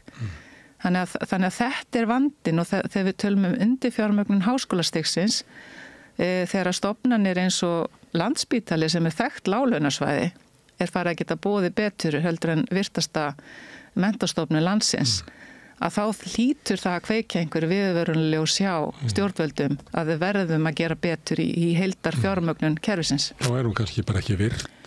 Hvað segirðu? Þá hún kannski bara ekki virt. Virt. Stofnunin, þú veist að virtasta stofnunin. Sko hún það, hún hefur ekki bara... Ekki þannig að þið getið borgað fólki. Já, það er þetta samtal sem að þarf að eiga við stjórnvöld og ég held við þurfum bara að sína betri dæmi við menntastofnun eins og Háskóli Íslands, það er svona... Það er hægt að segja að það sé svolítið sambarlegt eins og heilbrigðiskerfi. Þú getur endalaust sett inn þarna peninga því að það er alveg endalaust verkefni og í Háskóla Íslands starfar það frjótt fólk að þau sé alltaf bara ný tækifæri í nýjum hlutum. En þannig að við þurfum kannski í staðinn fyrir að vera að byggjum bara svona meiri pening að sína bara við erum að undirborga þessum hópi hér, við þurfum hér 200 milljónir, svo erum við í upplýsingatækniskuld, við erum mörgum áratugum eftir að því að við höfum verið að verja okkar fjármagni í að mennta fleiri og þjálfa fleiri, að þá erum við komin í óbúslega skuld í upplýsingatæknimálum. Þar þurfum við að bæta í, við erum að sjá kerfi fyrir alla opinberu háskólana. Við erum ekkert endilega að fá það metið. Þú ert að lýsa svona það sem háskólan hefur ekki haldið í, hefði mátt sækja meira fé á skipulagðri hátt. Já. Og í þessu lítur að ferast eitthvað svona gagnrýni á því hvernig háskólan hefur verið stjórnað hingað til eða allavega samtal háskólans við stjórnvöld. Já, nei, ég myndi ekki segja það að væri einhver gagnrýni vegna þess að Háskóli Íslands hefur verið með óbúslega flotta og metnaðarfulla stefnu og fylgt henni mjög vel og við höfum alltaf forgangsraðað nemandanum og námsleganum. Þess vegna hitt í skuld. Það er í raun og veru það sem máli snýst. Þú ert að breyta þeirri stefnu? Það sem ég myndi gera ef ég rektor, mitt fyrsta verk yrði að tala við rektora hinna háskólana og athuga hvort að þau væru tilbúin í þá orðræðu með Háskóli Íslands að stækka heildarkökuna. Vegna þess að ég hef ekki orðið vör við það að aðrir háskólar séu með okkur í þeirri orðræðu að við sjáum það að það þarf að stækka heildarkökuna. Stundu þegar einn er svona stór á markaði eða hvað við kalla það, að þá eru litlu kallanir, þeir vilja bara taka fé af ykkur. Þannig að við annarkvort þurfum við að fara í það samtala, við þurfum saman. Fjölmiðlana og hvernig litlu fjölmiðlarnir er alltaf að tala rúf. Einmitt. Líklega eru þið ykkur í sambarileg stöðu. Auðvitað og alveg sambarileg stöð eins og Landspítalinn sem stærsta heilbrigðisstofnun. Standið vegi fyrir vextri annar háskóla. Já, en við maður heyrir þetta stundum, svona óma þessu. Já, en við þetta sé almennt eða yfirgengja, þetta svona, maður heyrir óma því. Já, en við þurfum annarkvort að gera þetta saman eða þá að Háskóli Íslands þurfi bara að vera duglegir að hugsa sjálfan sig og kannski vísa frá sér verkefnum sem en að vinna fyrir aðra háskóla. Þannig að við þurfum annarkvort að gera þetta alls saman, að gera grein fyrir mikilvæginu og sýna fram á ávinningin að setja fé inn í háskóla. Frekar en þannig að ég held að það sé bara verkefni, við þurfum að gera það bara í stærri hópum og meira saman. Það mætti halda fram að við lifum tíma það sem að svona viðurkenninga á þeirri þekkingu sem kemur út úr háskólanum sem minni heldur en allavega menna ég hef lifað. Já. Og það byrtist í alls konar, eða bara kannski getur verið byrt einhver stór og mikil rannsók frá háskólanum og svo í almennu umræðu að þá bara vísar ykkur í að hann hafi lesið lestabréf í dönsku blaði og það sé eiginlega jafngild þekking. Og þetta er staðan sem við erum í, að allt í einu kannski standið þið í háskólanum frammi fyrir því að þegar þið komið með þekkingur út í samfélagið að þá ég meina, engin predikunarstóll undir ykkur, þeir eru bara á sama golflettinum og aðrir. Er þetta eitthvað sem að háskólinn þarf að bregðast við, þarf hann að berjast fyrir viðurkenningu á svona sannreyndri þekkingu í þessum glundroða sem að almenn umræða getur oft orðið? Já. Þetta er náttúrulega bara ekki vandamál Háskóla Íslands heldur bara heimsins alls að upplýsingaflæðið orðið svo ört og fólk gerir ekki greinamun á því hvað er sem sagt hefur farið í gegnum ritrýni. Ég veit ekki eins og hvort að fólk viti hvað það er. Þegar við skrifum okkar rannsóknarniðurstöðu niður, við sendum það í birtingu. Áðurna fyrir birtingu þá er einhver 2 til 3 til 5 búin að rýna það sem við gerðum, gagnrýna það í tætlur, senda okkur það tilbaka, við gerum lagfæringar og þetta er svona þessi jafningja gagnrýni sem er í gangi og ef að fólk þekkir ekki það ferli, það færi náttúrulega mjög góða þjálfin á því ferli þegar tekur fyrir meistaranám og doktorsnám, hvernig þetta allt saman virkar, að þá er ekkit skrítið þó að greini vísi sé einhvern veginn tekin bara jafngild þessu. Þannig að við þurfum að leitast við að reyna að útskýra þetta betur og það gerist bara með því að fleiri viti hvað við erum að gera en þetta verður ekkit auðveldara að útskýra munin á gæða gaggreindu ferli og því bara einhverjum skoðunum einhvers.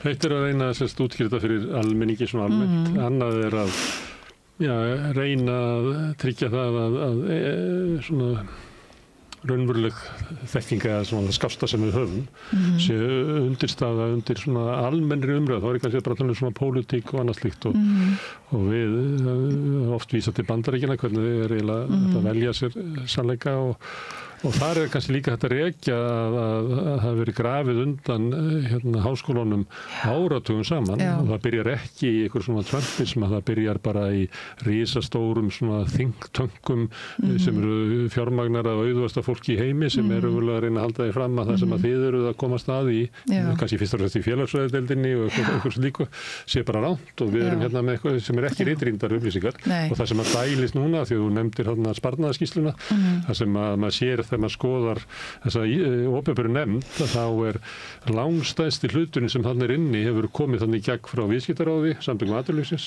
sem eru náttúrulega bara svona stóri think-tankar hjá þeim sem eru að reyna að þröngva inn í samfélagið einhverjum breytingum sem að hugnast þeim og þeirra hagsmunir. Þannig að það er búið að vera grafið undan háskólanum áratugum saman. Algjörlega. Ég get alveg tekið undir það og bara svo maður tekið nærtækt dæmi bara úr mínu fæi, næringafræðinni, að þar hefur verið svona, pínlítilli varnabaráttu einmitt gagnvart Bandaríkjunum, þar sem að hlutirnir eru gerðir bara allt öðruvísi heldur en á Norðurlöndunum, að þar eru áhrif sem sagt bara matvælafyrirtækja miklu meiri þegar ráðleggingar eru gerðar heldur en nokkuð tíman á Norðurlöndunum og nú erum við að fara að kynna nýjar íslenskar ráðleggingar í næstu viku í samstarfi við embætti landlæknis mun kynna þær og þetta er bara unnið af vísindafólki sem að bara fer og skoðar hvað hefur verið skrifað, hvað vitum við tengsl, næringar og heilsu og það allt yfirfært yfir í norrænar ráðleggingar sem síðan íslensku byggja á með íslensku ívafi. Þannig að þetta bara allt annað ferli.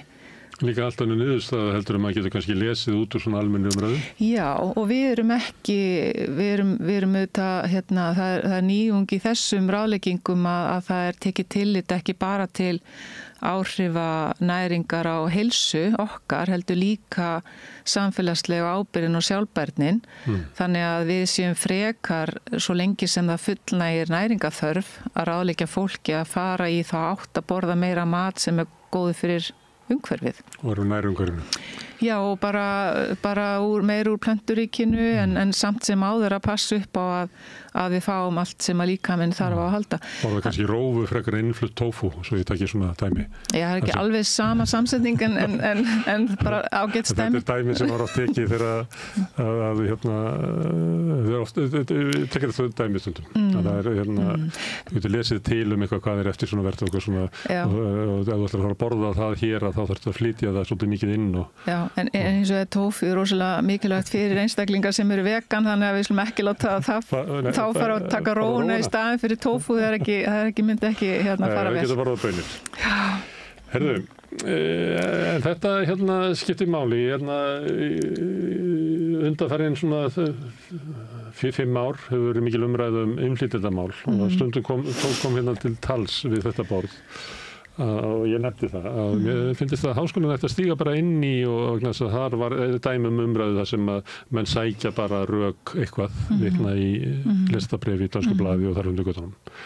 Að mér hefur fundist að háskólinn ætti að stíga inn í þetta svona alvarleg, þetta hættuleg umræða sem þá ég ekki að meina að ég óttist eitthvað niðurstöðun ef að fólk kemst að raunverulegum sannindum, heldur þetta umræða sem getur blásið upp illindi og hatur og annað slíkt. Ég var svolítið að kalla eftir því að háskólinn myndi stíga inn og koma með rannsóknir á því. Það svo að glæpir aukast með fjölgun innflytjenda? Það svo að innflytjendur lifi á kerfinu okkar? Það svo að svara svona spurningum sem kastað fram í umræðuna? Ég veit ekki má ég spyrja þig hvað finnst þér svona að háskólinn hafi einhverja skyldur gagnvart almennri umræðu í samfélaginu? Hann hefur mikla skyldur og ég efast ekkert að það sé vísindafólk við Háskóla Íslands að skoða þessa hluti. Nú væri það líklega á félagsvísindasviði en ég efast ekkert að það sé, ég þekki náttúrulega ekki alla rannsóknir sem í gangi innan Háskóla Íslands en það er vísindafólk og fræðafólk innan háskólasamfélagsins sem að fást við þessa hluti alla daga. En ekki þannig að háskólinn myndi sem samfélag koma með einhverja svona stóru skýrslur um innflytjendamál í Íslandi? Nei, þegar þú talar háskólinn þá ertu vendilega bara þá að tala yfirstjórn háskólans, eða ekki? Sem að myndi kannski hlutast til að þetta er. Já, en háskóli er samfélag. Háskóli er samfélag bara ef þú horfir bara á háskólasamfélagi þá bara endurspeglu við allt spektrumið á Íslandi. Við erum með fræðigreinar á öllum sviðum. Við erum ekki svona sér verkfræðaháskóli eða eitthvað. Við erum bara almennur þjóðskóli, þannig að við erum með alla flóruna innan Háskóla Íslands. Og það að er óbúslega mikil áhersla lögð á það að Háskóli Íslands ekkert endilega að koma með einhvers konar yfirlýsingar, heldur erum við að efla fólkið sem hefur þekkinguna á mismunandi fræðarsviðin til að stíga fram og kynna sína rannsóknir þá fyrir samfélaginu. Að því að eins og við vitum þá bara ólík sjónarmið og það ekkert allir í háskólinu sammála.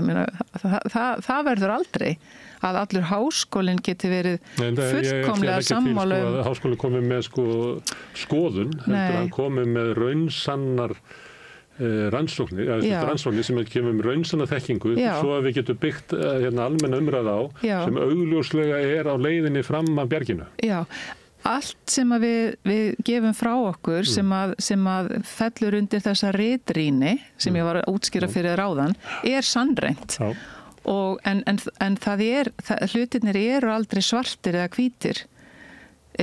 Við leitumst við að kynna bara stöðu þekkingar eins og hún í dag, en ég get ekki sagt við þig ef að þú ætlar að fá út mér hvort að kjöt sé hollt eða óhollt. ég get ekkert sagt það óhollt eða hollt vegna þess að það eru... En þú getur birt rannsóknir sem eru grundvöllur að næringar ráðleggingum landlæknis sem eru raunsann þekking sem líklega traustari grunnur heldur en ef ég myndi tala hérna við eitthvað sem hefur bara getið kjöt í 3 mánuði og telur sig vera miklu betri eitthvað. Já, að sjálfsögðu.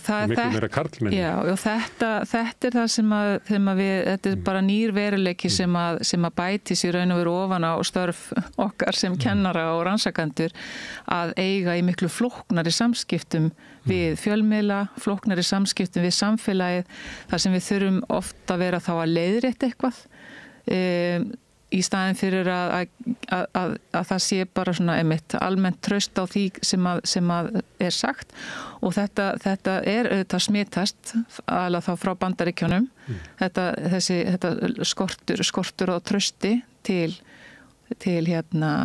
bara fræða og akademi og gagnrýnar hugsunar og vandvirkni og nákvæmni og allt þetta sem við leggjum upp úr í háskólastarfi. En þetta er verkefni. En spurningi var eiginlega það, því þú varst að tala að þið svarið væntingum samfélagsins menntun og starfsfólk og ég var þannig að taka dæmi af einhverju sem væri þá ákall samfélagsins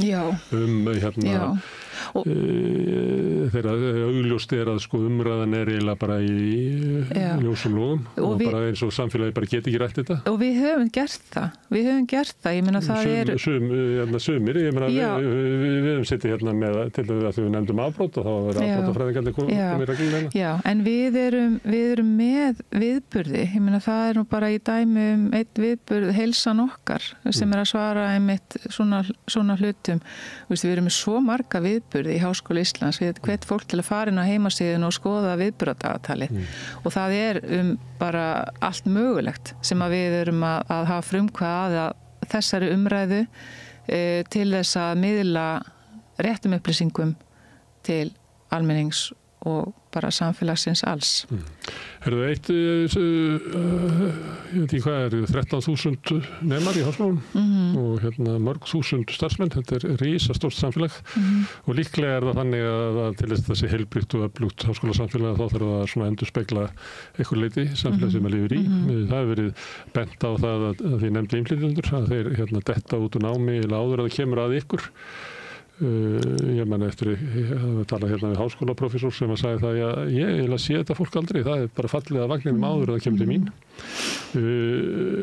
Er þetta eitthvað sem að háskólinn á að gera í? Já, að háskólinn að einhvern veginn að ég veit ekki, teygja sig niður eða eiginlega ósk eftir því að framhaldsskólarnir skili að allir hafi rétt til náms. Öll, já, að þau ég ætla að segja allir hafi rétt til náms. Við erum að gera það og það fór að stað verkefni sem heitir Sprettur, þar sem að Háskóli Íslands var að í samstarfi við framhaldsskólana að styðja við nemendur sem voru að erlendum uppruna og það verkefni núna að þróast og við erum með ofboðslega flotta einstaklinga núna sem að vinnur með jafnréttis og inngildingateymi Háskóla Íslands sem að núna í samstarfi við mannauðssvið og þar erum við með sérfræðingar sem að þekkja sem mál út og inn og erum að reyna að þróa það hvernig við getum bara að þróa þetta verkefni sem heitir Sprettur áfram.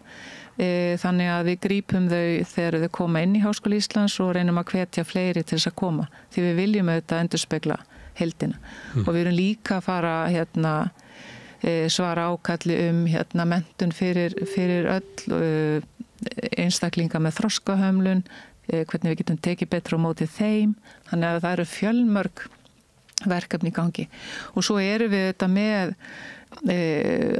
ótrúlega mikinn fjölda bæði skiptinema sem koma til okkar sem verða ílengjast. Það er alltaf að aukast fjöldi erlendra nemenda sem að sækja hingað í nám sem við fögnum. Bæði lítum við á þetta bara sem framlag til heimsins, af því oft þetta krakkar sem að koma frá fátækari löndum heldur en við og þetta bara eykur fjölbreytileikan bara í samfélaginu okkar og við getum lært svo mikið af þessu fólki. Þannig að við erum mjög opin. Við erum opin og alþjóðlegur. Það í stefnunni Háskóla Íslands. Þetta jöfnunartæki sem var sett á til þess að tryggja jafnt aðgengja námi var úr námsláni. Og það margt sem bendir til þess að ég man ekki hvað heitir, Menntasjóður í dag, að hann sé ekki að uppfylla þau skilyrði og raunveruleikin þannig að ef ég kem af heimili sem ekki efnanslega sterkt þá þarf ég að taka námslán til að geta að fara í háskólan en þegar ég tekið námslánu þá kannski dugar það alla fyrir leigunni í félagsstofnun þannig að ég þarf að fara að vinna og þá fyrir ég að vinna á næturvöktum á Subway eða eitthvað og þá skerðist námslánunum mitt og þá þarf ég að vinna ennþá meira og þá ég allt í einu komin í nám í fullri vinnu og hliðina á fólki sem kemur og efna meiri heimilum sem getur einbeitt sér námi. Þetta náttúrulega gengur ekki upp sko. Ég bara þekki þetta, ég bara eigin raun á að tekið námslán sem betur fyrir það búið núna en það tók alveg á allan þann tíma sem að maður var sama tíma að koma upp heimili og eignast börn og þannig að þetta óbúslega þungt og við þurfum að finna betri leið þarna. Það færri sem taka námslán, ég býst það í þinni kynslóð að það verið hlutastlega fleiri sem að voru á námslánum í skólunum heldur en í dag. Já, en þau eru bara svo rosalega dýr, þannig að fólk veigra sig við að taka þau. Það voru nú gerðar ég er ekki búin að kynna mér það nógu vel, einhverja breytingar sem voru gerðar núna fyrir ekki svo lengur síðan á þessu kerfi. En þetta dæmi verkefni sem að fer þvert á ráðuneyti. Þannig að ég var mjög ánægð að sjá að það virðist vera að ríkisstjórnin núna sé tilbúin að taka verkefni þvert á ráðuneyti og vinna þau saman. Tóku núna öldrunarmálinu ætluðu að hittast 4 í ráðherranefnd og námslánakerfið akkurat svona verkefni. Þetta kemur okkur við í ráðuneyti háskólamála. Þetta kemur inn á fjármálaráðuneyti. Þetta þarf að leysast í stærri hóp. Þannig að þetta bara akkurat eitthvað dæmi sem að þarf að eiga sér stað í samtali, hvernig getum við gert sjóðinn að því jöfnunartæki sem hann á að vera en hann það ekki í dag. Kannski eitt sem að verði gaman að spyrja þig Ingibjörg, af hverju viltu verða rektor? Ég var svolítið lengi að taka þessu ákvörðun. Þetta ekki eins og ég mig hafi dreymt að verða rektor eitthvað og þykir það eitthvað eðlilegt skref frá því sem ég núna. Heldur, ég var ég var beðin að koma inn í þetta starf fyrir 1,5 ára síðan og og var þá prófessor í minni deild og kem inn í þetta starf og í fyrra var ég beðin að tímabundi að taka með starf forseta heilbrigðisvísindasviðs meðan að þar var að vera að skipta í brúnni og svo bara áttaði mig á því að með því að hafa verið á svona mörgum stöðum á svona stuttum tíma að þá sé ég fullt af tækifærum til bara auka gæði, nýta mannskapin betur, vinna saman sem teymi. Þannig ég býð mig fram að því að ég tilbúin að gera hluti svona frekar hratt. Svo brenni ég þetta bara fyrir háskólan. Ég náttúrulega stundaði þarna nám og búin að vera prófessor síðan 2010, dósent 4 ár fyrir þann tíma. Þannig að ég er búin að vera lengi í kerfin og þekki háskólan út og inn. Þannig ég brenn bara fyrir og sé hvað háskólamenntun gerir fyrir samfélagi. Nú rektor kosin og það nú kannski ekkert svo algengt. Nei. Ekki í háskóla samfélagi erlendis? Nei, og yfirleitt það sem að kosning að þá það kannski... biskup og rektor sem kosin. Já. Við kjósum ekki forstjóra Tryggingastofnunar ríkisins. Nei. Það sem öryrkjarnir hefðu og aldraðir hefðu atkvæði. Kannski ættu að gera það. Já. Ég meina, það með rektororðin svona einhvers svona fórustummaður alls samfélagsins. Já, þetta svolítið, mér finnst þetta svolítið flott þó að þetta sé flókið að standa í þessu. En það sem hefur gerst núna undanfarnu vikum þegar við erum eiginlega orðið svona eins og fimmmenningar sem erum orðið rosalega vinnum mjög þétt saman og tölum. Það svo rithöfundar í jólabókaflóði. Já, við tölum og við tölum mjög ábúslega margt sameiginlegt, auðvitað brennum við öll fyrir háskólan og viljum gera allt fyrir háskólan sem við getum. En það sem að maður læra á þessum samtölum að þá fær maður eiginlega allt beint í æð. Þannig að hvert okkar sem að verður rektor með alveg óbúslega mikið í farteskinu. bæði frá kjósendum og ekki síður bara frá hvort öðru. Við erum farin að spegla hugmyndi hvors annars, það kemur alveg klárlega í ljós þegar við erum að hittast og tala svona saman. Þannig að þetta er, minnst þetta er gott. Stjórnmálafólk segir þetta stundum að kosningabaráttan sé ákveðin svona skóli eða það sem maður lærir á stundum hljómar þetta einkennilega af því að okkur stundum hætti til þess að horfa hæðinum augum á kosningabaráttu en þetta segja líka forstaframbjóðendur að fara og tala við fólk að lærir á leiðinni þannig það örgulega. Já, ég fór náttúrulega mjög seint á stað en hins vegar býja því að náttúrulega sem aðstoðarrektor vísinda þá er ég að stýra mjög mörgum nefndum sem að fara þvert á háskólan. Þannig að ég er alveg búin að heyra eiginlega svona flest af því sem að brennur á fólki.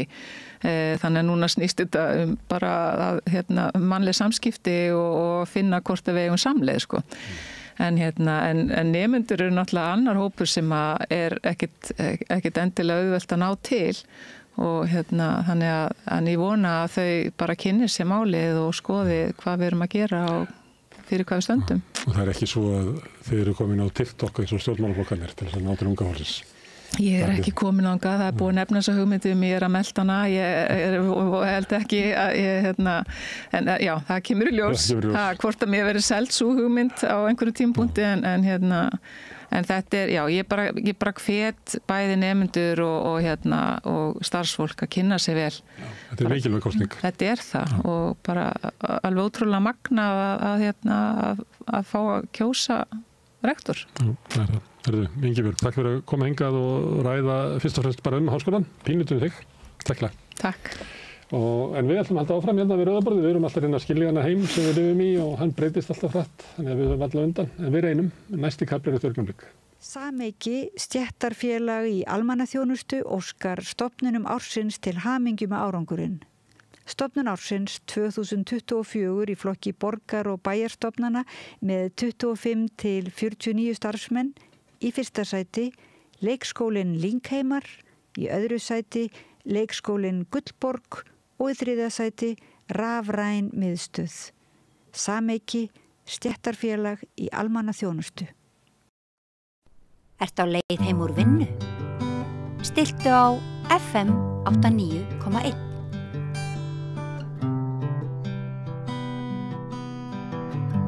Komið sæl og verið velkomin að Rauðaborðinu, ég heiti Oddný Eir og til minni komin góður gestur, það er Rakel Adolfsdóttir.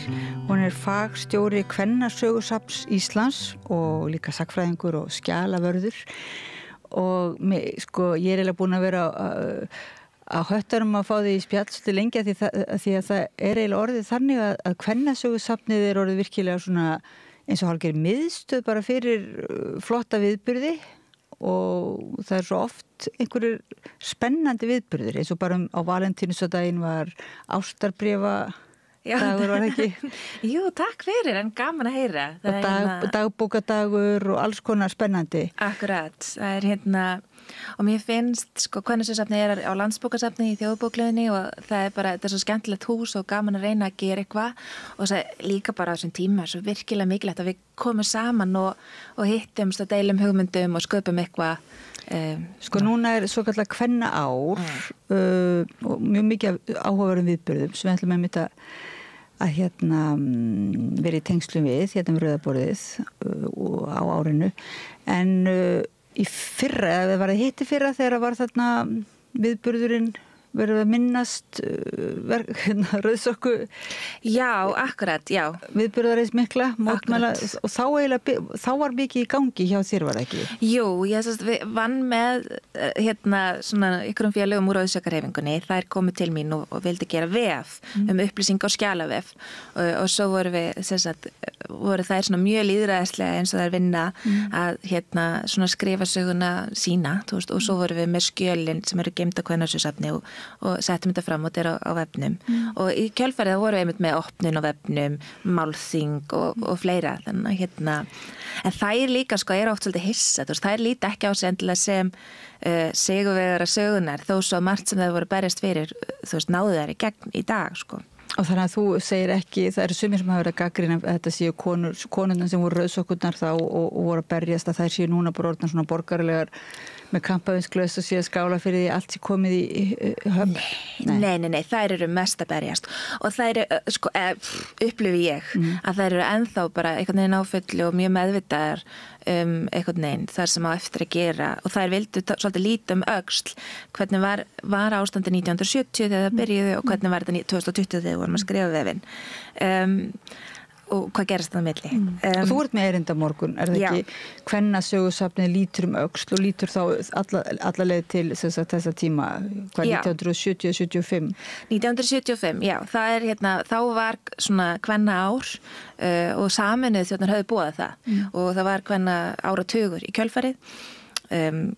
Já, og svo getur við neitt hvað áhrif það hafði en Kvennasögusafn Íslands var líka stofnað 1. janúar 1975 í heimahúsi á 4. hæð í blokk á Hjarðarhæðunum og konu á eftirlaunaaldri og Önnu Sigurðardóttur og svo að bókasafnsfræðingum 2 sem voru aðeins yngri en hún. Þannig að það var svona fyrsta aðgerðin eða fyrsta sem að gerðist á árinu og var óslega mikilvægt fyrir þær að það væri heimili fyrir sögu kvenna sem að var svolítið grafin og fölsu með þögninni og þær vildu leiðrétta það. Þannig og svo í júní 75 stór kvennaráðstefna og svo kvennafrídagurinn sem sprettur upp frá því. Þannig að þetta er svona furðulega sambland af eins og þitt starf og þetta starf svona sambland af því að lítum öxli mitt og grúska í gömlum skjölum og skoða hvað vantar og þannig og kalla eftir skjölum og svo hins vegar að vera bara virkilega í samtímanum og réttlætinu og horfa fram á við. Akkurat. Hvað og það til dæmis svolítið fyndið að ég sá í viðtali við því að þá talar þú að sum af þessum skjölum séu skemmtileg því að þar séu sum baráttumál orðin úreld eða þessi orðin sjálfsögð eins og dagvistunarmál og þetta bara nokkur ára viðtal en svo síðan viðtali var tekið þá er eiginlega þannig að dagvistunarmáli ekkert alveg gefin staðarind. Nei, akkurat.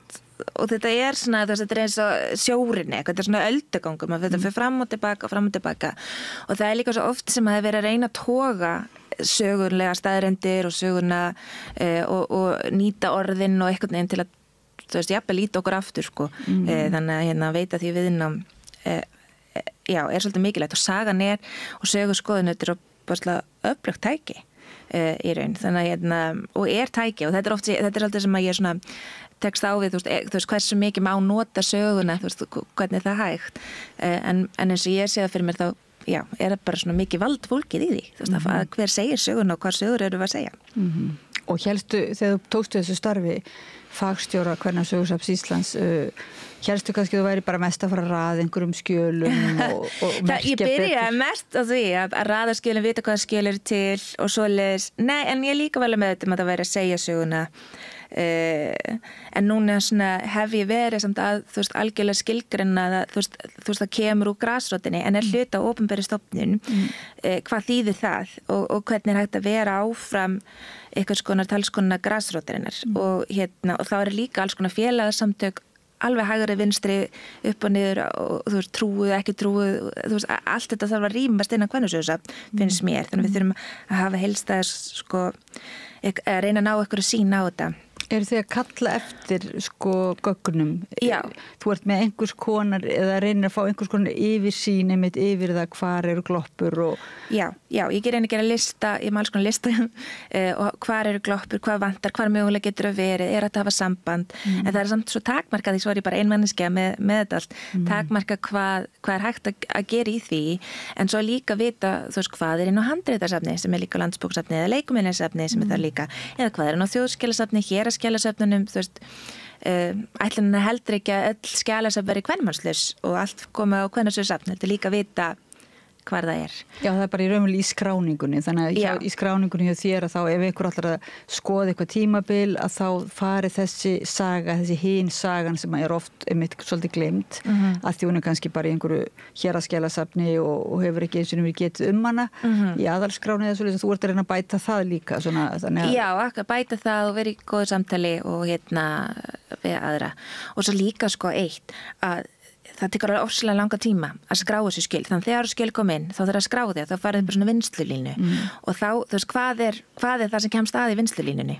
hvað er það, Nóbelskáldið, skilur, eða það verkakonan, hvað erum við að setja, og það hefur sögurskoðun alltaf breyst mjög mikið, en við erum alltaf með Elku Björnsdóttur til dæmis og dagbækur hennar og svona, en kvennasögusafn líka, þannig þar ég að passa að skráningin á skjölum kvenna fari ofar og að skjöl kvenna sé ekki falin í og kona hans sem var mjög oft áður og ég held að allir sem vinna með skjöl í dag viti það reyna að setja nöfn kvennana alveg inn í skjálaskrána.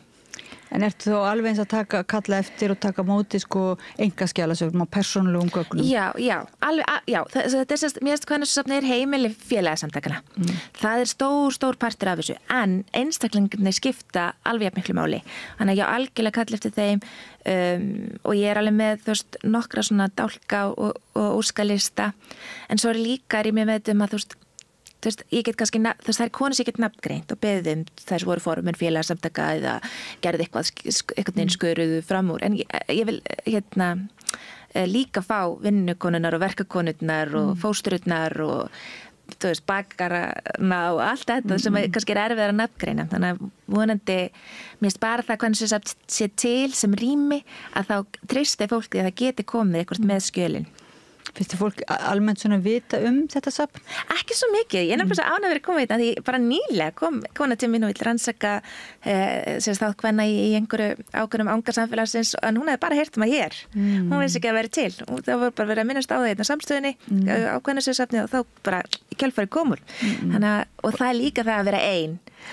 Það er bara svo, það reyna að ná út og fá fólk til að vita af þessu náttúrulega stór partur af og líka kannski að fá fólk til að átta sig á því að þótt eitthvað heiti safn að þá það ekki eitthvað svona fast eins og sýningarrými bara það sem nú þegar búið til söguna og verið að sýna hana heldur þetta stöðugt ferli það sem þakklátt að fólk taki þátt í Akkurat og það er líka svolítið með íslenskuna að þetta heitir allt safn og maður ekki að koma inn og halda þetta sé eins og þjóðminjasafn nema bara fyrir sögukvenna sem væri alveg gaman, en á ensku notu orðið archives, collections, museums, fleiri orð, en við segjum bara safn, þetta bara allt safn, þannig að þetta lifandi safn og við erum að safna ennþá skjölum og einu af ástæðunum fyrir ég var með svona dag ástabréfsins var líka til að fá bara fólk til að hugsa bara þetta form, sendibréf sem verða kannski bara eins og handritin okkar skilja eins og við hugsaum handriti núna, þetta verður svo sjálfgeft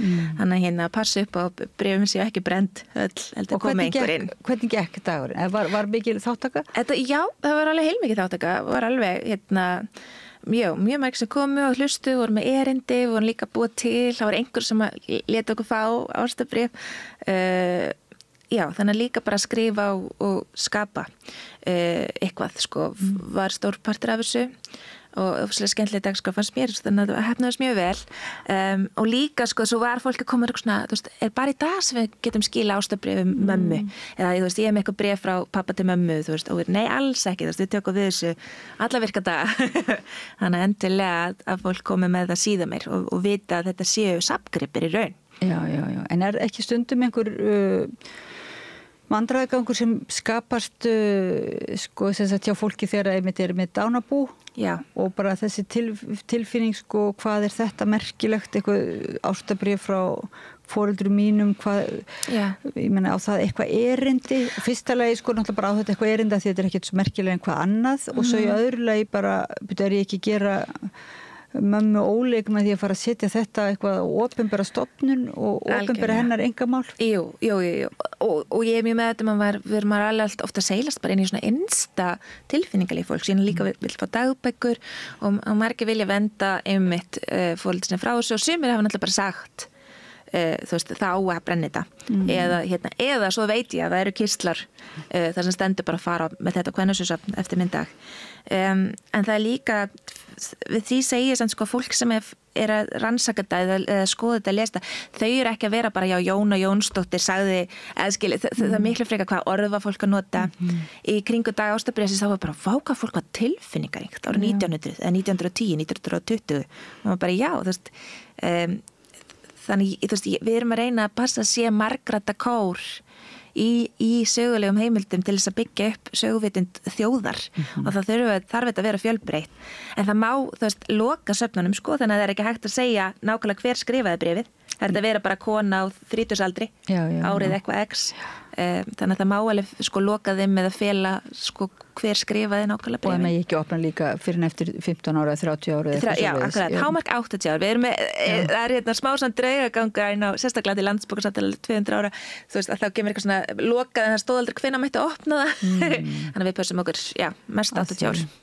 En svo líka þegar kannski komin svona almenn vitund að það sé áhugavert að fá til dæmis kvenna inn á safnið og inn í söguna, vantar, þú staðhæfir það að það vantar umverulega rödd kvenna inn í Íslandssöguna. Já, þú veist það er sko, það segir líka á skjalasöfnum þá er kannski þetta, ég held samt að það sé minna en það sé 20% enga skjalasafna sé frá konum. Ég veit ekki alveg, þú veist það er náttúrulega mjög erfitt að segja stölu en það var nýlega komið bók dagbækur inn á handritasafni og það virkaði sem 1 af hverjum 20 dagbókasöfnum væru frá konum. En ég geti rétt ímyndaði hvað er erfitt að finna raddi kvenna til að hafa í sögunni.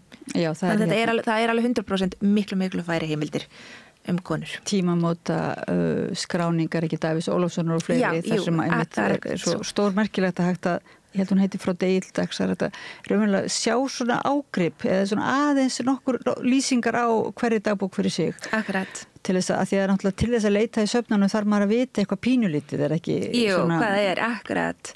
Og líka eins og ég segi eins og að líka eru alveg söfn sem eru allir skráð. Þú veist, við vitum bara eitthvað kom með þau og það er sirka svona mikið en hvort það sé nákvæmlega eitthvað dagbók þar þá þarf að fara og skráða og það tekur og er rosalega vannmetið. En ég var eitthvað að hugsa með mitt, eitt er það að sé komin kannski almenn vitundum að það sé þakklátt að fá gögn, bara skjöl og hverski skjöl frá konum inn á safnin, þá kannski kemur líka hugsunin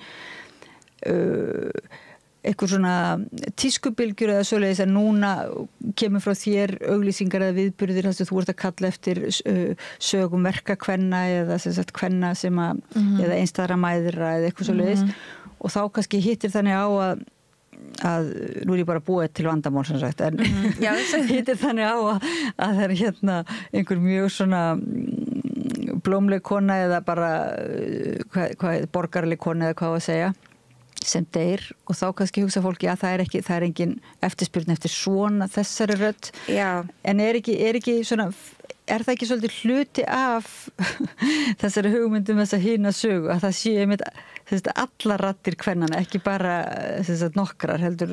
Akkurat, jú, allar raddir og sem flesta raddir og mér, þú veist, ég notið oft meira að segja brautryðendurnir, meira að segja Ingibjörg K. Bjarnason okkar fyrstu konu á þingi 1922 var hún kosin, þú veist, hennar skil er að koma 2015-2018 til að vera aðgengileg.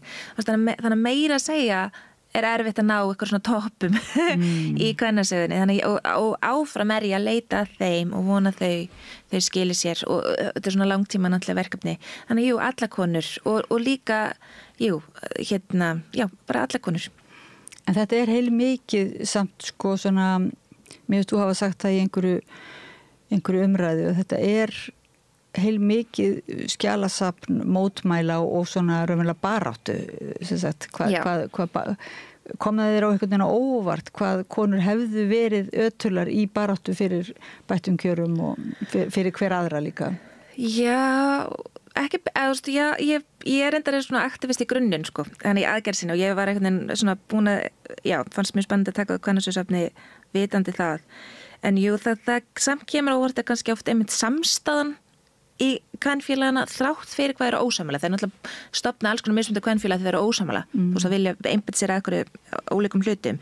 En svo er það alltaf að koma aftur saman af því það er einhvern veginn eina leiðina þeirra í gegn að þeir eru ekki með formlegt vald, heldur bara óformlegt vald. En líka þetta bara hvað reyna bara aftur og eins og var þetta þungunarofslöggjöfina 72 þá voru rauðsokkarnir, það voru skrifið þá. Þetta er bara, mér finnst eiginlega ótrúlegt að það gefast ekki upp. Þú veist að alltaf vera að reyna í þeim og nefndum, leggja niður nefnd og stofna nýja nefnd án þeirra og það eru alltaf bara bankandi upp og bara, heyrðu, hleypu okkur inn. Þannig að það er svona kannski það sem að mest ótrúlegast. En það er eitthvað sem kemur þá raunverulega ekkert framnema einmitt í, þegar þú lítur öxl og í einhverju skjala sögu, einhver áframhald eða saga einhverjar baráttu, til dæmis hvað tekur langan tíma að fá fram einhver réttindi? Akkurat. Já, og skjölin einhvern veginn, hjálpa okkur að sjá líka því að sérstaklega því að kvennaskjölsafnir þetta eru einkaskjöl, þetta er ekki ríkisskjölin. Þannig að auðvitað er þetta einhvern veginn skrásett inn í skjalasafni Alþingis, að þetta eru nefndir sem Alþingi er að búa til. En sko hvernig þær eru stöðugt að rekast á kerfið og berjast við kerfið, það kemur fram í þeirra skjölum og svo líka í þeirra minni. Og það er eins með, og ég hef sérstætt áleitin að sko eftir að konur fengu kosningarétt og að rauðsokkarhefingunni. Þannig að það einhvern veginn 30-40 tímabil, þar sem það er kallað stundu þögla tímabili sem er ekki alveg rétt sko, því þær eru endalaust að reyna að berjast og reyna að komast að og verður hugsa samsköttin hjóna til dæmis og alls konar baráttumál sem eru að koma saman að þó að kannski sprengikrafturinn kemur svo fram með rauðsokkarhefingunni. Þannig að þöglatímabilið er alls ekki að þú kíkir í skjölin en það er kannski bara svona hefur verið skjölorm hefur kannski ekki verið safnað markvisst saman og þar með Já, og kannski ekki þótt eitthvað neginn merkilegt og þá er ekki skrifað það og þú veist, og ég meina, sögubækur eru bara kvenmannslausar, þú veist, og eitthvað neginn vantar bara núna að hlétta þetta alveg saman þannig að það sé heildar saga. En svo þegar þú með þeirran fókus svona, eða þessi gleru eins og oft er sagt, ertu þá sérðu ekki þessa vöntun á þessum hinum sögum svolítið bara víða? Jú, algjörlega. Og í samtímanum jafnvel? Jú, algjörlega. Það er mjög, þú veist, mikilvægt og líka að sjá allar hinar sögurnar og ég hef mjög mikinn áhuga líka á og svona að skoða líka gegnum kvennabaráttunni, þú veist, þegar maður er þannig að kvennaskjölsafn er þó með rými, þú veist, er þó með og er valdatæki, þú veist, hvað er hægt að setja út í samfélagsmiðla, koma hinga og ræða og hvað þá með þú veist, hinsegin sögu eða sögufallara eða þú veist, og fleira að mér er svo mikilvægt að passa, þú veist, bæði að vita að ég er með eitthvað rými og eitthvað tæki og þekkingu og alls konar inn á safninu að geta eitthvað aðeins opna dyrnar inn til að búa til vettvang fyrir safnum skjala þessu tægi en líka fólki sem að tilheyra þessum hópum að það sé líka skapið þetta rými og það sé svolítið að fá að segja þú veist, hvernig eru þeirra göggskráð hvaða orð eru notu, hvernig eitthvað neginn þannig að mér það er alveg svona, þú veist, það er framtíðina, það er næstu 5 ára og 10 ár, þú veist, hvernig ætlum við að passa upp á það. Þannig að þú ert svolítið svona breyta, já, þú ert að fæst í sessi ákveði verklag sem byggist á samræðu, byggist á heilmiklu eiginlega yfirsýn og viðveru þinni og annara á þessu vettvangi sem er nú ekkert kannski mjög stór, er þetta ekki í kjallaranum í Landsbókasafninu?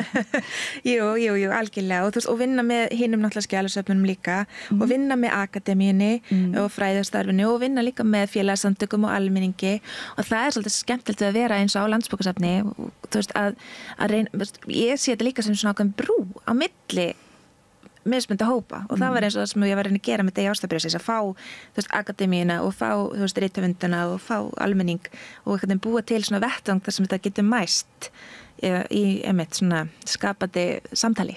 Ok, þetta er greinilega samt svo mikið verkefni, ég meina þetta er það mikil vöntun og það eru svo margar eyður og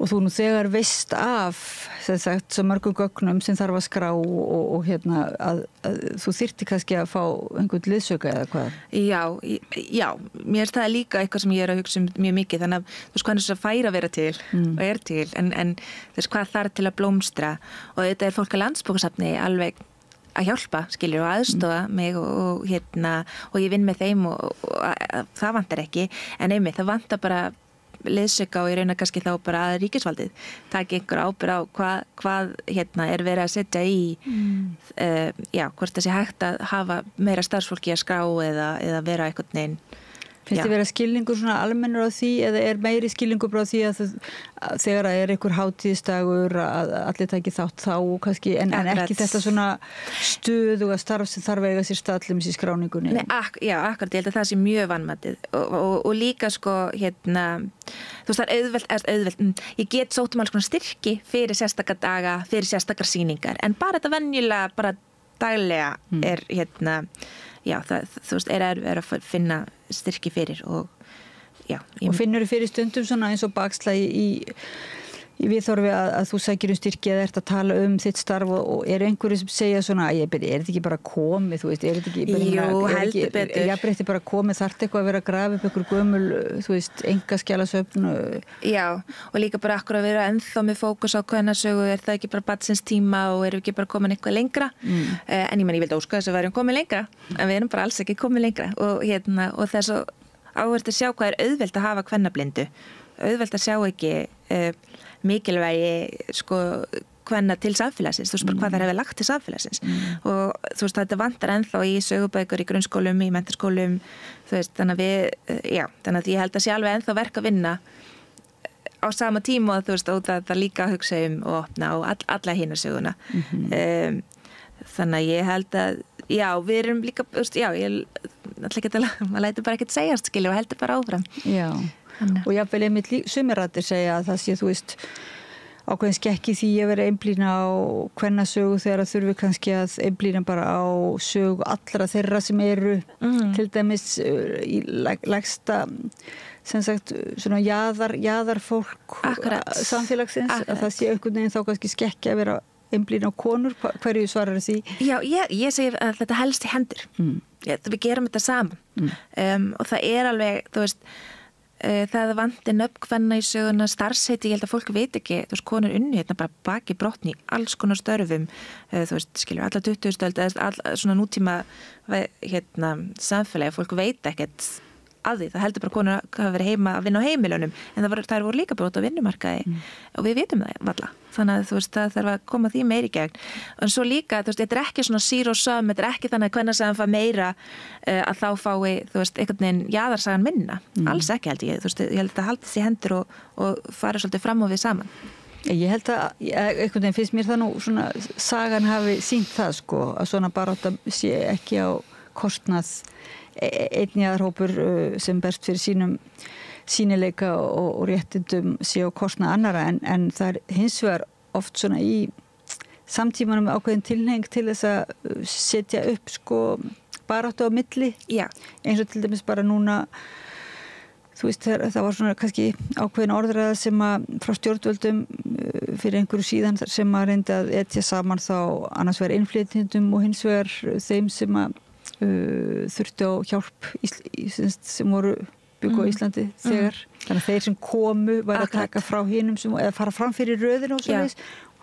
Það að segja þetta sé ákveðin hugsunavilla en það líka held ég óvægt þú veist það bara líka verið held ég bara vísvitandi að etja fólki saman í ykkur baráttu og þá byrja að rífa hvort annað niður í staðin fyrir að vera að byggja upp þannig að ég held að við þurfum bara að láta ekki segjast þú veist það ég takk ekki þá í þessari orðræði. Það líka með eins og transmál og kvennasögu og einhvern veginn eins og sé verið að ganga á réttindi kvenna ef að þú veist hérna transfólk og transkonur fá okkur auki réttindi og minnst þetta bara svo mikið bull, maður á bara ekki eins og það skifir bara heit en það hérna þannig að þess vegna finnst mér svo mjög mikilvægt að vinna saman þvert á alla þessa málflokka. Hvað veist þið núna svona, getum ekki annað en þannig öskudagur í dag, ég veit ekki hvaða svona öskudags aspekt af umræðina við getum ég myndi alltaf að fara að finna núna þegar ég kem tilbaka í vinnuna öskudagspoka sem kvennalýsning gerði sem eru með slagorðum inn í pokanum og þær voru hengja á, ég veit ekki alveg hvernig það notið pokan en hvað var öskudagspokana, það svona það nú svolítið spennandi að endurvekja þá.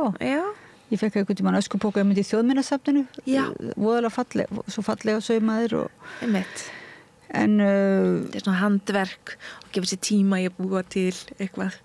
En eitthvað svona myndið þú geta sagt svona eitthvað alhæft að það sé eitthvað sem einkenni þessa sögu og þessa sögur eða þessa sögu sem að hefur ekki verið skráð og virt mikið, eitthvað svona sem hefur komið þér á óvart eitthvað einkenni, þetta rosa stór spurning svona þessi samtakamátt, þú minnist á samtakamáttin það raun að því það verið að tala það sem að mér finnst svolítið skemmtilegt að horfa á að þegar þið tala skautin, fólk sem með að tala saman ef það ósamlega þá bara einhvern veginn getur ekki talað saman en þú veist, það hefur ekki verið þannig í kvennabaráttunni. Þú veist, þær voru þú veist, svo ósammála oft og að reyna að ná völdum að hver annar innan kvenréttindafélagsins eða eitthvað en þú veist, en það ná samt saman, það ná að tala saman, þú veist, það rífast og finnst, þú veist, hverjannur ekki vera einhvern veginn að gera rétt en svo, þú veist, náður að tala saman, reyna að vinna, komast einhverju niðurstu, íta einhver áfram þegar á við og svo þegar þú veist, þú kemur að því skrifa minningagreinar þú veist, þá skrifa þær minningagreinar þær sem að voru kannski ekkit endilega alltaf sammála þú veist, en þú veist, kunna meta hafa verið saman í að íta áfram einhverjum hluta málaflokknum sko. Þannig að það sem við kallast heiðursmanna attitude eða heiðursmanna það kannski þarf að finna eitthvað heiðurskvenna samkomulag að virða sem sagt bara virða hina sem eru með þér í baráttunni þóttar séu ósammála. Já, akkurat, algjörlega. Og svo náttúrulega einhverju tímpúndi það virkar innan stórsmengis en svo náttúrulega líka kannski alveg hægt að falla út fyrir það mengi og vera bara alveg óvinnir. Eða þú veist, ég veit ekki, eins og hérna, ef ykkur var fasisti eða eitthvað líka. En já, þannig það er svona það sem ég finnst mjög áhugavert. En svo, ég held við þurfum bara að rannsaka alla þessa sögu, þú veist, saman og eitthvað neginn. Hvað það sem þú mestan áhuga svona sjálf á núna?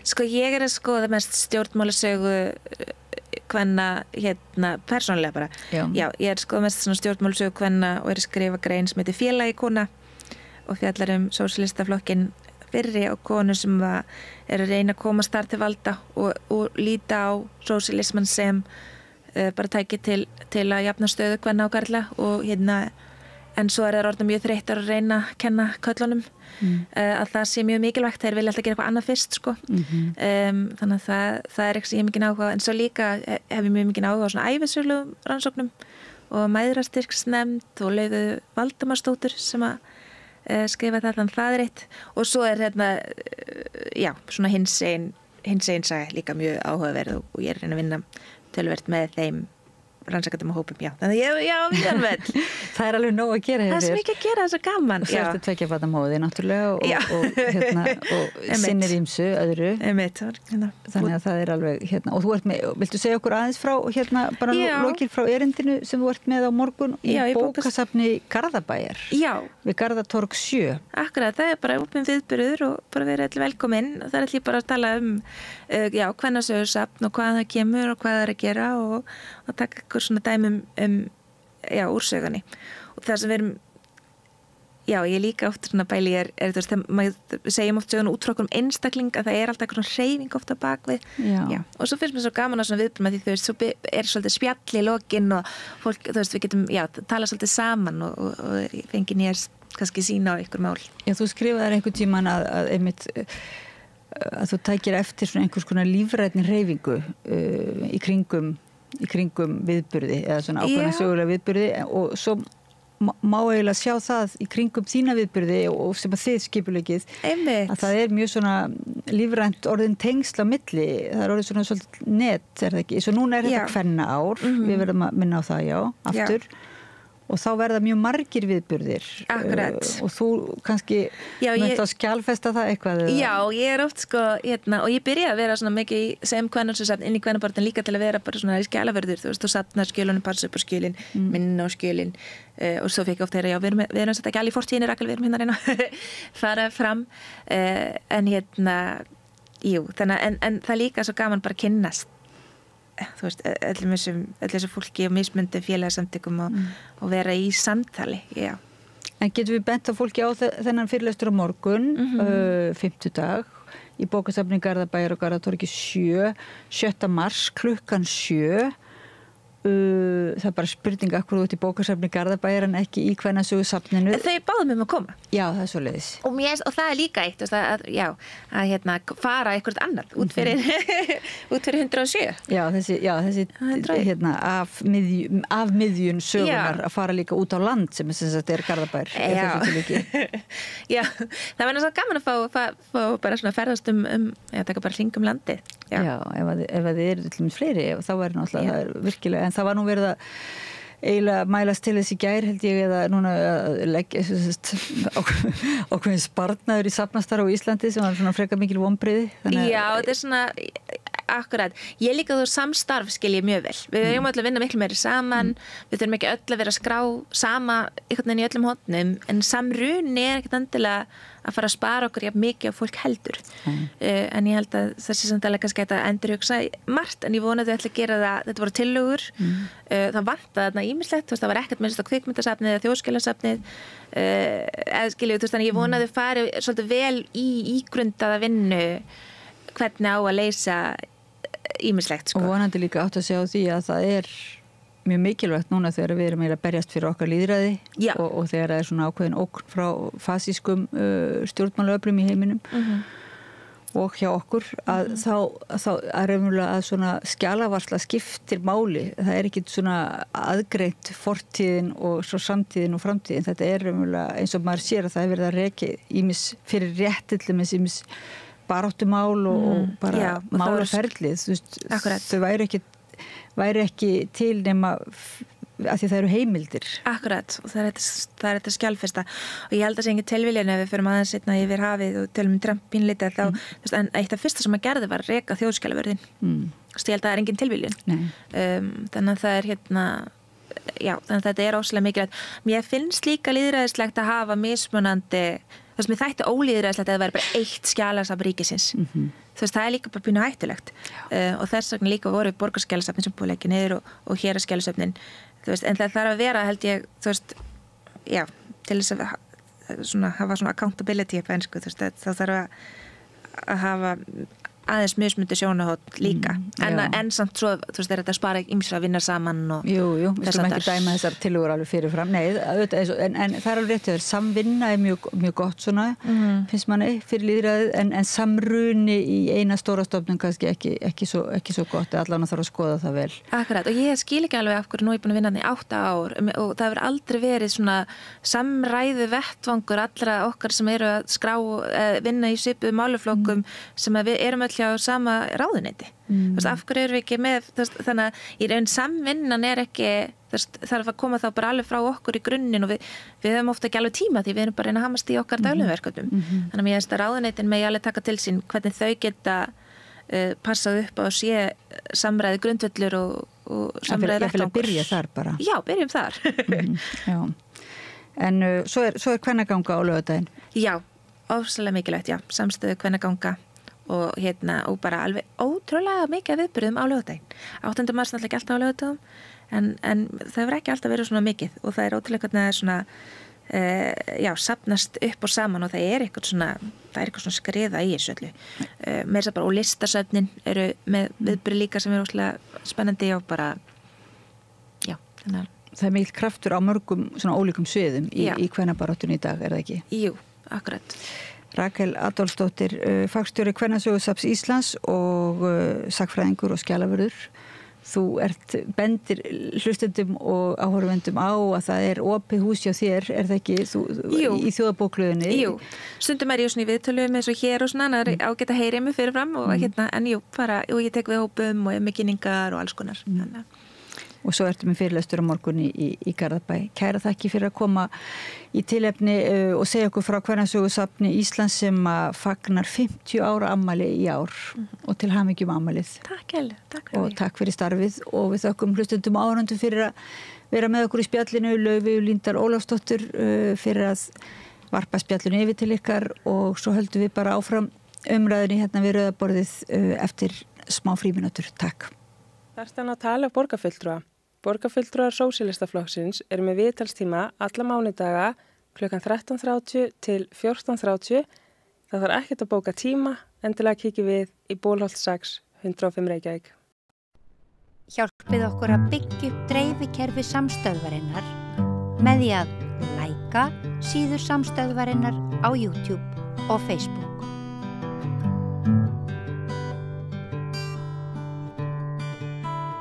Já, komið sæl aftur og velkomin að Rauðaborðinu. Ég heiti María Lilja og hjá mér Alma Ýr Ingólfsdóttir, formaður Öryrkjabandalags Íslands og ætlar að fara með mér aðeins yfir stöðu fallara í samfélaginu svona almennt og líka segja okkur frá átaki sem nú bara að byrja eða hefjast. Já, takk fyrir að fá mig hingað á Rauðaborðinu. Já, verðu bara margblessuð og velkomin. Já, hvað svona helst viltu vita? Já, þetta átak, ég veit ekki ef nú hafa netverjar örugglega rekið augun í smellnar auglýsingar djam fyrir okkur öll og svona hið ýmsa. Geturðu sagt okkur aðeins hvað þetta er? Já, þetta er hluti af landsáætlun sem var samþykkt á Alþingi í fyrra, sem svona innleiðingar verkfæri á samningi Sameinuðu þjóðanna um réttindi fatlaðs fólks. Og þetta er félagsmálaráðuneyti sem fer það með þessa hefðarferð og með auglýsingastofunni NM og hagsmunasamtök fatlaðs fólks ásamt ráðuneytinu og samband íslenskra sveitarfélaga og fleiri hagaðilum eru í þessari vinnu, svona verkefnastjórn í kringum þessa landsáætlun. Og í þessari landsáætlun eru svona 60 aðgerðir og það var ákveðið að fara af stað með svona vitundarvakningu.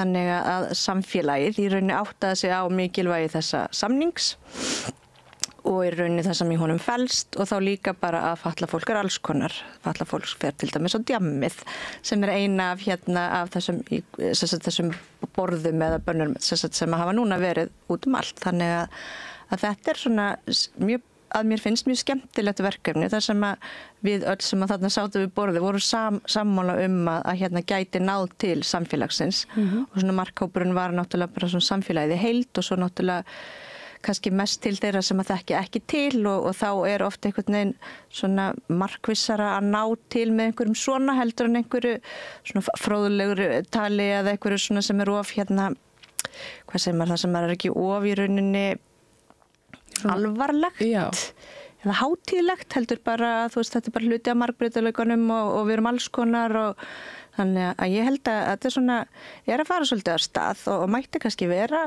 í rauninni fara meira fyrir þessu að þetta er flott herferð en hvað ég veit það hefur ekki verið farið í svona mikið af því að þetta á að gefa af sér líka svona ákveðna fræðslu því að ef þú klikkar á þetta þá færðu að vita meira og svo leiðir þetta þig áfram.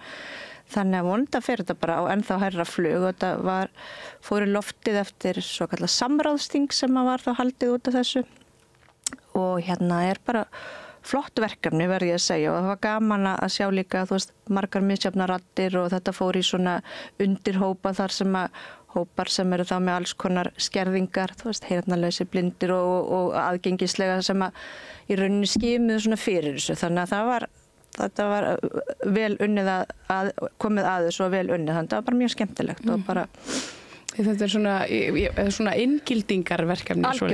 Algjörlega og er rauninni verið að reyna að ná til hópsins sem að kannski er ekkit endilega að velta þessu svona mikið fyrir sér og af hverju og oft er það líka þannig að þegar einhver heyrir aðgengi þá er það kannski fyrst að fólki dettur í huga eitthvað sem er manngert en þetta er svo miklu viðtakara þannig að bara svona vera að velta upp alls konar spurningum og Þú segir svona, ekki manngert heldur viðtakara hvað? Já, og það er bara, eins og það sem við tölum manngert þá er þetta umhverfislega, bara rampar til dæmis sem að við erum aldeilis að búin að fá góða aðila með til þess að rampa upp Ísland og örugglega bráðum Evrópu að þá er svo mikið meira undir eins og bara aðgengi að upplýsingum. Hvernig er í rauninni aðgengið að upplýsingum? Hvernig kemstu að skjölunum þínum eða öllu því sem að því nú erum við í svo stafræna heimi þar sem að allar umsóknir og annað fyrir gegnum það og það hafa ekkert allir hópar aðgengi að því, ekkert allir hópar með rafræn skilríki til dæmis. Þannig að þetta á að vera svona liður í þess að vekja fólk bara svolítið til umhugsunar og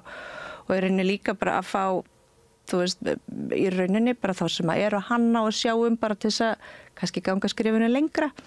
Þannig að því að okkur hættir til að líta alltaf á ef það þarf að gera eitthvað í aðgengi að þá sé það annarkvort að setja ramp eða að hafa lyftu.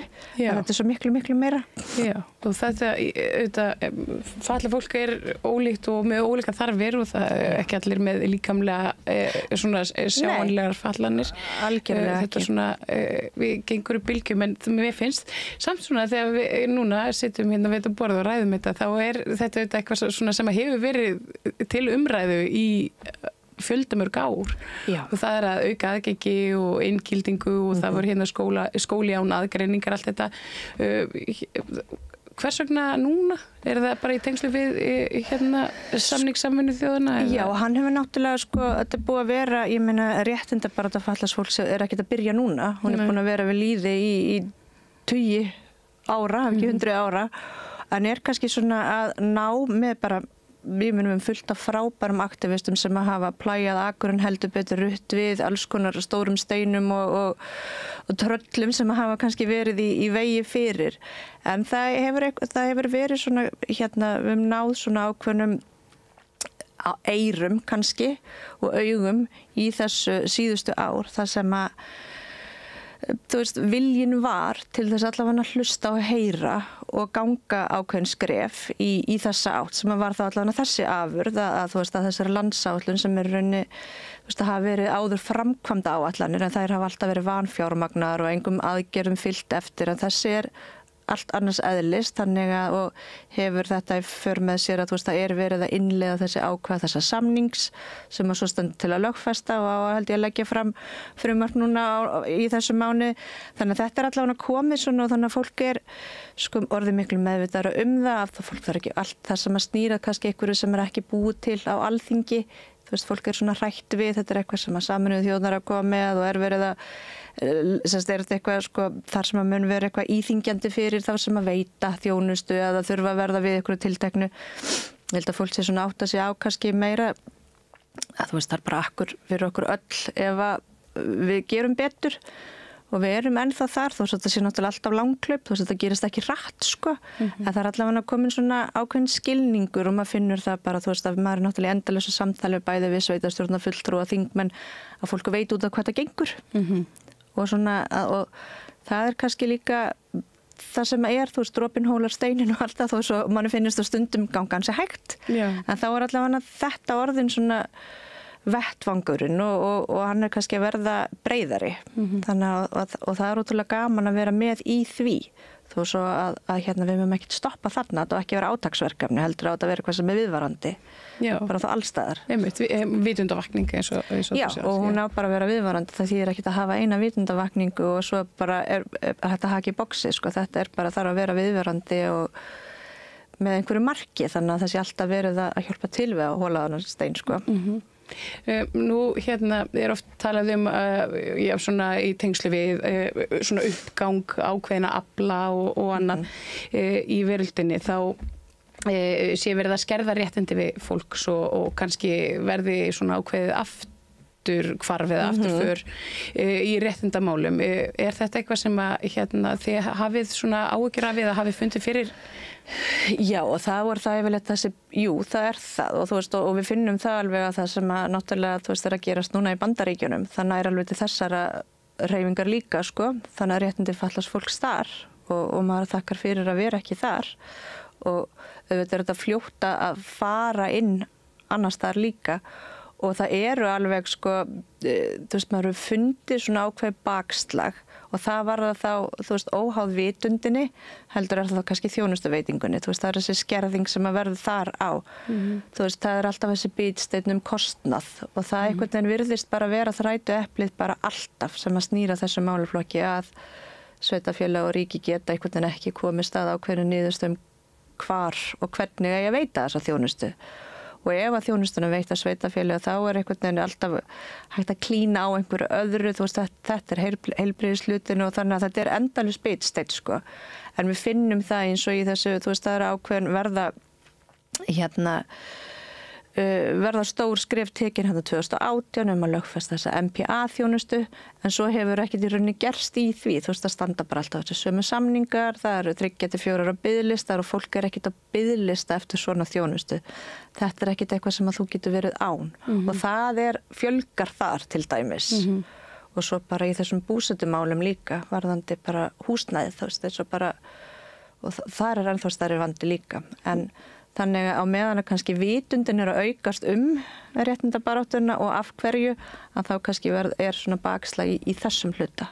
Já, og það áhugavert og þegar þú segir einmitt með búsetuna og svona, það nú tölum við mikið leigumarkaðin og húsnæðismarkaðin almennt. Þetta eru fatlaðir sá hópur, ég meina þetta hlýtur að vera ímynda ég mér að töluverður hausverkur að vera að búa við föllun og einhvern veginn lenda á leigumarkaði og þurfa svona ákveðna hluti fyrirfram bara svona til þess að geta búið heima hjá sér.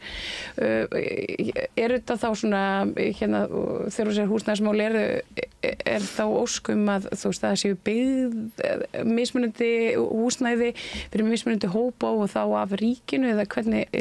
Sko sveitafélögunum náttúrulega ber að veita fólki sem ekki getur orðið sér út húsnæði, félagslegt húsnæði, að það hefur ekki orðin aukning í uppbyggingu þar. Það stendur bara alveg og sérstaklega að því að ef maður hugsa bara að því að stærsti hópurinn hér og það kannski hallar það mest á bara Reykjavíkurborg að taka á móti öllum þessum hópa því að ef það gerist eitthvað hjá einhverjum ef einhverju veikist eða slasast alvarlega kannski einhvers þar út á landi og hann býr í þannig húsnæði og það ekkert annað aðgengilegt húsnæði ef við tökum það sem dæmi að þá flyst hann auðvitað hingað þannig að þjónustan og þjónustan fylgir ekkert með eða fjármagni með þjónustunni en þannig að þú veist að það eru sum þurfa sértækt húsnæði sem þá aðgengilegt og þannig útbúið og kannski þurfa ákveðna þjónustu, svo það búsetu kjarnarnir, svo það bara almennt félagslegt húsnæði og þar skortir kannski, það skortir allstaðar en þarna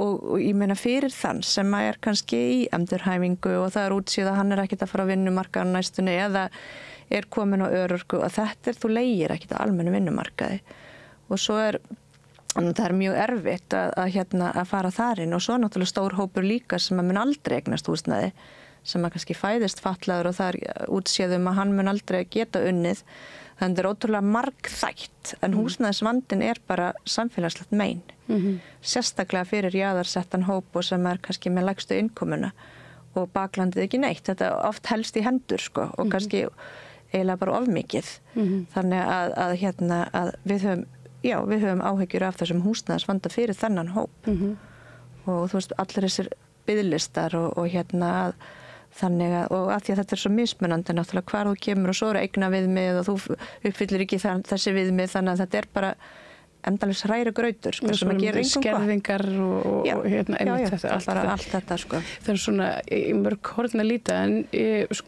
aftur kannski aðeins að þessari vitundavakningu hún nær til kannski helst þetta almennings og en svona hverju svona í draumaheimi þú veist hverju mun þetta skila okkur í samfélagi? Sko ég held að til þess að í rauninni samfélagið skilja þarna ólíkur hópur. Það þú veist þarna bara fólk sem getur unnið, fólk sem getur ekki unnið, fólk sem með alls konar fjölbreyttar skerðingar en allir geta og eiga rétt á að lifa bara sama lífi til jafns við aðra. Þarna eru foreldrar, þarna eru börn. Þannig að fólk einhvern veginn átti sig á bara ekki þú veist bara að hópur sér til heldur bara af hverju það mikilvægt að allir fái notið sín með einhverjum hætti af hverju það mikilvægt að þú veist kannski hreyfihamla foreldri komist inn í skólan hjá barninu sín til þess að geta hort á það að syngja í samsöngu eða eitthvað eða bara komist inn í búð eða fái réttar upplýsingar og geti nýtt þessa upplýsingar. Þú veist að fólk átti sig á því að þetta sé ekki alltaf bara eitthvað sem vesen og mannréttindafreki eins og var tíðkast þetta fyrir bara var svona einhvern veginn viðloðandi við að einhver sagði frá að þetta hefði ekki að svona væri framkoman eða hann hefði ekki átt rétt þess að það var alltaf væri það eins og þetta væri eitthvað frekja heldur en ekki bara nauðsynlegt fyrir okkur öll því að það bara þannig að maður veit ekkert í þessu lífi hvað gerist eða hvað mögulega getur gerst hvort það sé fyrir þig eða barnið þitt eða einhverja aðra ættingi og það getur allir lent í því að þurfa að reiða sig á nákvæmlega þetta sem við erum að benda á og svo líka að maður og mér erst svo magnað að eru við bara þú veist þetta velferðaríki sem við teljum okkur vera og það alls konar í boði og allir að geta gert og við erum í endalausu kapplaupi við að sinna sem flestum tómstundum og áhugamálum og íþróttum en það eru 4% fallara barna sem að stunda íþróttir 4%. Það bara skiljulega lágt. Já, þannig að ef maður hugsa svona vitundavakningu að það myndi ná einmitt til þess að bara að fólk átti að sjá að það eru 4% barna sem að geta tekið þátt í íþróttum og eru í íþróttum. Þú veist, það er bara ömurlegt að hugsa til þess að við séum ekki komin lengra þar Já. Hvað svona atvik, einhver athöfn, eitthvað svona sem að ófallað fólk eins og ég bara alveg svona virkilega hissa að fallað fólk getur ekki tekið þátt í eða þykir ekki sjálfsagt í. Ég held að sé, þú veist, sko, alltaf maður hugsar til dæmis það að þú kannski, ef við tökum svo dæmi, þú ert að fara þér boðað okkur fund eða málþing og þú ert bara, þetta risastór ástæðin salur, 200 manns og það búið að auglýsa þetta og þú kannski mætir og þú gerir bara ráð fyrir, þú ert að setjast niður á borð 50 og þú tekur þátt með þessum hópi, en svo kemur kannski einhver blindur og hvernig á hann að vita hvert hann að setja, það er ekki búið þegar þú ert að plana svona, þá er það ekki, þú veist, það er ekki verið að líta til þess að mögulega gæti verið einhver blindur í hópnum, af því að fallað fólk þarf yfirleitt alltaf að láta vita af sem er gott, náttúrulega, en svo mæturu og þá er ekki kannski heldur búið að gera ráð fyrir því að þú í rauninni vitir hvar þú átt að setjast eða með hverju þú átt að vera í hóp heldur bara og upplýsingarnar eru bara á prenti en það er ekki búið að undirbúa þig. Þú veist, þetta er bara það sem að gerist að þér fullt af blindu fólki eða sjónskertu sem að bara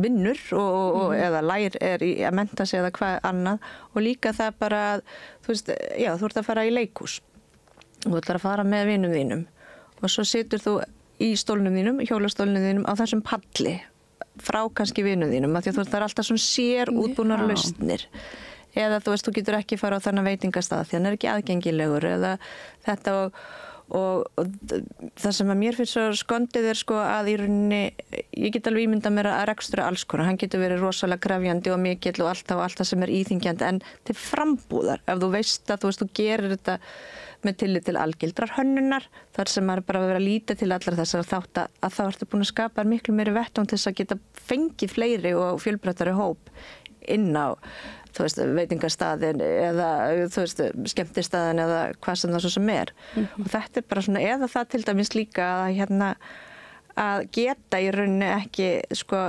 ákveðið, ég ætla að fara á morgun og ég nota hjólastólu, ég þarf akstursþjónustu eða eitthvað eða með skömmum fyrirvara því þú ert að vera búin að panta og gera ráð fyrir því einhvern tíma að þú sért á þessari stundaskrá ekki bara þegar þeir hendar. Þetta er bara veruleiki sem að mörg búa við og það er bara, finnst mann svolítið merkilegt á þessum tíma þar sem að allt verðist vera hægt að laga og gera en ekki þetta. Einmitt. Já, þetta er áhugavert og þetta er skemmtilegt verkefni og það er kvennagangan á laugardaginn. Er Öryrkjabandalagið með? Nei, við erum með viðburð á morgun með UN Women í mannréttindahúsinu okkar sem er húsið okkar í Sigtúni 42 og þar ætlum við að tala konur og öryggi og í svona ákveðnum aðstæðum eins og stríði og hvernig er hlúið að því og þá verður rauninni rætt þessa minnihluta hópa og jaðarsettu hópa þannig að þetta er í samstarfi þá við okkur og UN Women þannig að við ætlum að vera með í því og sem er þá með til þess að fagna þessum alþjóðadegi kvenna af því að það er einn baráttan að koma að fötluðum konum í alla þessa umræðu. Já, einmitt. Það er einmitt fallar konur og fallar fólk auðvitað svona í heimi, stríðandi heimi, þá er auðvitað, það er svona auka afurð stríða að fólk fallast og veikist og já, svona þarf aðra hluti eftir að hafa slasast og Já, algjörlega. Og annað sem mér kannski dettur í hugið mitt eru svona eins og fatlaðir flóttamenn. Það er náttúrulega, við höfum kannski fylgst svolítið með eins og máli Jasans og svo var önnur ung stúlka Emma og þetta er svolítið svona gleymdur hópur á meðal kannski, þetta er svona jaðarhópur innan jaðarhópsins. Já, bara heldur betur og náttúrulega bara hópur sem er ennþá bara berskjaldaðri heldur en kannski og ber skjöldunin nægilega fyrir en þannig að þetta er nákvæmlega og við höfum náttúrulega þó svo að við séum kannski ekki að horfa, þú veist, okkar samtök ná ekki út fyrir landsteinina þannig en það er náttúrulega bara allt sem að kemur hingaðinn veltum við fyrir okkur hvernig er tekið á móti og hvernig er í rauninni þessu fólki búið til þess að lifa fáið það í rauninni möguleikan á því en þetta er náttúrulega bara hópur að maður hugsa bara það sem maður gerst út í heimi að þá er þetta bara, þú veist, þetta fólk lifir ekkit af. Nei.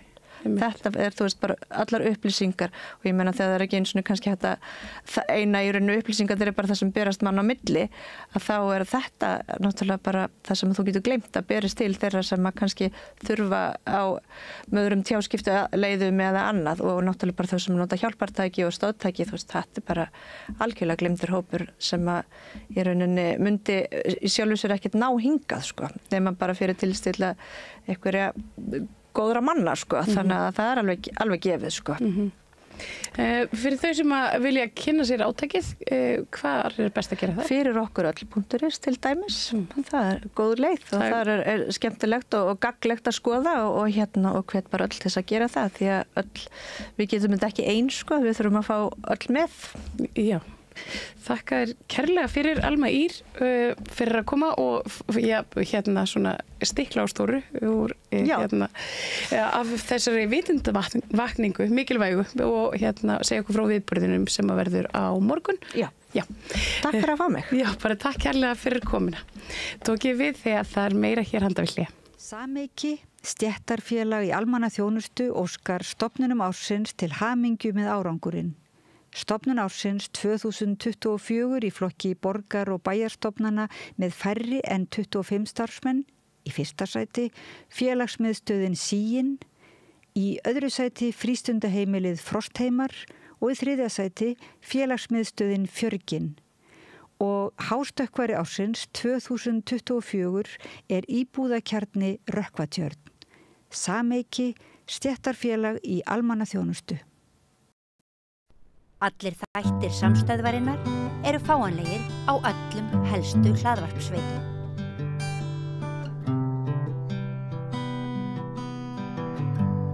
Komið sæl aftur og velkomin að Rauðaborðinu. Ég heiti María Lilja og hjá mér góður gestur Árni Björnsson, þjóðháttafræðingur.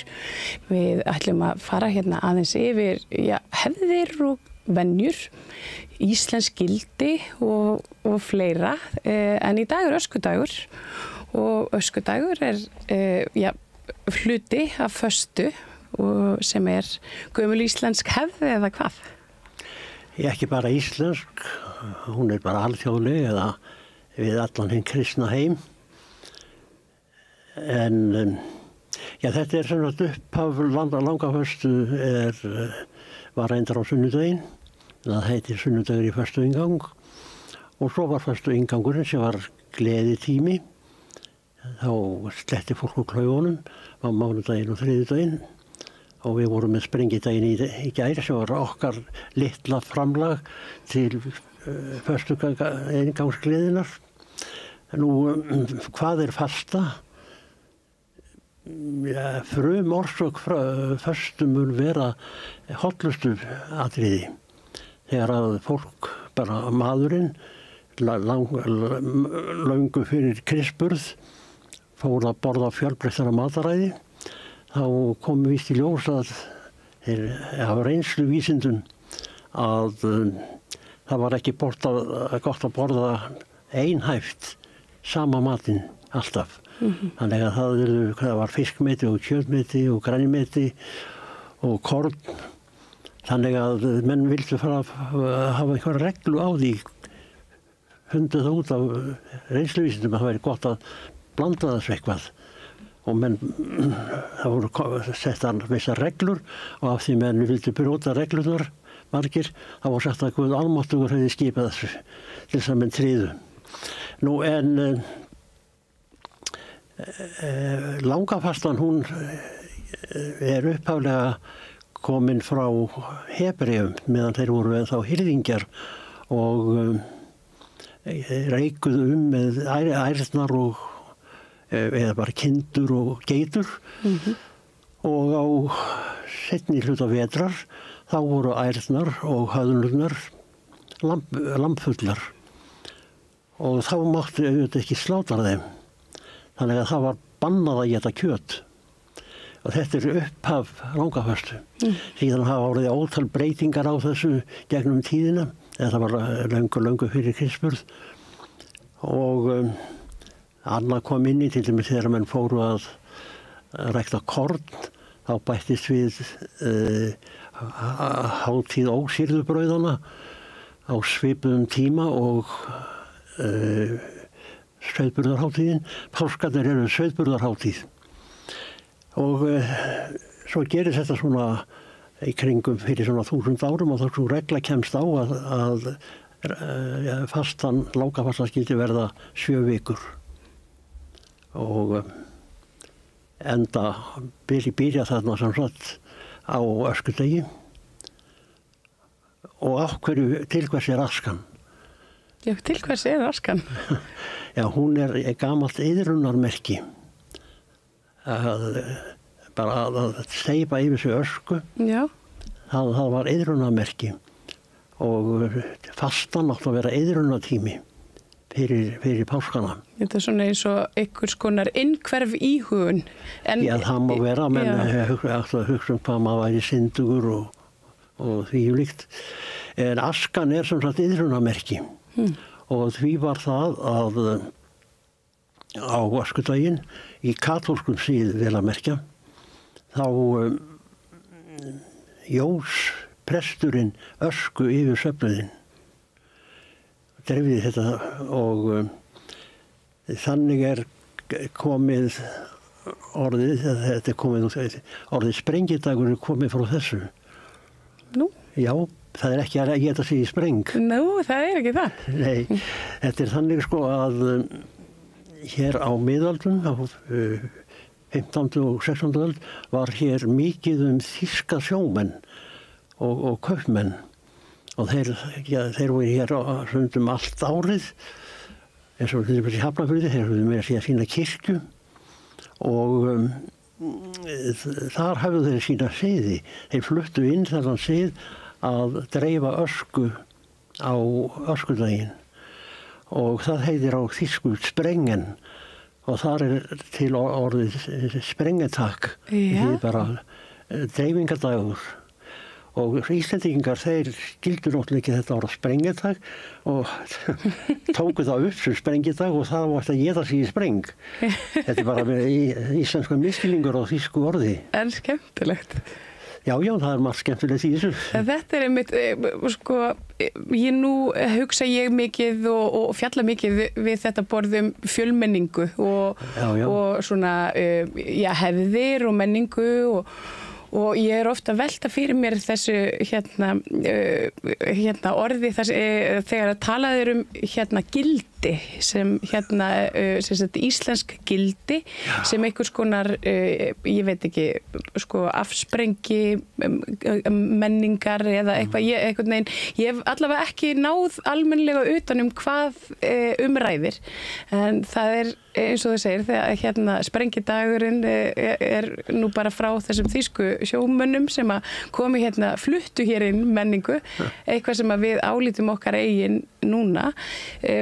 Fjölmenning kannski bara engin ógn við íslenska menningu eða íslenska gildi? Ekki sé ég það. Nei? Ég segja bara saman og þú, ég veit ekki hvað fólk að meina þegar það talar íslensk gildi eða vestræn gildi.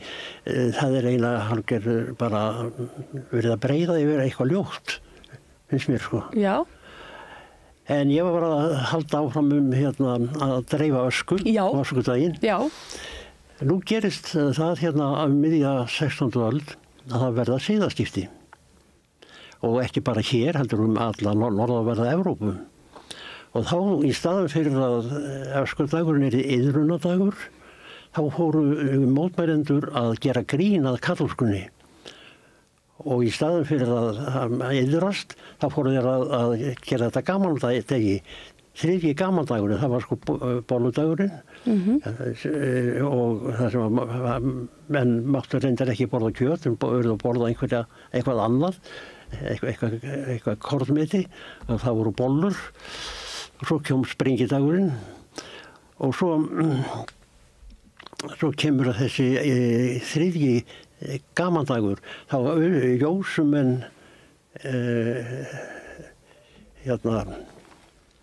ösku hver á annan á götum úti.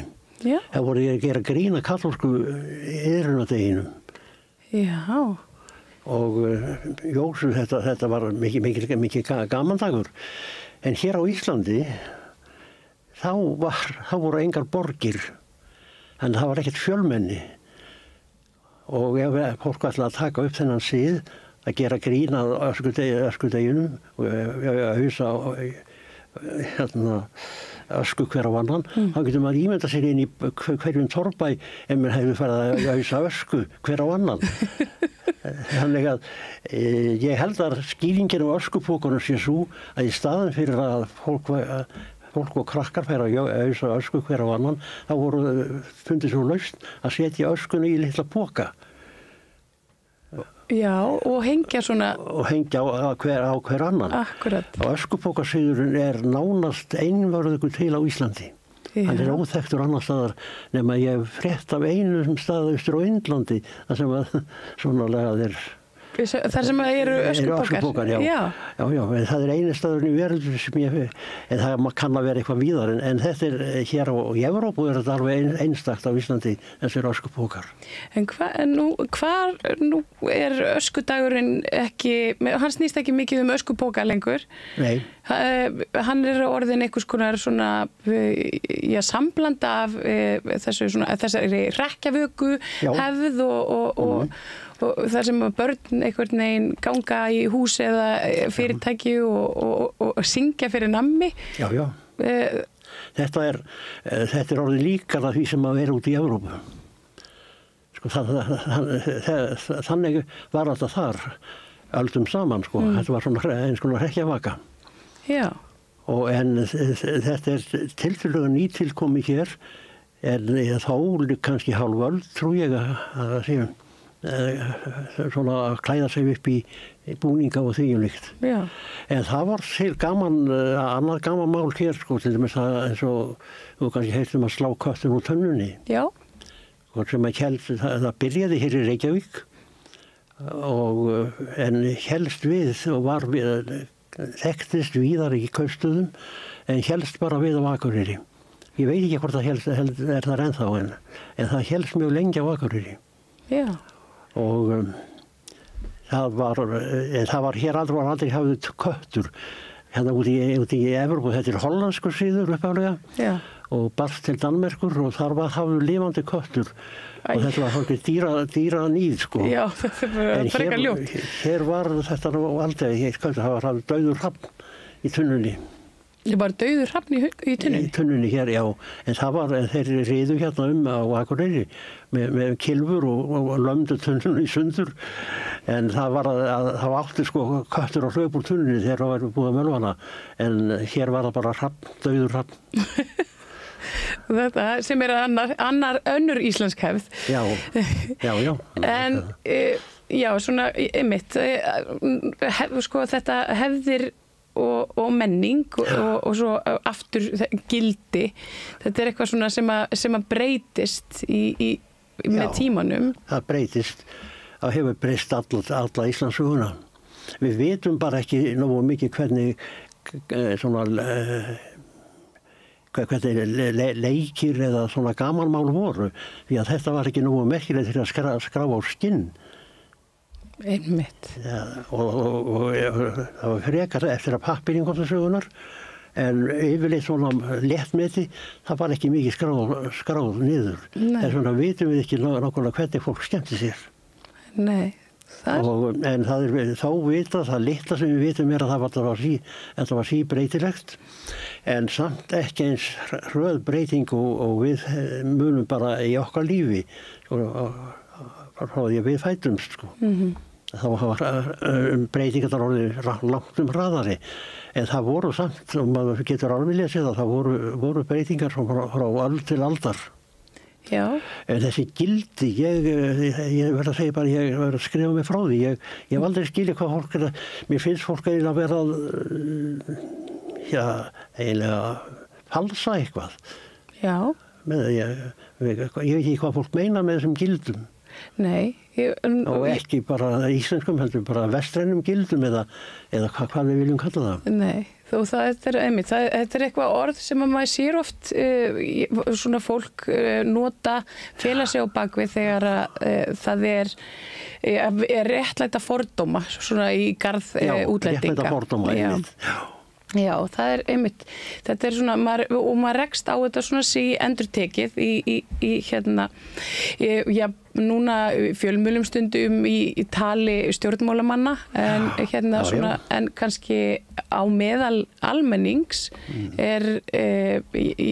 sem er kannski ekki alveg fordómafullur og hérna, og við viljum oft láta þá eða svona tilfinningin verður einhvern veginn, hún verður svona lituð af umræðinni í fjölmiðlum sem að blása upp eitthvað sem að er kannski ekkert svona mikið stórmál. Manstu eitthvað eftir fordómum svona bara úr þinni æsku og uppvexti fyrir útlendingum eða útlendingaandúð? Mjög lítið. Mjög lítið. Ég veit ekki hvort ég á að taka dæmi. Endilega. Þegar það hefur oft verið talað hvað miklu fordómar voru gagnvart stúlkum sem lentu í ástandinu. Já. Ég var 8 ára gamall þegar að berska hernámi kom og svona ameríska. Og náfrænka mín, voru systkinabörn, hún lenti 16 ára gömul í ástandinu. Og ég bara ólst upp við þetta. Fólk var ekkert hneykslað á því að hún skyldi vera með útlendingum. Ekki neitt. Fólk var bara hrætt að stelpan yrði ólétt og svo hermaðurinn kallaði burt. Það var óttinn. Ekki að veri, ef nokkuð var, það var bara gaman að því að hún skyldi vera með útlendingi. Já. Þannig að ég held að svo var þetta þessi fræga nefnd, ástandsnefnd eða hvað það hét sko, hún hefur verið blásin upp sem að all þjóðin hafi verið svona. Já. Allavega mín reynsla sem barns var ekki þessi. Nei, en það er kannski einmitt þegar sko, áhrifafólk einhvern veginn tekur sér svona eða bara fordómafullt fólk kemst til áhrifa, það er kannski frekar það. Já. Og einhvern veginn nýtir sér bara eitthvað svona samfélagslegt eins og ástandið eða bara flóttamannastraum eða hvað sem það er einhvern veginn. Það sé svona, þetta er eitthvað liður í þessu og það er einmitt að það er þetta fólk sem að talar mjög mikið vestræn gildi og hérna. Já. En sko, hvað er svo, við tölum aðeins hérna sprengidag. Sprengidagurinn væri þessi þýska sprengidag.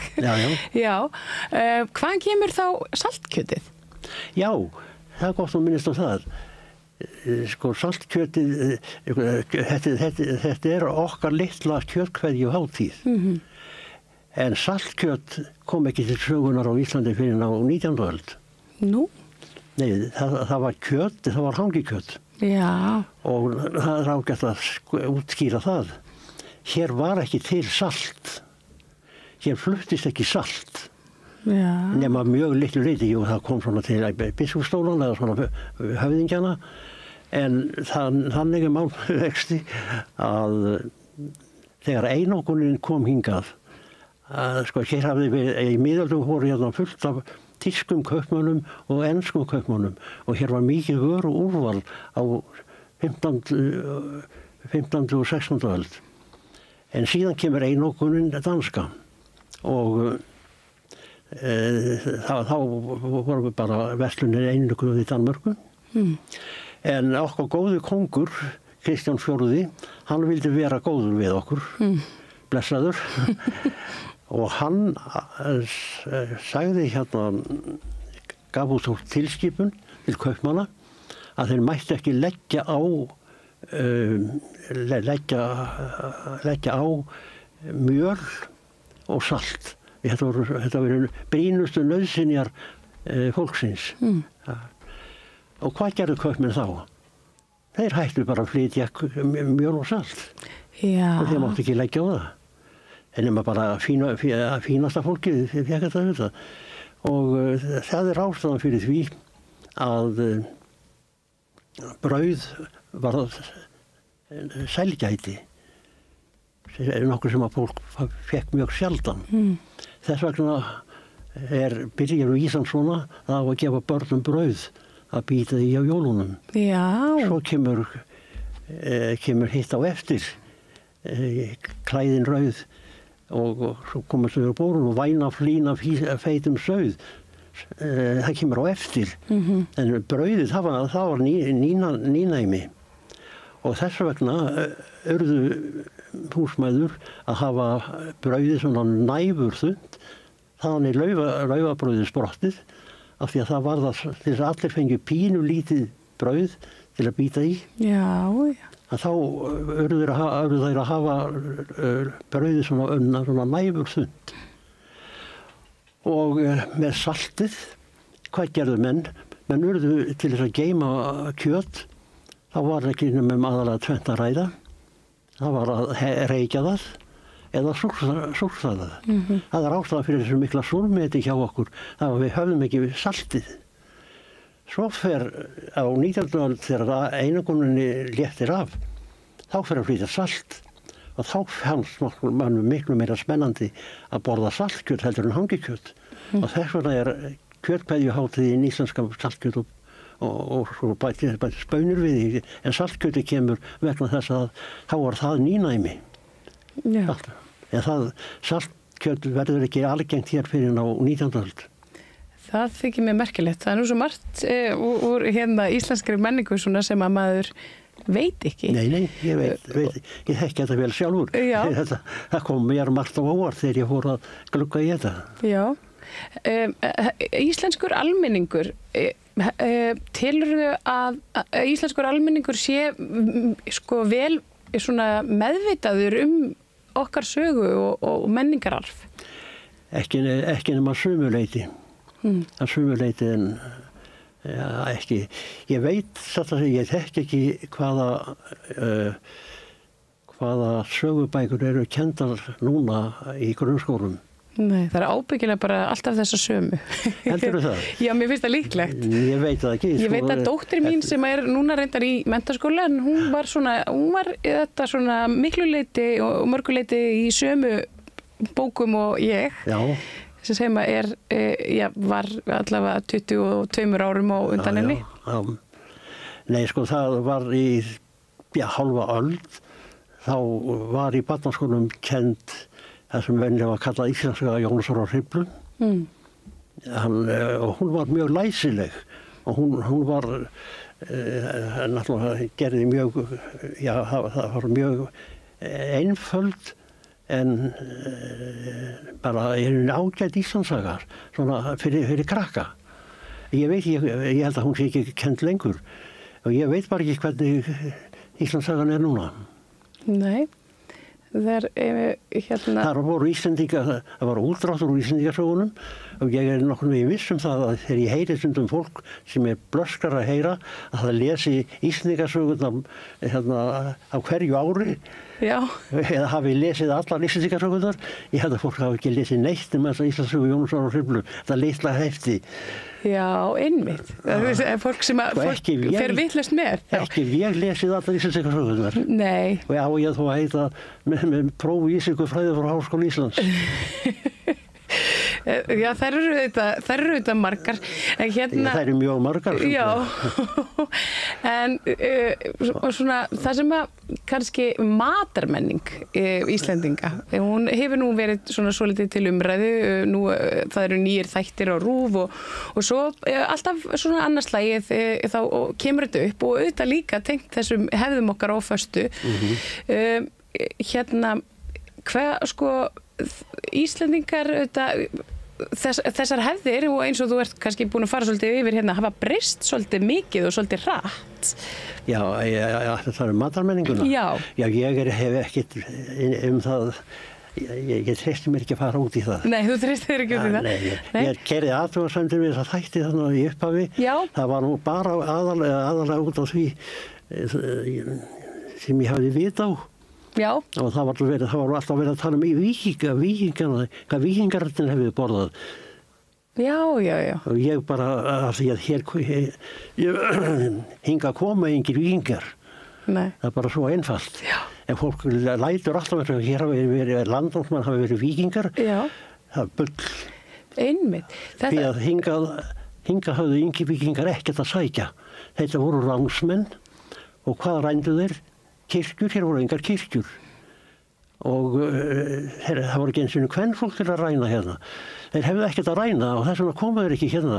Það er bara einn og einn svona uppgefa vikingur kannski, en sko á þessum 50.000 manns eða hvað sem kom hingað þá voru nánast engir vikingar. Og það er alltaf verið að tala um að það hafi verið vikingar sem komu hingað. Já, áhugavert. Þetta er einmitt, ég myndur segja að þetta væri bara svona þjóðarmiskilningur. Já, það er ekki, þetta er nú komið, ég get alveg sagt hvernig þetta er. Sko, ég hefur skoðað þetta mjög vel. Það er aldrei talað um víkinga í íslenskum bókmenntum nema illa. Nei, einmitt. Þangað til á 18. og 19. öld og hver er ástæðan? Það er vegna þess að þýskir og enskir skáldssagnahöfundar fóru að skrifa skáldsögur þar sem að víkingarnir voru hetjur. Og ég verð að segja bara að það er bara, ég skammast mér fyrir það þegar að verið að kalla landnámsmenn Íslands víkinga.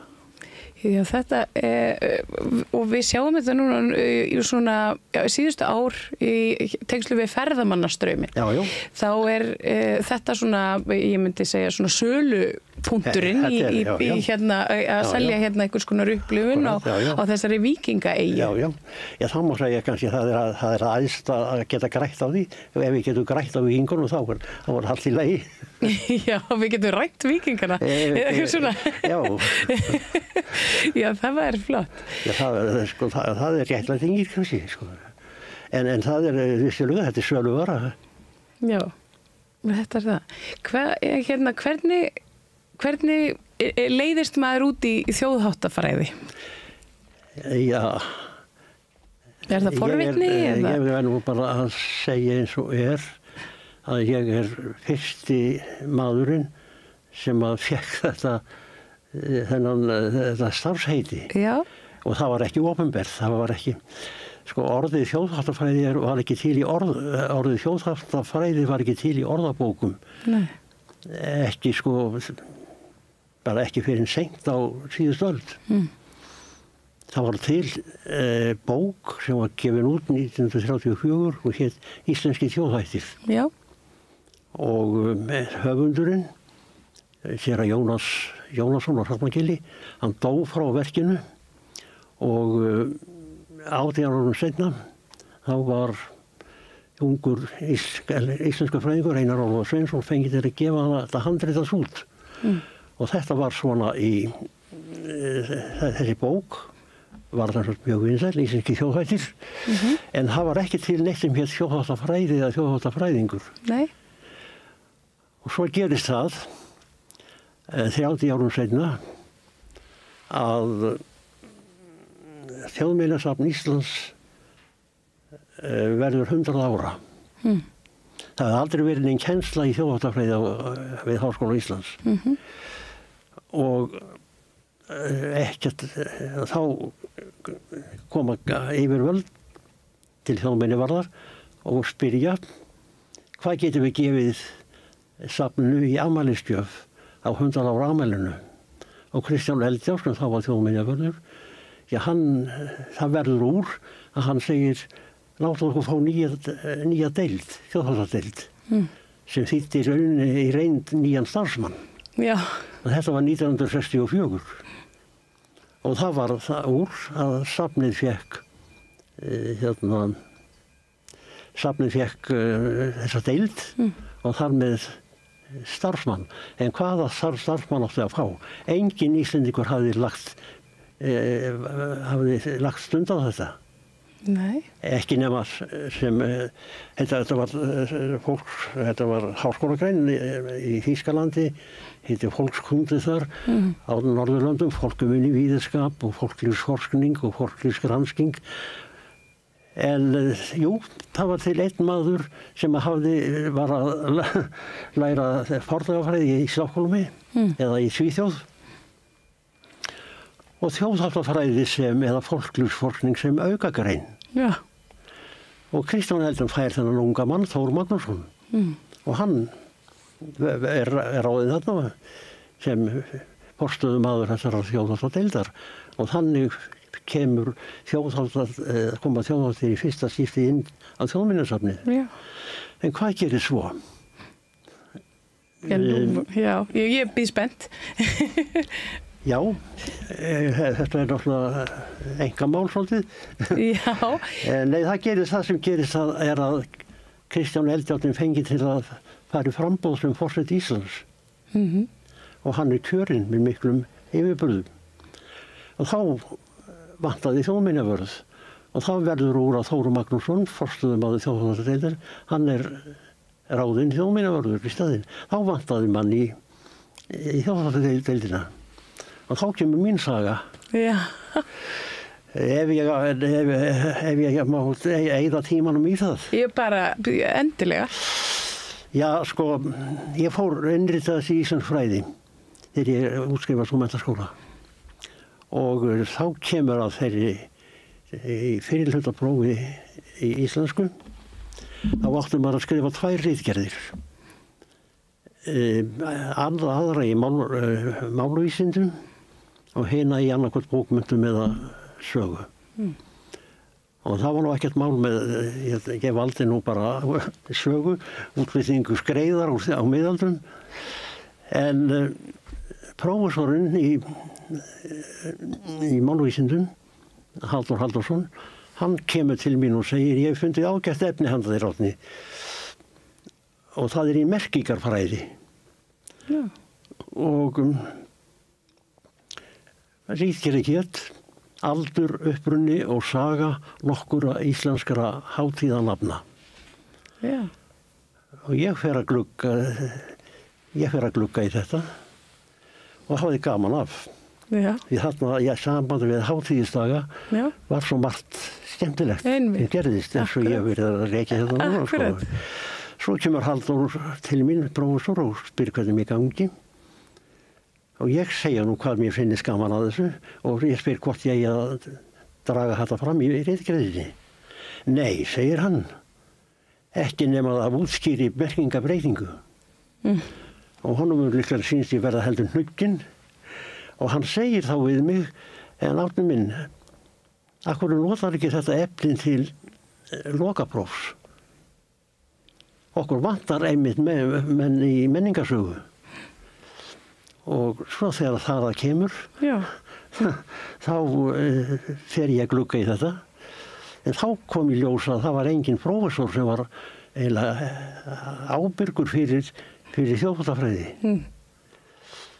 En það vildi nú til að Einar Ólafur Sveinsson hafði sem ungur maður verið í þessu og hann gerðist minn svona leiðbeinandi.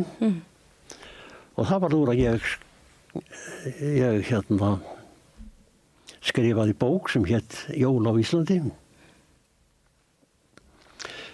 Nú síðan fór ég til útlanda, var sendikennari í Þýskalandi í 4 ár.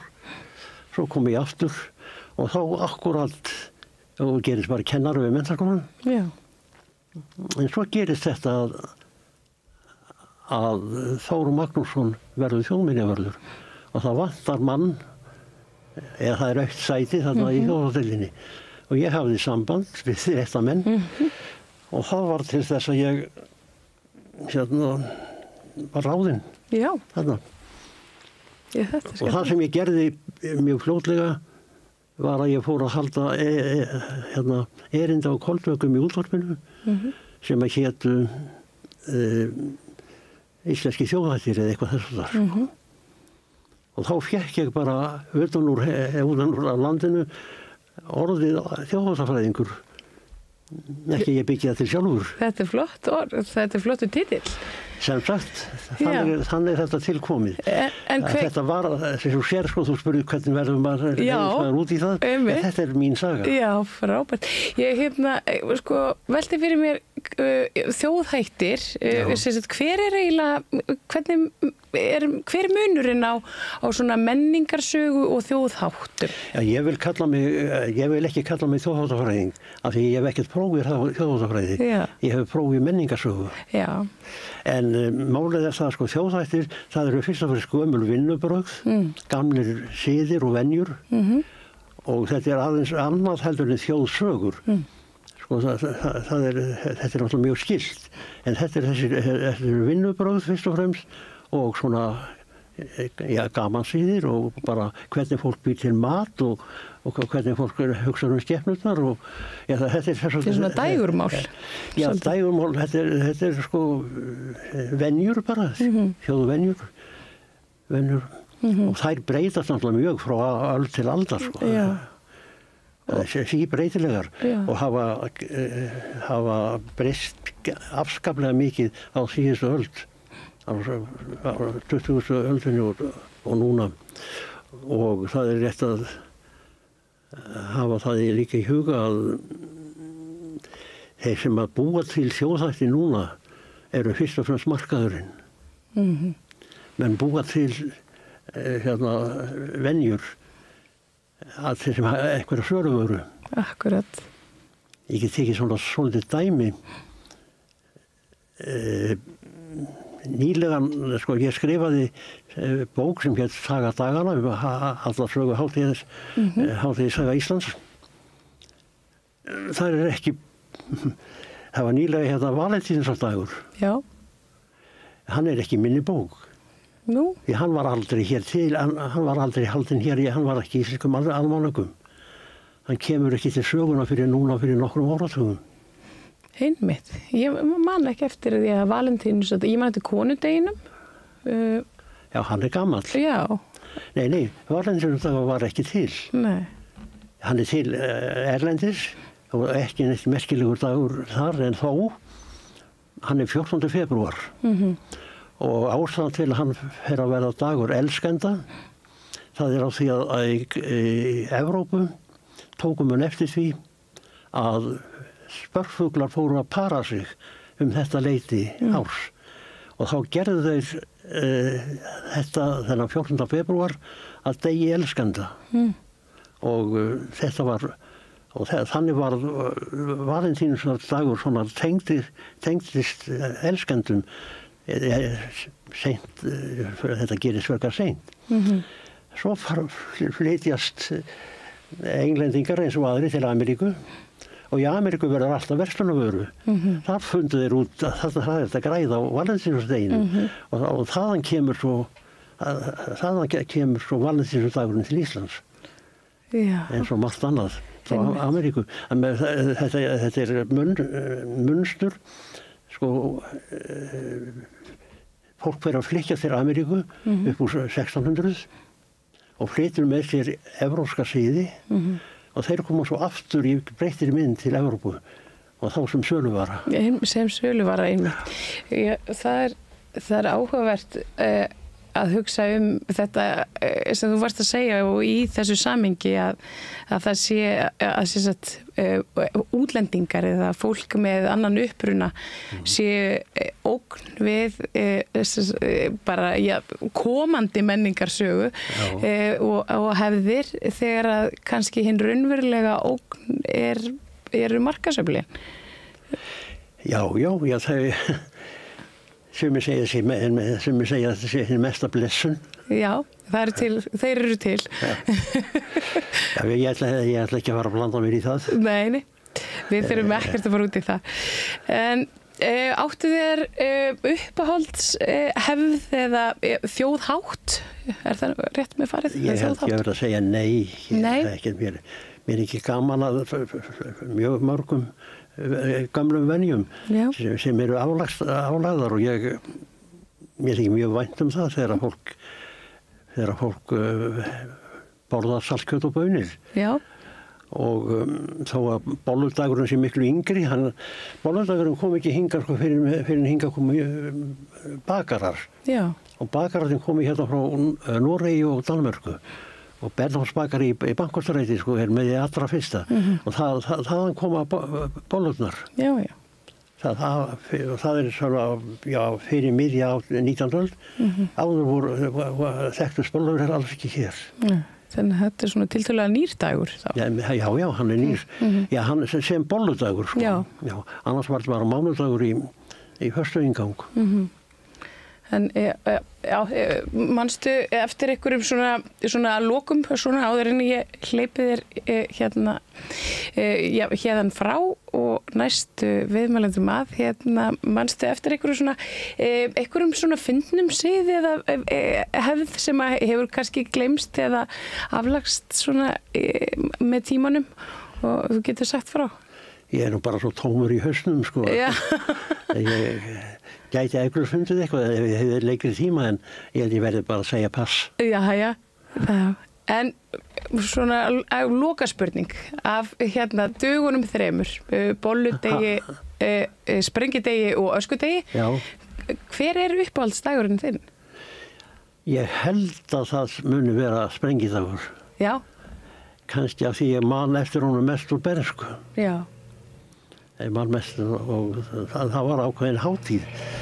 Það sprengi saltkjöt og baunir. Já, alveg dásalegt.